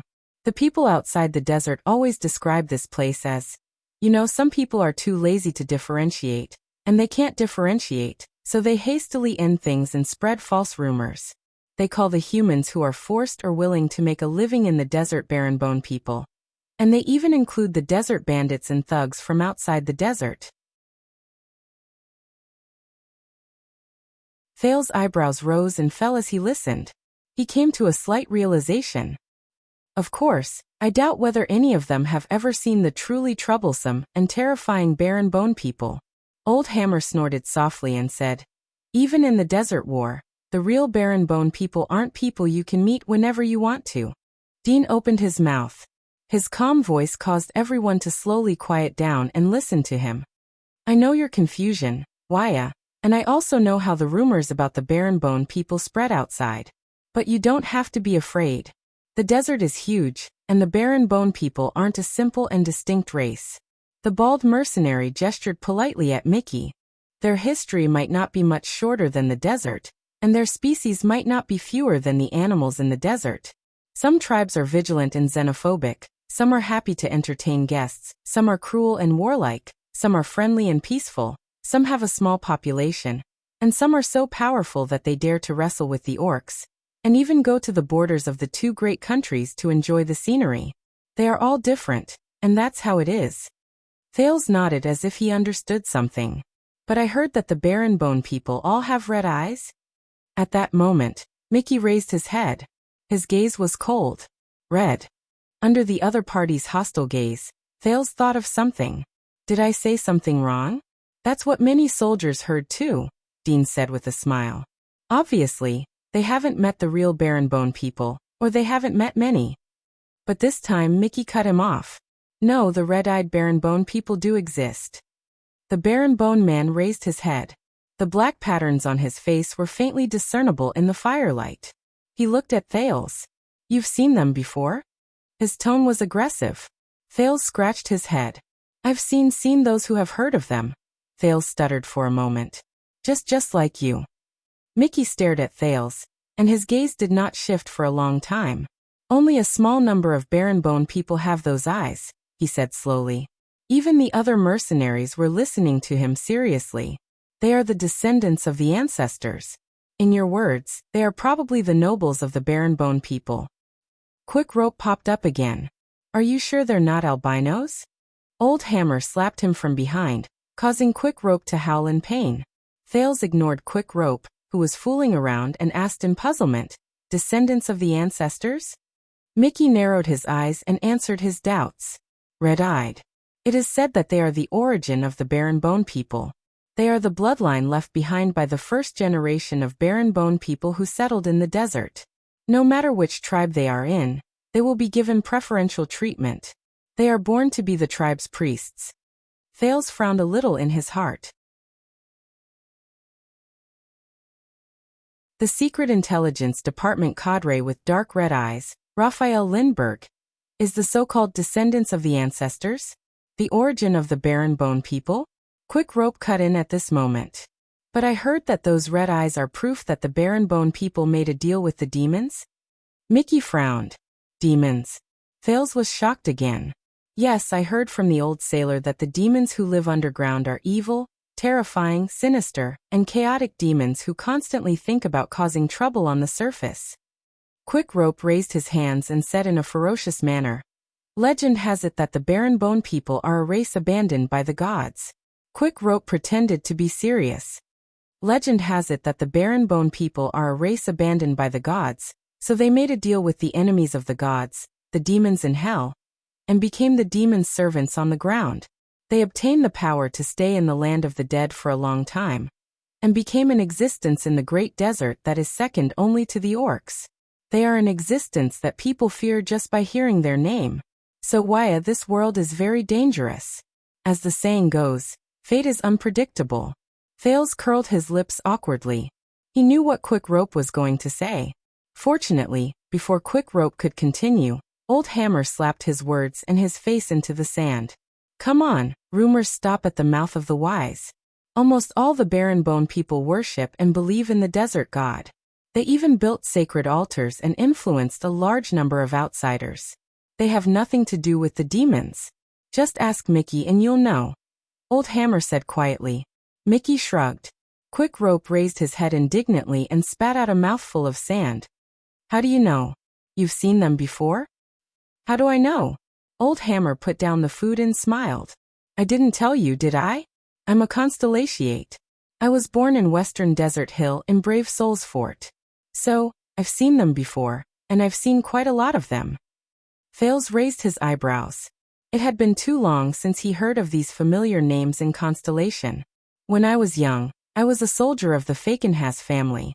During the Bloody Year, I was called to guard Bladefang's dune.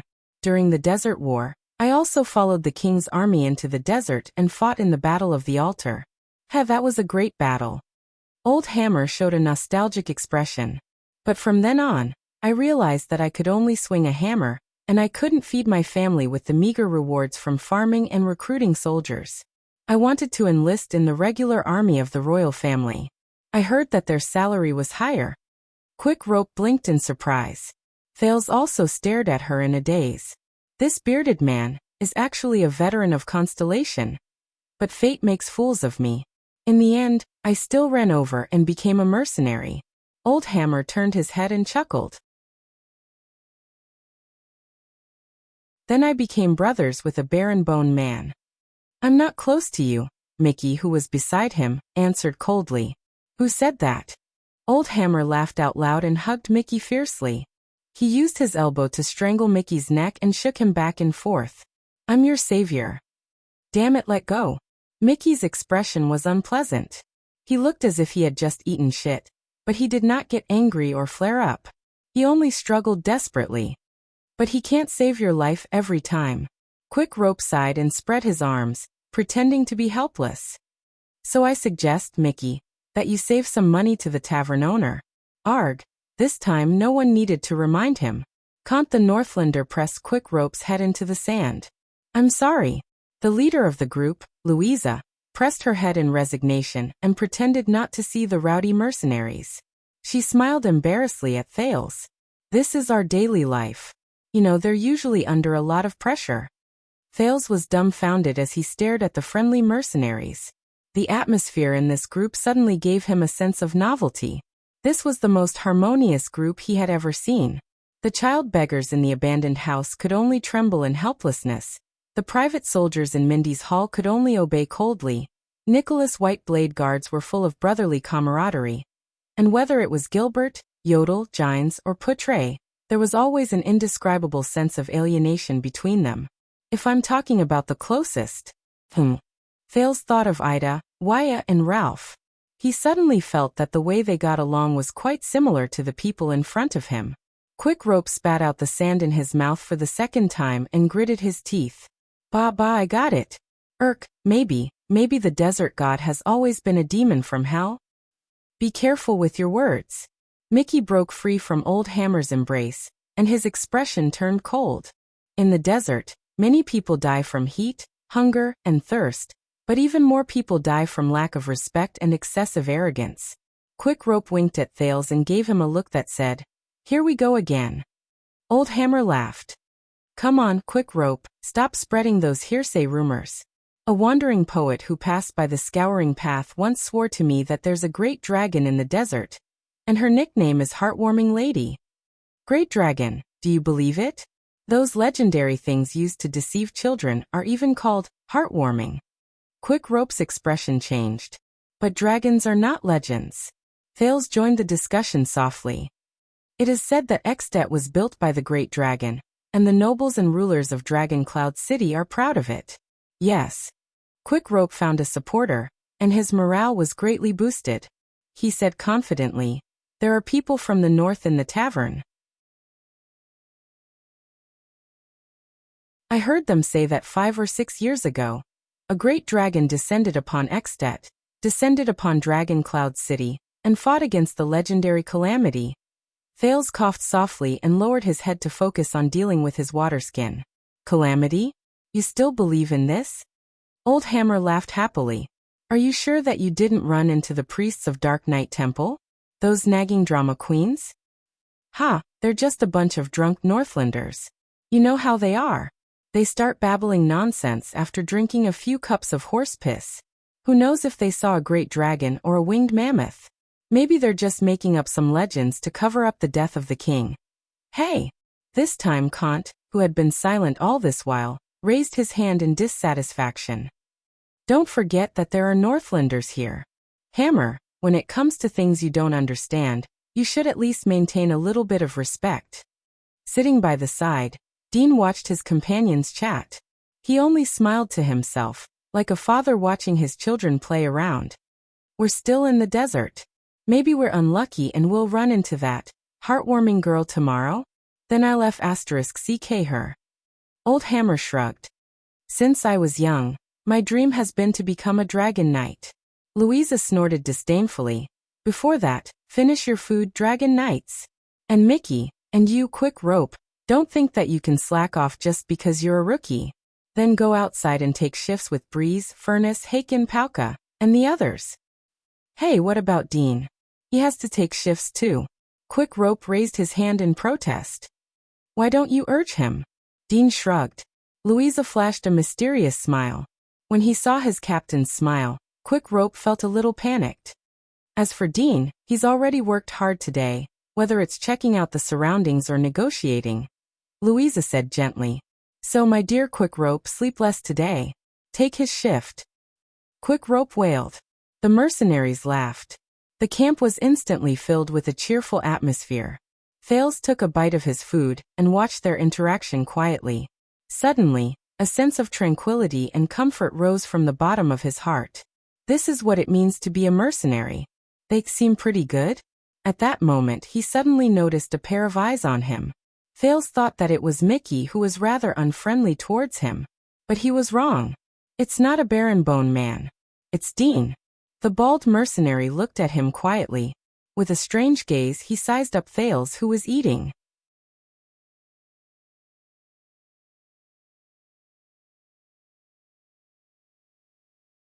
Chapter 377.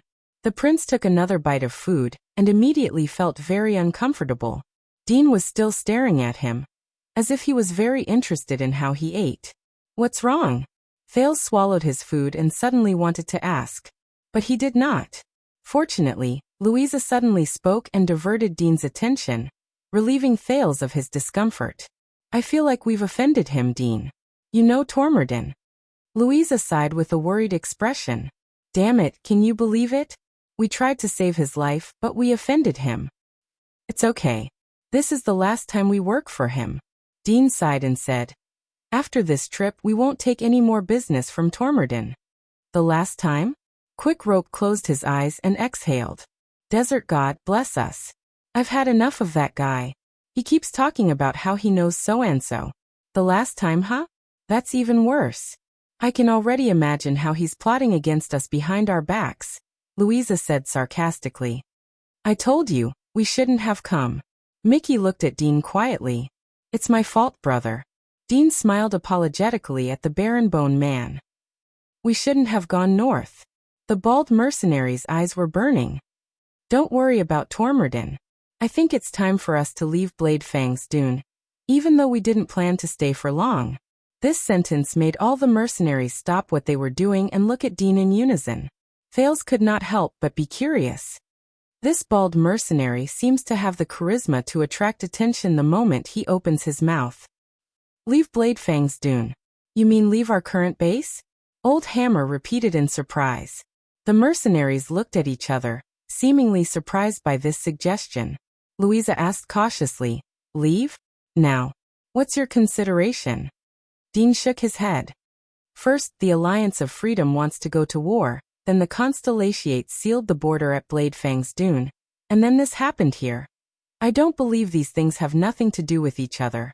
The bald mercenary took a sip of water and looked at the camps in the distance with a worried expression. Whether it's Bladefang's Dune or the Western Front Line, this land is no longer suitable for mercenaries. Quick Rope raised his hand in confusion. Wait, why don't I understand? The Alliance of Freedom, sealing the borders. What do these things have to do with being a mercenary? Shut up. Old Hammer glared at him sternly. Listen to Dean and learn from him. Quick Rope blinked with a confused look on his face.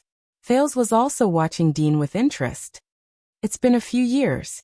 The city of Faraway Prayers has not sent any cleanup teams into the desert to protect the trade routes.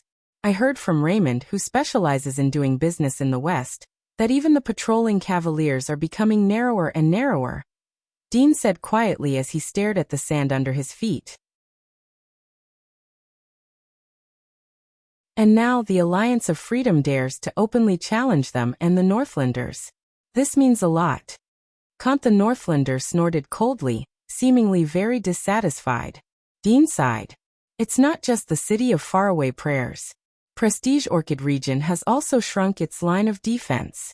Korak, who specializes in running that line, told me that it has been a long time since we saw Extet's forest protectors from Western Pine Forest to Indilus. Instead, we would occasionally run into Constellations sent by Overwatch City to encircle the land. Quick Rope scratched his head and tilted his head. So what do you mean? Everyone shot daggers at him in unison, blaming him for butting in. But Dean did not mind it and smiled. Obviously, the influence and presence of the Northlanders in the desert, whether it's the city of Faraway Prayers or Prestige Orchid region, is weakening. These things clearly show that the Great Dragon intends to retract its claws, and Extet is declining. When Thales heard this, he could not help but have a thought appear in his mind. So why? Quick Rope looked shocked. Why can't I see it? Politics, right? This time, the person who took over the conversation was unexpectedly Old Hammer. He shook his head with a disgusted expression. 6 years ago, Extet elected a new king.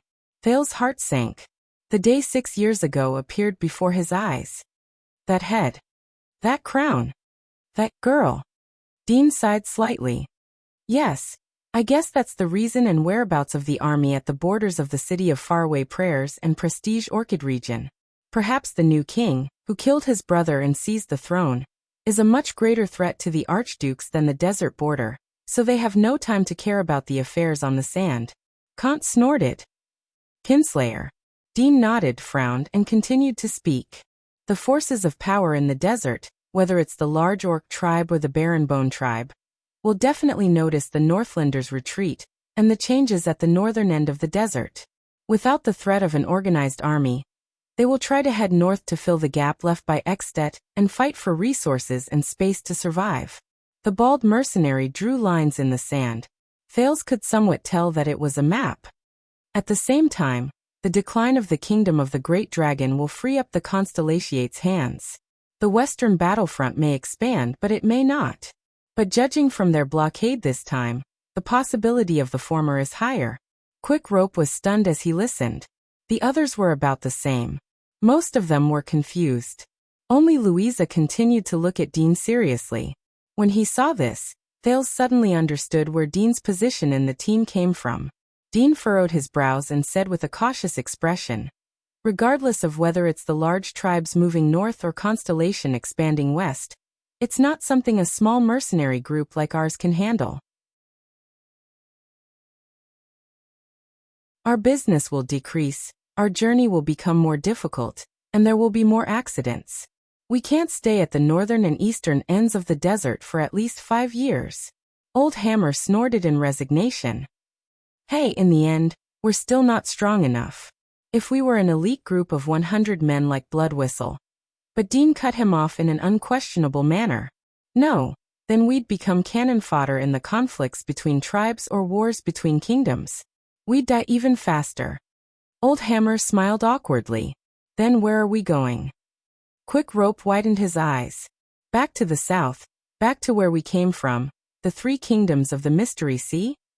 Dean shook his head to show his disagreement. Sarah Dukedom, Norton Dukedom, and Quell Dukedom are facing the same problem as the northern end of the desert. The same logic applies to Extet's decline and internal strife, followed by Constellation's revival, even if Blade Edge Hill suffered the most damage. Without the threat and hindrance of the Great Dragon in the north, Constellation will definitely try to restore their influence and hegemonic privileges in the neighboring countries in the southwest. And in the 3 kingdoms of the Mystery Sea, in the free world where merchants, thugs, rogues, killers, bounty hunters, free knights, and mercenaries thrive, the smuggler's paradise, the duty-free paradise, the sword arena, and the countryside of death.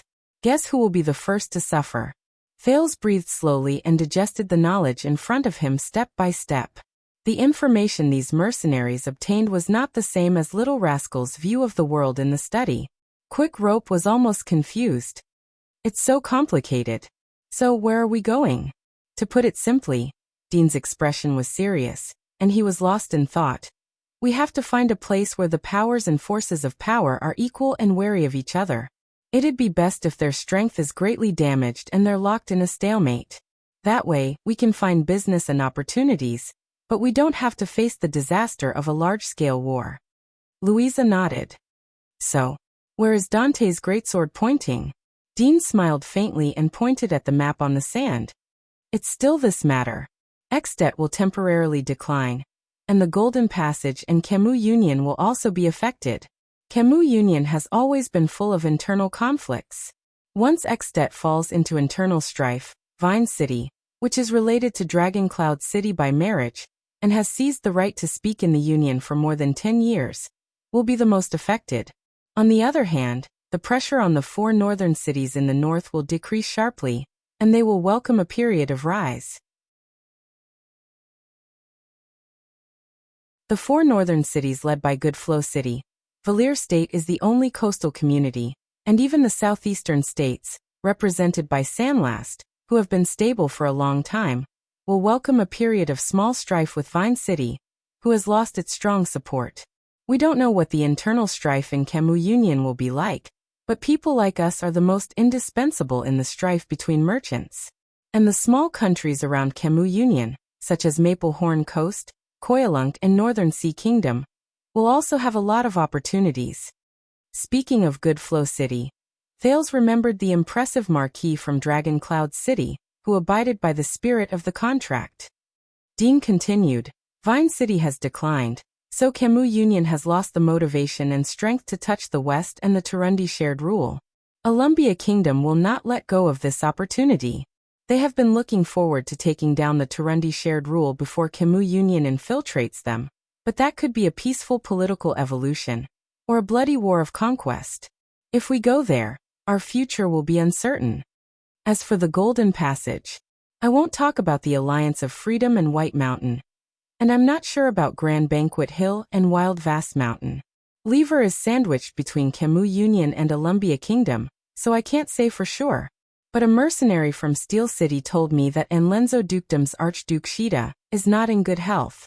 You can imagine that his children will start a tug-of-war over the inheritance rights. The various cities and states around Dragon-Kissed Land may be reshuffled due to the turmoil in their suzerain's country, but Camus Union is busy with internal strife.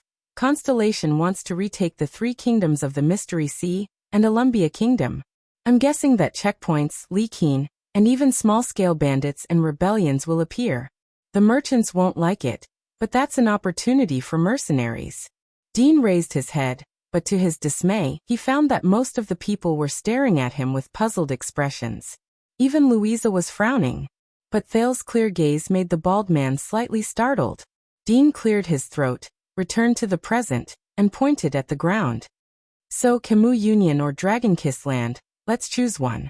The air became quiet. Although I don't understand what you're saying, it sounds very impressive. Quick Rope's face was full of admiration. He spoke in a crude language that no one knew whether it was slang from the sea or the desert. Are all mercenaries so awesome nowadays? Thales also stared at Dean seriously. Forget about everything else, just based on this knowledge alone. No wonder. Dante's great sword. No wonder they can confidently venture deep into the desert. No wonder they can gather this group of strange warriors who each have their own strengths. Louisa snickered. I don't know about the others. The female captain stared at the bald mercenary with an indescribable gaze. But Dean, yes. He's just that awesome. Dean coughed again, as if he was a little embarrassed. We're mercenaries, Quick Rope. If we want to survive, we don't just rely on strength or luck. He laughed, and it was inevitable that he felt a little awkward. We also need to be cautious and shrewd when it comes to judging the situation, meticulous observation of information, and a reputation for being well-connected. Thales listened quietly. The life of a mercenary. I see. At this moment, Mickey suddenly moved. He quickly stretched out his hand and scooped up a large handful of sand from the ground. Thales and the group of mercenaries were shocked. The sand fell from the Baron Bone Man's fingers. F***CK. This was the first time Mickey cursed. He looked at the thing in his hand, clenched his teeth, and looked ferocious. When the sand fell off, Thales saw clearly that it was a small lizard in Mickey's hand, and it was still struggling. Yes, a lizard. Wait a minute. Thales realized that he recognized this species. He could not say that he knew this species of lizard. It should be that he ate this species of lizard a few days ago. Under the firelight, the lizard was blood-red in color and covered in white stripes. There were also sharp soft thorns on its skin. It waved its limbs and tail in pain in Mickey's hand. Beautiful Mickey. Old Hammer laughed happily. Even a cat catching a mouse isn't this. But his voice came to an abrupt halt. No. At that moment, when she saw the lizard clearly, Louisa's face showed disbelief and fear. My God, this is... Thales looked at Old Hammer in confusion, then at the other mercenaries. He found that most of them had solemn expressions, except for Quick Rope, who had just joined the profession. Don't panic. Dean's voice made everyone calm down. At least we're all here. The prince's gaze returned to the pitiful red lizard. Thales was full of questions. Isn't this just a lizard? Even though its color is a little rare. Is there a problem with it? It can't be poisonous, right? Thales quietly touched his stomach. Wait, there shouldn't be any poison that will only take effect after a few days, right? It can't be, right? Wait. Quick Rope's expression froze and he pointed at the lizard. I think I heard Tampa mention this before. Red skin and white stripes. That's, his face was pale. Yes. Mickey said coldly, bloody thorn lizard. An ominous sign. When he said this, everyone's expressions became even more unpleasant. Bloody thorn lizard? Thales thought of something. He seemed to have heard the name of this animal somewhere before. Where exactly? But he could not remember it at that moment, so he asked directly. Ominous. Why? This was Thales, who was confused. Old Hammer sighed and shrugged. He looked at the hazy moonlight in the sky. This lizard is a specialty of the desert. Once there isn't enough food, they will call out to each other at night and gradually gather together. He did not continue speaking. His face was full of worry. Thales asked tentatively, will they work together to hunt? No. Mickey shook his head. There was a fierce look in his eyes. He slowly enunciated each word clearly in his barren desert accent. Thales only got used to the difficult common language after listening to it for a few days. They will start to hunt each other and prey on their own kind. Thales was stunned. The barren bone man said coldly, only the last surviving bloody thorn lizard can fill its stomach with its companions' corpses and get through this difficult time where food is hard to find. Thales widened his eyes and looked carefully at the struggling bloody thorn lizard. This is, Louisa sighed. Devouring its own kind to survive. Out of all the living things in the world, what kind of creature could do such a terrible thing? Thales was stunned. Unfortunately, Dean sighed and said, I only know one. And they are living under the skin that is no different from you and me. That's why the bloody spike lizard is one of the most ominous creatures in the desert. The desert god created it to warn us about what we should do in the desert. The desert god will not bring disaster to us, but the mortals will bring it upon themselves. If they eat their own kind, they will be punished by heaven. Mickey frowned and said firmly, it means the most terrifying and sinister thing in the desert. It's even worse than the crow that represents misfortune. Those who see it may have bad luck, and those who eat it will have a rough life. Thales stared at the lizard in a daze. Those who eat it, no way? This is superstition, right? Wait a minute. It must be superstition, right? Some unreliable metaphysics or something. It must be. Crack. In the next second, Mickey mercilessly exerted force in his hand and ended the ominous creature's life. Thales, who was immersed in his panic, was shocked again. The barren bone man dug a sand pit with a cold gaze and placed the bloody thorn lizard's carcass inside. If the desert god does not bring disaster, the world will. If the desert god is merciful, the desert will be forgiven. He chanted something and buried the sand. Quick Rope sighed and patted Thales, who looked a little dazed. Ignore him. The barren bone people are always strange. The atmosphere in the group instantly became gloomy. Don't be nervous, everyone. Louisa coughed and attracted everyone's attention. It's already dead. We just met it once. Even if there were some twists and turns, it's nothing. Besides, that's just a legend. Besides, no one is stupid enough to eat it. When he heard this, Thales touched his stomach with a stiff expression. Go take shifts, I'll go too, Dean said with a calm expression. Trust me, cheer up. At this moment, wait.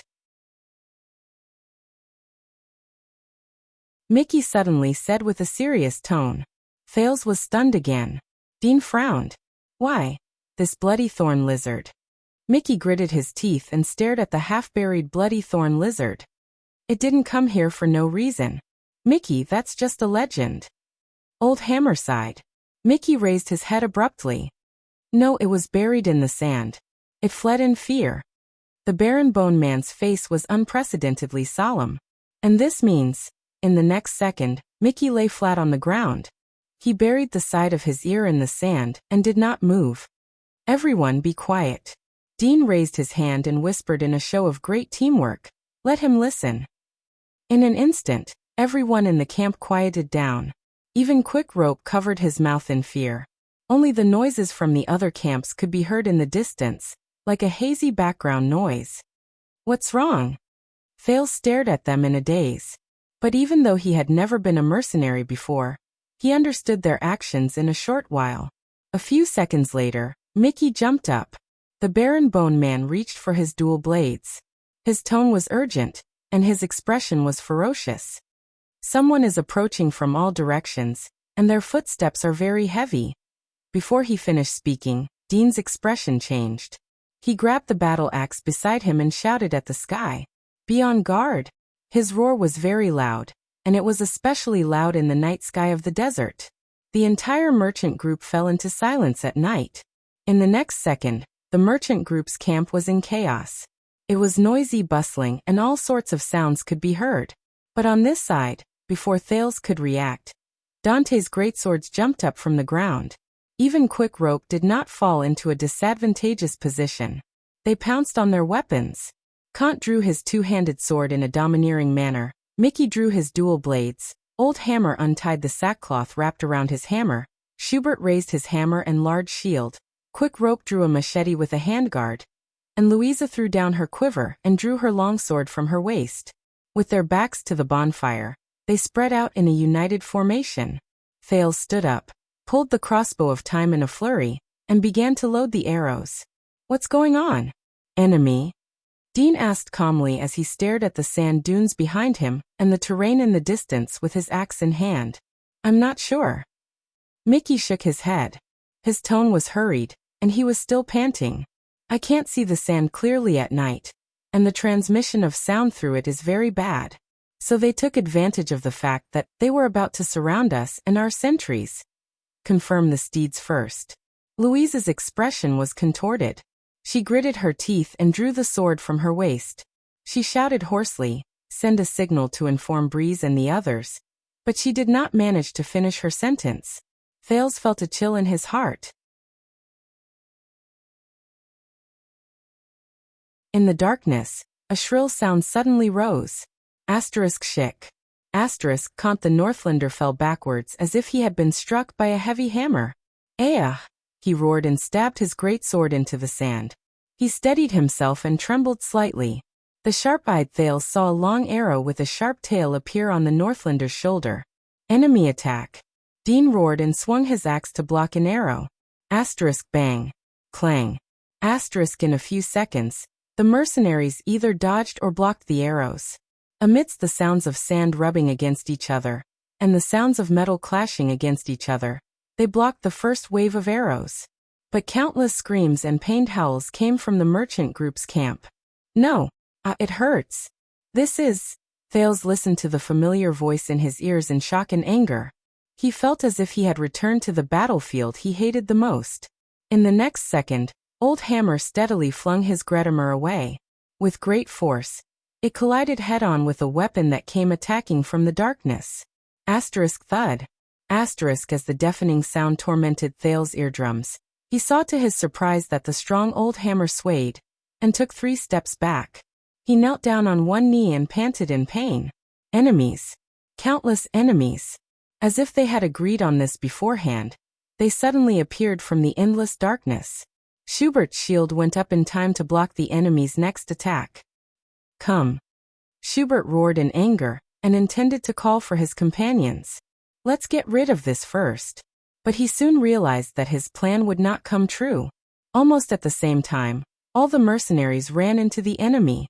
Ck. Mickey gritted his teeth and shouted. He swung his sabers and parried a weapon that was thick and long. It looked like a saber but also a sword. But before he could counterattack, he rolled on the ground in a disheveled manner. Sand filled the air, and he avoided a large stick that came crashing down on the ground. "They're professionals." Louisa calmly worked with Dean's axe.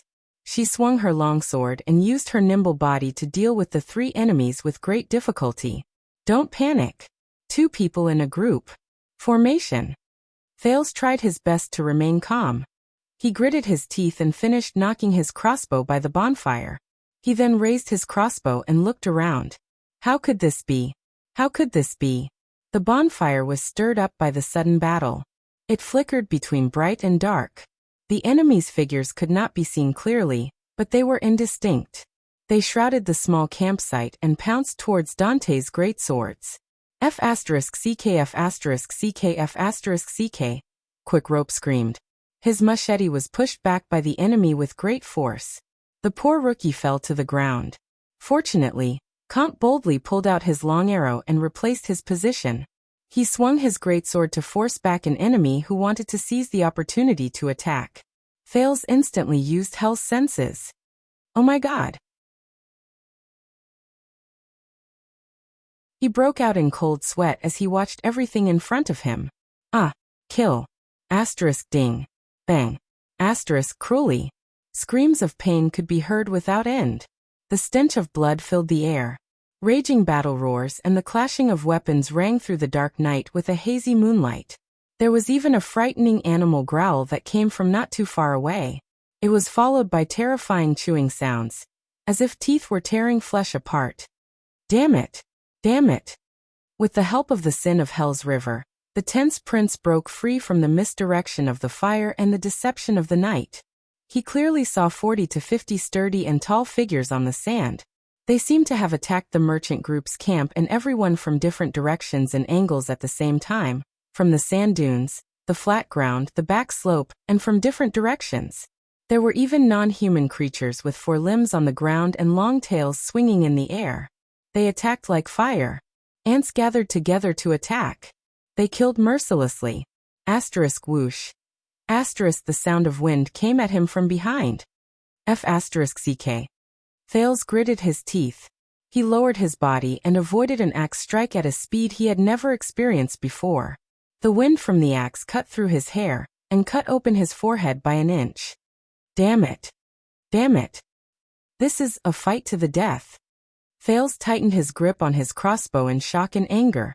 The enemy's crude curses traveled into his ears, but he could not hear them clearly. The power of eradication surged into the prince's thigh. Thales took a step and widened the distance between them. He quickly turned around to face the enemy. He aimed the crossbow of time at the tall opponent's chest and pulled the trigger. Shing. Clang. With a loud noise, the enemy swayed in pain. His attack stopped, and his axe drooped down powerlessly. Thales trembled, but it was not fear and panic. He had lost most of those things in his countless encounters with danger. The unfair battle with Nicholas made him feel the cruelty and directness of fighting with his life on the line. Instead, it was his instinct when the sin of Hell's River filled his body, and it was his desire to fight. The prince sucked in a sharp breath, decisively tossed aside his crossbow, and took a step forward. In the cold wind, countless grains of sand rubbed against the soles of his shoes. He retreated. The familiar J-dagger, which was as familiar as his arm, instantly appeared in his palm. After the battle with the Star Killer, his power of eradication had improved a lot. Even his reflexes during battles had improved significantly. The sin of Hell's River was constantly igniting his blood. He knew that he was in a desert. No one would save him. Only battle. Kill him. Kill him. With a speed that he had never imagined before, Thales instantly pounced on the enemy who was bending over and enduring the pain. He exerted strength in his legs and used the momentum to climb up. Then he thrust his right arm forward. Cheek. The dagger ruthlessly stabbed into the enemy's neck. Ah! Thales roared and spun the dagger with all his might. He felt the wet, sticky, and scalding blood that flowed down his arm. He hated this feeling the most. The feeling he hated the most. It reminded him of that fateful day. That day he was also like this.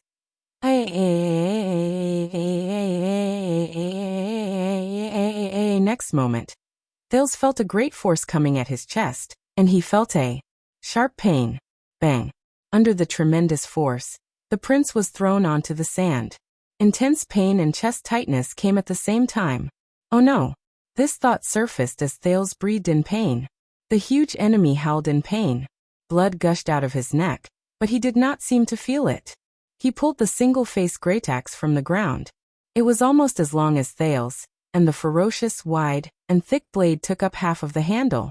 Thales, who was still trembling from the heavy fall, could only stare helplessly at the red and black Greytax. This is bad.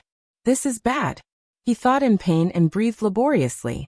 His body had not recovered, but it was difficult for him to move. Sell, sell, sell.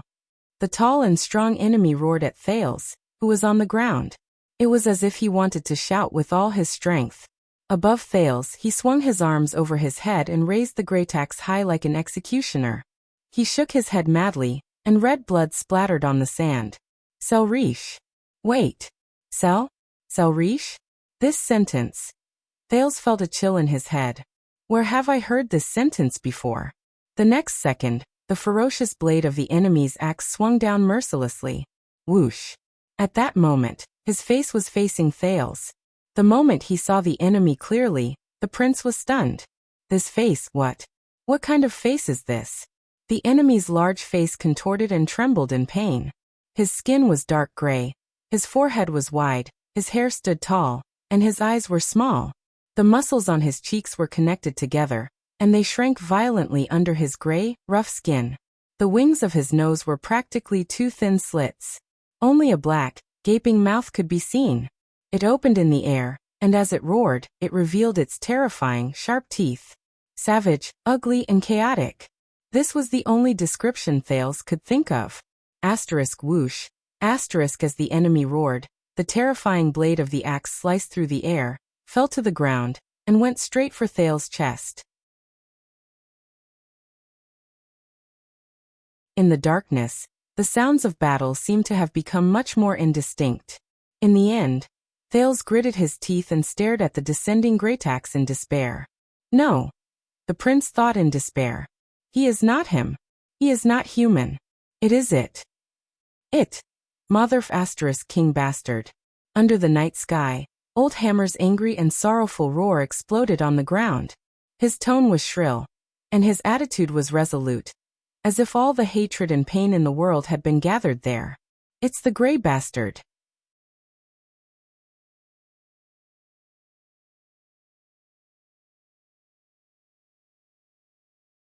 Chapter 378. The wind from the axe stirred up sand and dust. Thales had no choice but to close his eyes. But in the end he managed to escape the fate of being cut in half. At the critical moment, a single-edged battle axe swung from the direction of the bonfire. With an earth-shattering roar, it slashed into the orc's unprotected armpit. With an earth-shattering cry of pain, red blood gushed out from the orc's body, drenching Thales' face as he panted in pain. It was salty and pungent. With this slash, the orc's crude Greytax flew out of its hand. With a momentum that could split the earth, it sank deep into the sand and sank into Thales' left shoulder. The tall orc roared in an unfamiliar language. It turned around and swung its arm, which was as thick as a human's thigh, at the owner of the battle axe. But the man nimbly dodged it. Get up! The bald mercenary, Dean's powerful voice rang out. It was extremely clear among the murderous shouts around him, and it made Thales feel refreshed. There's no time to rest. The power of eradication flowed to the teenager's back and chest, making his chest feel a little better. Thales turned over and climbed up the orc's Greytax with trembling hands. He used the force to get up, wiped away the blood on his face, and recovered his numb limbs from the shock. The orc whose neck had been pierced by Thales was still as violent as ever. It did not care about the blood gushing out from the wound on its neck and armpit. It only roared in a language that Thales could not understand and pounced on Big Dean. The calm mercenary held the axe with both hands and looked like he was going to charge at the orc. But the moment he got close, he rolled to the side and nimbly dodged the orc's fierce pounce. Hura Nadalius! The orc howled in exasperation and turned around. As it pounced on Thales in a frenzy, the orc's blood splattered and watered the dry land. Dean stared at the orc's feet, but he did not fight it head-on. He only used his body and footwork to feint attacks to avoid two of the orc's powerful attacks. It was like a bird avoiding a ferocious leopard. The orc's blood flowed slower and less. Finally, Thales was gratified to see the orc panting harshly. Its body swayed slightly, and its movements became sluggish. Dean did not let go of this opportunity. He burst forth in an instant and rushed to the side of the orc like a whirlwind. He waved his axe and chopped off the ugly head. The headless body swung its several-foot-long arms for the last time and collapsed on the sand. Thales sighed in relief. "You saved me a lot of trouble." Dean panted as he pulled Waya up. He tossed the spare one-handed sword at his waist to the young man and kicked the sturdy corpse. "But remember, Waya, don't get entangled with them. Orcs don't fall immediately after they're injured, and the more injured they are, the more they counterattack, the more dangerous it is." "I know." Thales gritted his teeth and took the weapon. "I'm sorry someone taught me, but when it comes to actual combat, in the classrooms of the Northlanders, even though the Holiness Exorcism campaign had passed thousands of years ago, the tall, strong, and fearless foreign species were still their eternal enemies. In the entire Extet Kingdom, the Sentinel region in the far north was the most aloof Archduke's territory. When facing the common elected king, they were even exempted from paying a large portion of taxes. This was used to build an elite troop that was as famous as the White Blade Guards, the Glacier Sentinels. It was all because the Stustel family had been shouldering the heavy responsibility of guarding the 38 Sentinel lands and guarding against the glacier orcs north of Queeker for generations. Since the founding of Extet, more than 20 common elected kings had led their armies to the north to provide support and fight against the glacier orc tribe that crossed the border to the south. Whether it was the military training that the responsible Northland nobles received since they were young, or the regular training that the conscripted soldiers of military age received, how to fight against the orcs was a compulsory course. The guards in Heroic Spirit Palace all said that before Nicholas got that nickname, he had already followed behind King Nuvan in the 38 Sentinel lands, and proved that he had the combat power to be on par with the orcs. However, when he faced the delicate Archduchess and her dagger, which looked more like a thread being threaded through a needle, the Star Killer, who had a lot of experience in fighting against the orcs, could only vent his frustration of not being able to use his talent on his second student. After all, the Prince of Constellation did not have the chance to go to the north. For example, he would use his greataxe to push Thales down countless times, or beat him up mercilessly even after Thales yelled for him to stop countless times. All in the name of "this is the power of the orcs." However, Thales did not expect that in his first battle against the orcs, he would still forget Nicholas' teachings. Thales stared at the headless corpse with lingering fear. He thought about the irresistible strength it had used to throw him with the wound on its neck. What kind of race is this? Compared to their terrifying distant relatives who were entrenched in the north, the orcs who wandered into the Great Desert after the Battle of Eradication might be slightly different, but they were still similar in many aspects, such as their huge bodies, astonishing recovery abilities, resistance to pain and heat, terrifying explosive power, and their infamous near-death counterattacks among the humans. It was said that the famous Iron Blood King died from the last slash of a dying orc under his feet. Dean did not say anything. He only punched Thales' chest. The worry between his brows did not disappear. "Be careful." As Louisa shouted urgently, Dean pushed Thales away. A fierce spiked mace smashed into the sand between them, stirring up sand. This was not the only threat on Dean's side. He turned around and parried another orc's irregular machete, using the momentum to dodge. Thales steadied himself and saw the owner of the spiked mace clearly under the moonlight. It was an orc with blue paint on its face. There was a hideous scar over its left eye, and the hair on its head was tied into a short braid. It wore more armor than the previous orc, and it was slightly bigger. Its height was almost 1.5 times that of an adult human. It glanced at the corpse on the ground, then opened its mouth to reveal 2 rows of tightly clenched teeth. It first looked at Dean, who was entangled, then at Thales. "Sel." The orc in front of him spoke slowly with its rough voice cords vibrating. "Luma Saka Sel." Thales could not discern the orc's expression, but it did not affect his ability to judge its emotions.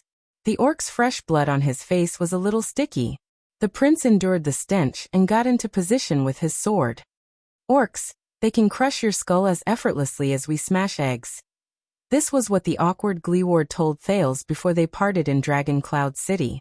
Thales now had a deep understanding of this. Almost every one of them was 7 to 8 feet tall, or even taller. Their strength was astonishing, and their movements were swift.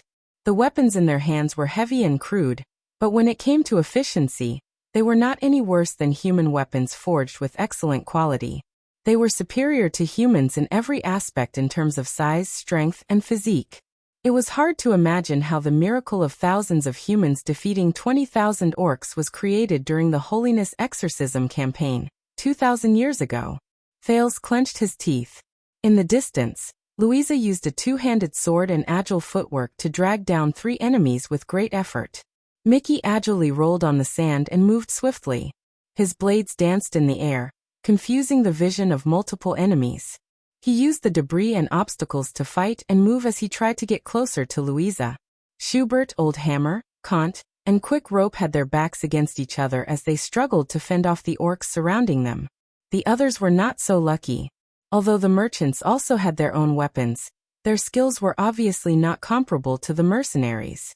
Under the suppression of the orcs in terms of both quantity and quality, the merchant group suffered heavy casualties, and the screams of pain still lingered in the surroundings. The battle cries continued, but the orcs no longer concealed their ambush. Their unfamiliar language and majestic voices rang through the sand dunes. Waya, there's one more thing that's crucial to fighting against the mixed breeds. Dean panted and swung his axe at the enemy to make them retreat. Never be alone at any time, even if it's one-on-one. Under the moonlight, 2 tall and strong gray figures slid down from the sand dunes. They raised their weapons and rushed towards them. Go and meet up with Louisa. I'll cover you. Thales nodded nervously. Run. Almost at the moment the teenager ran, the orc with blue paint on his face roared and swung his club at him. Fruka. But Dean did not let him have his way.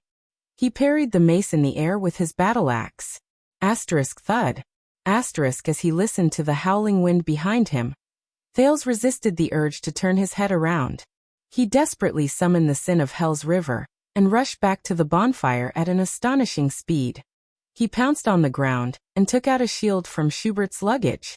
The moment he raised his head, he saw a majestic figure raise a scimitar at him. His sword style, which he had practiced countless times, was activated instinctively. Raise your shield and aim it at your enemy. There are only 2 situations in which you can put it down. You die, or the enemy dies. The teachings that had never faded during the past 6 years rang in his ears again. Iron body style. The scimitar struck the shield violently. Asterisk clang.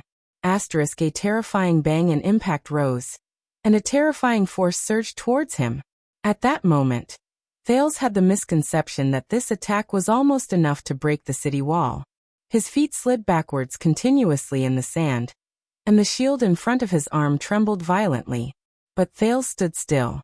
Based on his habit, from the moment he raised his shield, his center of gravity was ready to receive the attack, and his feet were ready to deflect the force. This habit in the Northland Army's sword style had always been looked down upon by many people. From Nicholas to Waya, they all thought that Thales' defense was too rigid, too conservative, and lacked agility and speed. There was no room for him to counterattack. But the moment he was about to receive this slash, Thales suddenly understood. In a fight against the orcs, there was no chance for him to be agility and speed. Compared to human opponents, the terrifying strength of the orcs concealed too many things. Their fatal blow would tear apart one's moves the moment they came into contact with each other. It would distort one's movements, and it would render all your flashy and imaginative follow-up reactions worthless. If one lost their composure in the first round when there was a great disparity in strength. Selka. The orc roared and moved. Thales subconsciously swung his arm and changed into a counterattack. He turned around to deflect the force of the impact and moved to the side of the orc. This was another characteristic of the sword style that had been criticized a lot. Are you in heat? Who are you twisting your butt for? That big stallion? Or the Archduchess next to him? These were Nicholas's harsh words when he kicked Thales to the ground during one of his classes. The prince took a deep breath and lowered his body. The power of eradication surged into his right hand, and he launched his first attack since the battle began. Rip. The blade of the sword cut open the orc's unprotected back knee, and blood gushed out. It was the second attack style of the Northland Army's sword style, the heel breaker of the flank attack. Thales subconsciously furrowed his eyebrows. The orc cried out in pain. Its left leg was slightly out of sync, but its attacks became even fiercer. Thales forced himself to calm down. He was not in a hurry to attack. Instead, he surrounded the orc's injured leg and used his small body to fight while retreating. His shield and the orc's scimitar clashed 3 times, and the impact made his arm numb. The power of eradication flowed freely through his entire body. His hell's senses not only reflected his enemy's every move in his mind, it also reflected the situation in the distance. Dean was surrounded by 3 orcs, and Louisa had broken through one of her opponents and was rushing towards him. Finally, Thales seized the opportunity. After another iron body style, his longsword shot upwards like a rattlesnake, and he pointed at the orc's chest during the gap between its attacks. The orc's skin was rougher and harder than he imagined, but the enemy's charge helped Thales. The prince gritted his teeth and felt both his shield and longsword tremble. Shing. A warm, slippery liquid gushed out, flowed along the blade of his sword, and onto his arm. Hurrah! The orc whose chest had been pierced cried out loudly. Its face contorted, and it became uglier. Thales, who had learned his lesson, knew that the situation was bad. Without hesitation, he pulled out his longsword and pounced to the side. In the next second, bang! The bonfire beside him was violently smashed by the enemy's desperate slash, and sparks flew everywhere. The orc did not manage to advance any further. Louisa appeared from the darkness beside him and chopped off its saber-wielding palm. Beautiful. Louisa avoided the dying opponent and let the orc roll around in pain as it was burned, its chest pierced, and its hand severed.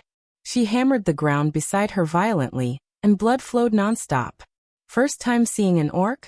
Thales shook his head. Having relaxed, he felt numb and pain all over his body. Second time. The first orc had already been killed by Dean, but they did not have time to chat. Louisa had not only brought reinforcements, but also 2 more orc opponents. The wind howled, and Thales instinctively rolled again. But he had used up a lot of his stamina, and his movements were not very accurate. The enemy's heavy sword still brushed against his shield. Thales felt his left hand tremble, and he immediately lost his balance. His face fell to the ground, and he could not help but swallow 2 mouthfuls of sand. Damn it! Gines had told him that if he fell on the battlefield, it was equivalent to Thales turned around and watched as the heavy sword continued to attack him. At this moment, a figure crashed into him from the side, and the sword-wielding orc was sent flying a few meters away. It was the big-bellied Hakon. Louisa. Hakon, who had saved Thales' life, was sweating profusely. He held a frightening hammer, and when he swung it around, he continuously forced a few enemies to retreat. Thales struggled to get up, and nodded at him gratefully. Breeze is down and Furnace is also dead. Hakon, who was covered in wounds, did not have the time to respond to Thales. His face was filled with hatred. The gray mixed breeds know that they are sentries at the perimeter. 8 or 9 of them surrounded them. *CK. The female captain cursed in a delicate voice and slashed at an orc's shoulder armor. *swoosh. A long arrow came flying, and it shot down an orc who wanted to attack Louisa. They realized that we are the key, and they are coming over here. The archer, Pengjia, followed behind Hakon. He looked anxious, and there were not many arrows left in his quiver. I ran into the gray mixed breed's godly archer. That guy didn't even manage to take 3 hits from me. But he did not manage to finish his sentence. In the next second, a coarse black arrow with a ferocious tail feathers drilled into Pangjia's chest with astonishing force, and came out from under his armpit. Thales shuddered violently. Damn it! Father was right. The archer stared in shock at the arrow that pierced through his chest. What's the use of having an accurate shot? Pengjia spat out the words with great difficulty, and fell down powerlessly. If I can't kill him, I still lose. Pengjia. Louisa's shrill cry rose. *CK those bastards. Thales looked into the distance in disbelief. On a sand dune under the moonlight, An orc with lips painted white coldly put down a terrifyingly large and heavy black bough, and began to deal with the injuries on his body. There were 3 shining long arrows on his body, but they no longer had the time to care about their fallen comrade. Another group of orcs surrounded them from afar. Thales raised his shield with all his might, and dashed behind Louisa in just a few steps. He blocked an attack for the furious and shocked Louisa, but he was knocked off balance by the strength of the orcs. This won't do. Their combat power is not on the same level at all. If this continues... He was about to turn around and call out to Hakon, but, careful! Thales cried out in alarm. Hakon's hammer pushed back an orc who wanted to pounce on him. While he was panting, an orc's figure suddenly appeared behind him. Asterisk clang. Asterisk a familiar mace crashed against Hakon's weapon and knocked him to the ground. Thales wanted to rush forward to save him, but the orc beside him attacked again. The orc who knocked Hakon down had a familiar blue paint on his face. He lifted the dizzy Hakon and glared at Thales fiercely. His eyes shone with a hatred that even the other races could recognize. Fruka. In the next second, Thales watched in horror as the blue-faced orc seized Hakon's head. It was like it was grabbing a chick, and with an angry roar, it shoved Hakon's head against its chest armor. With great strength, the collision between the skull and the steel let out a strange, terrifying sound. Asterisk crack. Asterisk Thales shuddered. No. Hakon. Dion's roar came from behind the blue-faced orc. Just like that, the Arabian Hakon, who once wanted to marry his sister to Thales, had his head change shape. It turned into something red and white, and it shot out. He slid limply to the ground, and he did not move. Orcs, they can crush your skull as effortlessly as we smash eggs. This sentence echoed in Thales' mind again, and it made him extremely horrified. Sock. Fruka. The blue-faced orc roared at Thales ferociously. He swung his sticky left hand and hit his chest armor, which was covered in brain matter and blood. He walked towards Thales step by step, but he turned around halfway. Bastard. Dion roared and pounced on him. His battle axe clashed against the orc's mace. I'm your King enemy. Thales shook his head and chased away the fear he felt just now. But the massacre did not end. The bloody smell of swords and blades continued. The orcs' battle cries did not weaken, but the merchant group's screams and cries of surprise had become fewer and fewer. Behind you. As he roared, the Northlander Kant, who was covered in wounds, pounced on Dion. He knocked him away and helped the bald man block an axe strike from behind. Under the pursuit of several orcs, Old Hammer and Quick Rope rushed over while panting. They broke through the encirclement and met up with them. They took the place of Thales and Louisa, who were gradually losing their strength. How are the merchant group and the others? Louisa, who had been surrounded, finally had a rare chance to catch her breath. How are they? Schubert is gone. Old Hammer turned around and dodged a heavy blow. He gave a simple report of his comrade's death. Quick Rope's voice trembled as he took over Old Hammer's words. He brought up the rear for us. Louisa stomped her feet in pain. There was no time to mourn for her comrade. There are no more merchant groups. Mickey, who was in a disheveled state, ran towards them from behind and said anxiously, I'll go look for horses. If we don't break out of the encirclement, we'll all die here. Old Hammer swung his weapon without any regard for his life, temporarily forcing 4 enemies in one direction to take a few steps back. Damn it! Louisa panted in pain. Dean. During the battle, Dean's voice became a little distorted, but he seemed to be persisting in thinking. Archers, armor, weapons and fierce beasts. They launched a sudden ambush at the same time, and they had organized tactics and arrangements. And with this scale, these gray mixed breeds, the bald mercenary gritted his teeth and shouted, they are not exiles. They are tribal warriors, regular warriors of a large tribe in the desert. Thales was slightly stunned. A large tribe? An orc's tribe? At that moment, a strange sound traveled into their ears. Asterisk screech. Asterisk careful. Dean shouted angrily. With a feint, he moved past the enraged blue-faced orc and shouted at Kant. Lizard soldier. Thales felt his skin crawl. A huge, non-human figure with 4 limbs on the ground twisted its body and let out a strange cry. It charged swiftly towards them from the sand. In the next second, a huge grayish-yellow lizard the size of a human jumped in front of Kant. The scales on its body could be seen clearly. It crashed into the mercenaries' formation and bit Kant's arm. It dragged him and spun him around, causing the Northlander to cry out in pain. Thales gritted his teeth and went forward. He stabbed the monster with his sword, but it was sliced open by its scales. Kant endured the pain and swung his left arm in an attempt to shake off the lizard soldier's bite. This was his final effort. Another orc seized the chance. Its heavy straight blade drew a piercing whistle in the air and split open Kant's right chest. The Northlander's right armpit was clearly chipped by the crude weapon. Splat blood gushed out and died. Thales, who was beside Kant, read. Aya. Old Hammer swung his sledgehammer in grief and indignation to repel the owner of the straight blade. No. Dean roared shrilly. He kicked the bonfire, and the burning firewood fell on the lizard soldier's body. Quick Rope screamed. He grabbed all the firewood on the ground and threw it at the monster in the desert.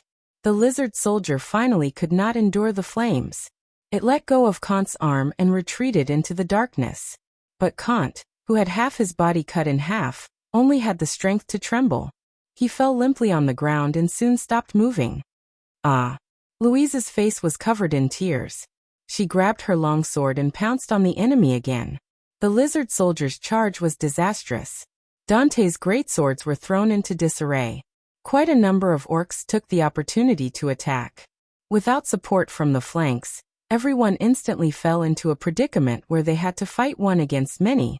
Thales found himself facing 2 orcs at the same time. In the face of their great strength, he was almost in a desperate situation. The sin of Hell's River never stopped, and with the Northland military sword styles timely dodging and unloading of force, he was barely able to withstand the chilling power. The situation of the battle took a turn for the worse. The prince blocked left and right under the threat of the axe and great sword. His shield groaned, as if it was about to shatter at the next moment. Thud.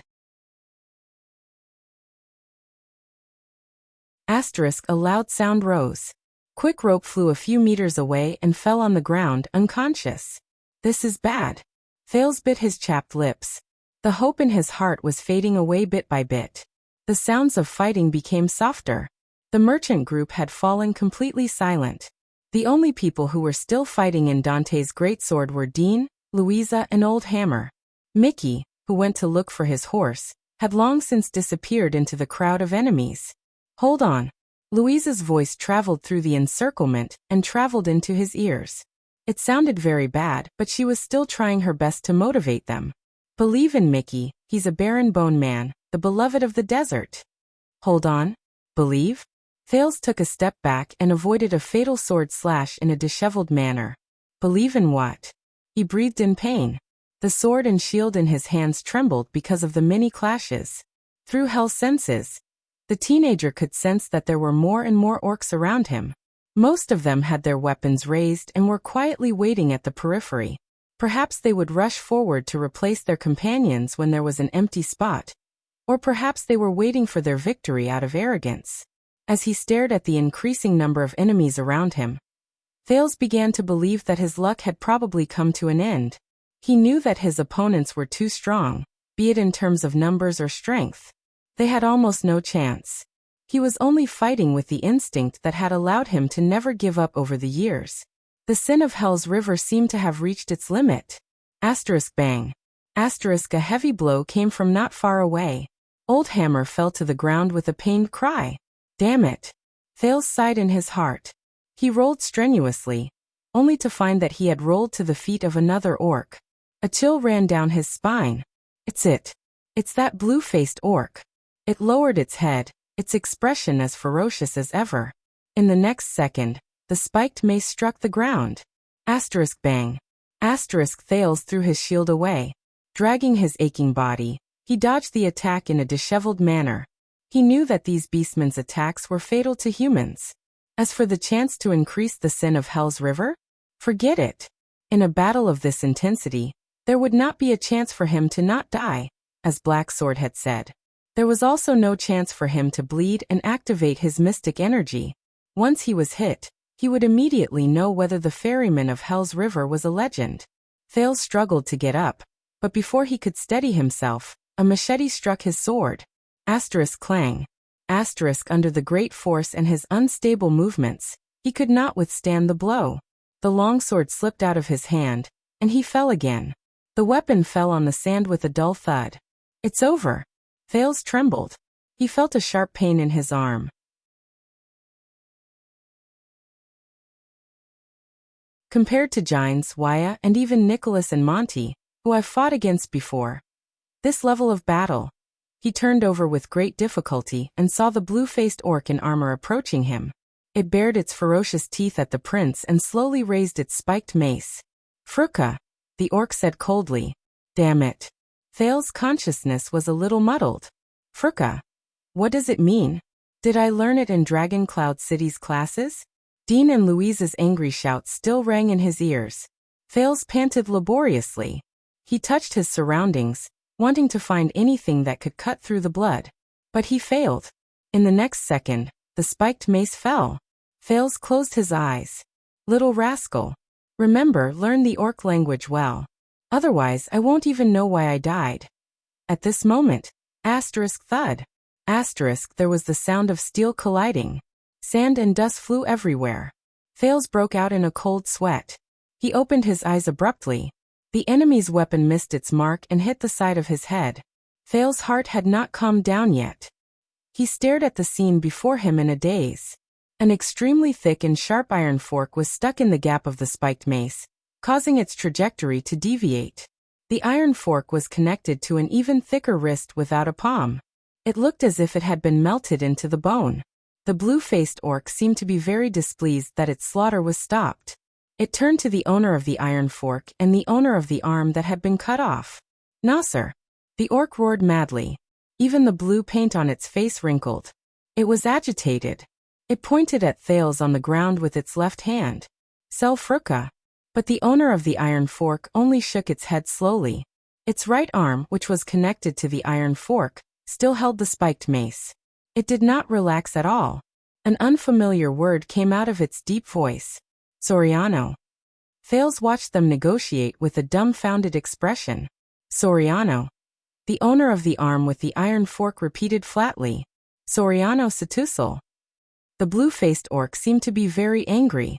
Its breathing became rougher, and its gray skin trembled slightly. But the owner of the iron fork arm seemed to be very different. A few seconds later, the blue-faced orc roared and reluctantly put away its weapon. It glared at Thales fiercely, and its tiny eyes were filled with hatred. Thales lay stiffly on the ground. He felt that he was about to lose control of his overused body. The blue-faced orc raised its head and roared at its surroundings. Knacker.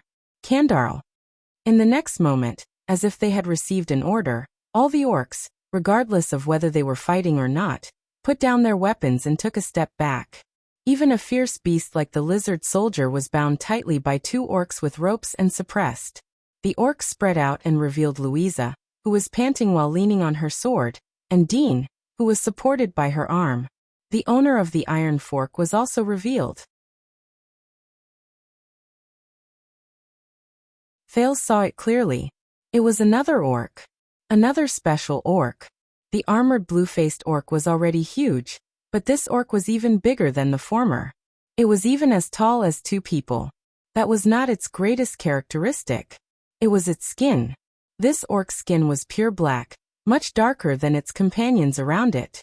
It had a thick layer of snow-white fur on its shoulders, and it looked like some kind of fierce beast. Black metal armor was hidden under the fur, and it was obvious that its status was very high. There were 3 parallel, hideous scars on its forehead that extended to the bridge of its nose. They looked like claw marks. Its lips were light gray, and the hair on its head was even more exuberant. Thales frowned. It's the leader? But the remaining mercenaries cried out in surprise. In the next second, the pure black orc leader curled up its black lips and raised its thick left hand at them. Its palm wrapped tightly around a human captive's neck, allowing him to struggle in vain. No. There was a slight sobbing tone in Louise's voice. No. Dean sighed. Mickey. The barren bone man who had his neck strangled trembled. His expression was unfocused, and his hands were powerless to climb up this special orc's huge arm. He could not resist at all. Thales shook his head in despair. It's over. The orc let out a sound that sounded like it was laughing. It threw the weak Mickey to the ground, then raised its broken wrist and aimed the pitchfork on it at the remaining mercenaries. In the next moment, the pure black orc spoke slowly. What shocked Thales and the two mercenaries was that the words that came out of the orc's mouth were fluent in the common language of the Western Peninsula with a desert accent. Humans. The orc's deep voice seemed to cause the sand to tremble. You fought very bravely. You took away the war souls of 4 of our tribe's warriors, and won our respect. Louisa widened her eyes in surprise, while Dean furrowed his brows. There were dozens of orcs around them, and they stood in a black mass. They held weapons in their hands and stared at the mercenaries with murderous intent. But they held their breaths in silence. No one made a sound. Therefore, I guarantee with the honor of Shattered Stone Tribe that as long as you surrender to me, your companions, including this Sereno, will die. It gently kicked Thales, who was under its feet, and said solemnly and sternly, Therefore, I guarantee with the honor of Shattered Stone Tribe that as long as you surrender to me, your companions, including this Sereno, will live. Thales moved slightly. He remembered that he was here. The pure black orc's word, Soriano. During his lessons in Dragoncloud City, there was also a similar word in the language of the Glacier Orcs, although the tone and suffix were not quite the same. It meant that you're tuning in to the Lee May's Sword of Destiny YouTube channel. We're so grateful for your support, and don't forget to subscribe to join us on this incredible journey through captivating stories. Your generosity through donations truly makes a world of difference, as it's the primary source of revenue that allows me to expand and enhance this channel for you. Thank you from the bottom of my heart for being a part of this adventure.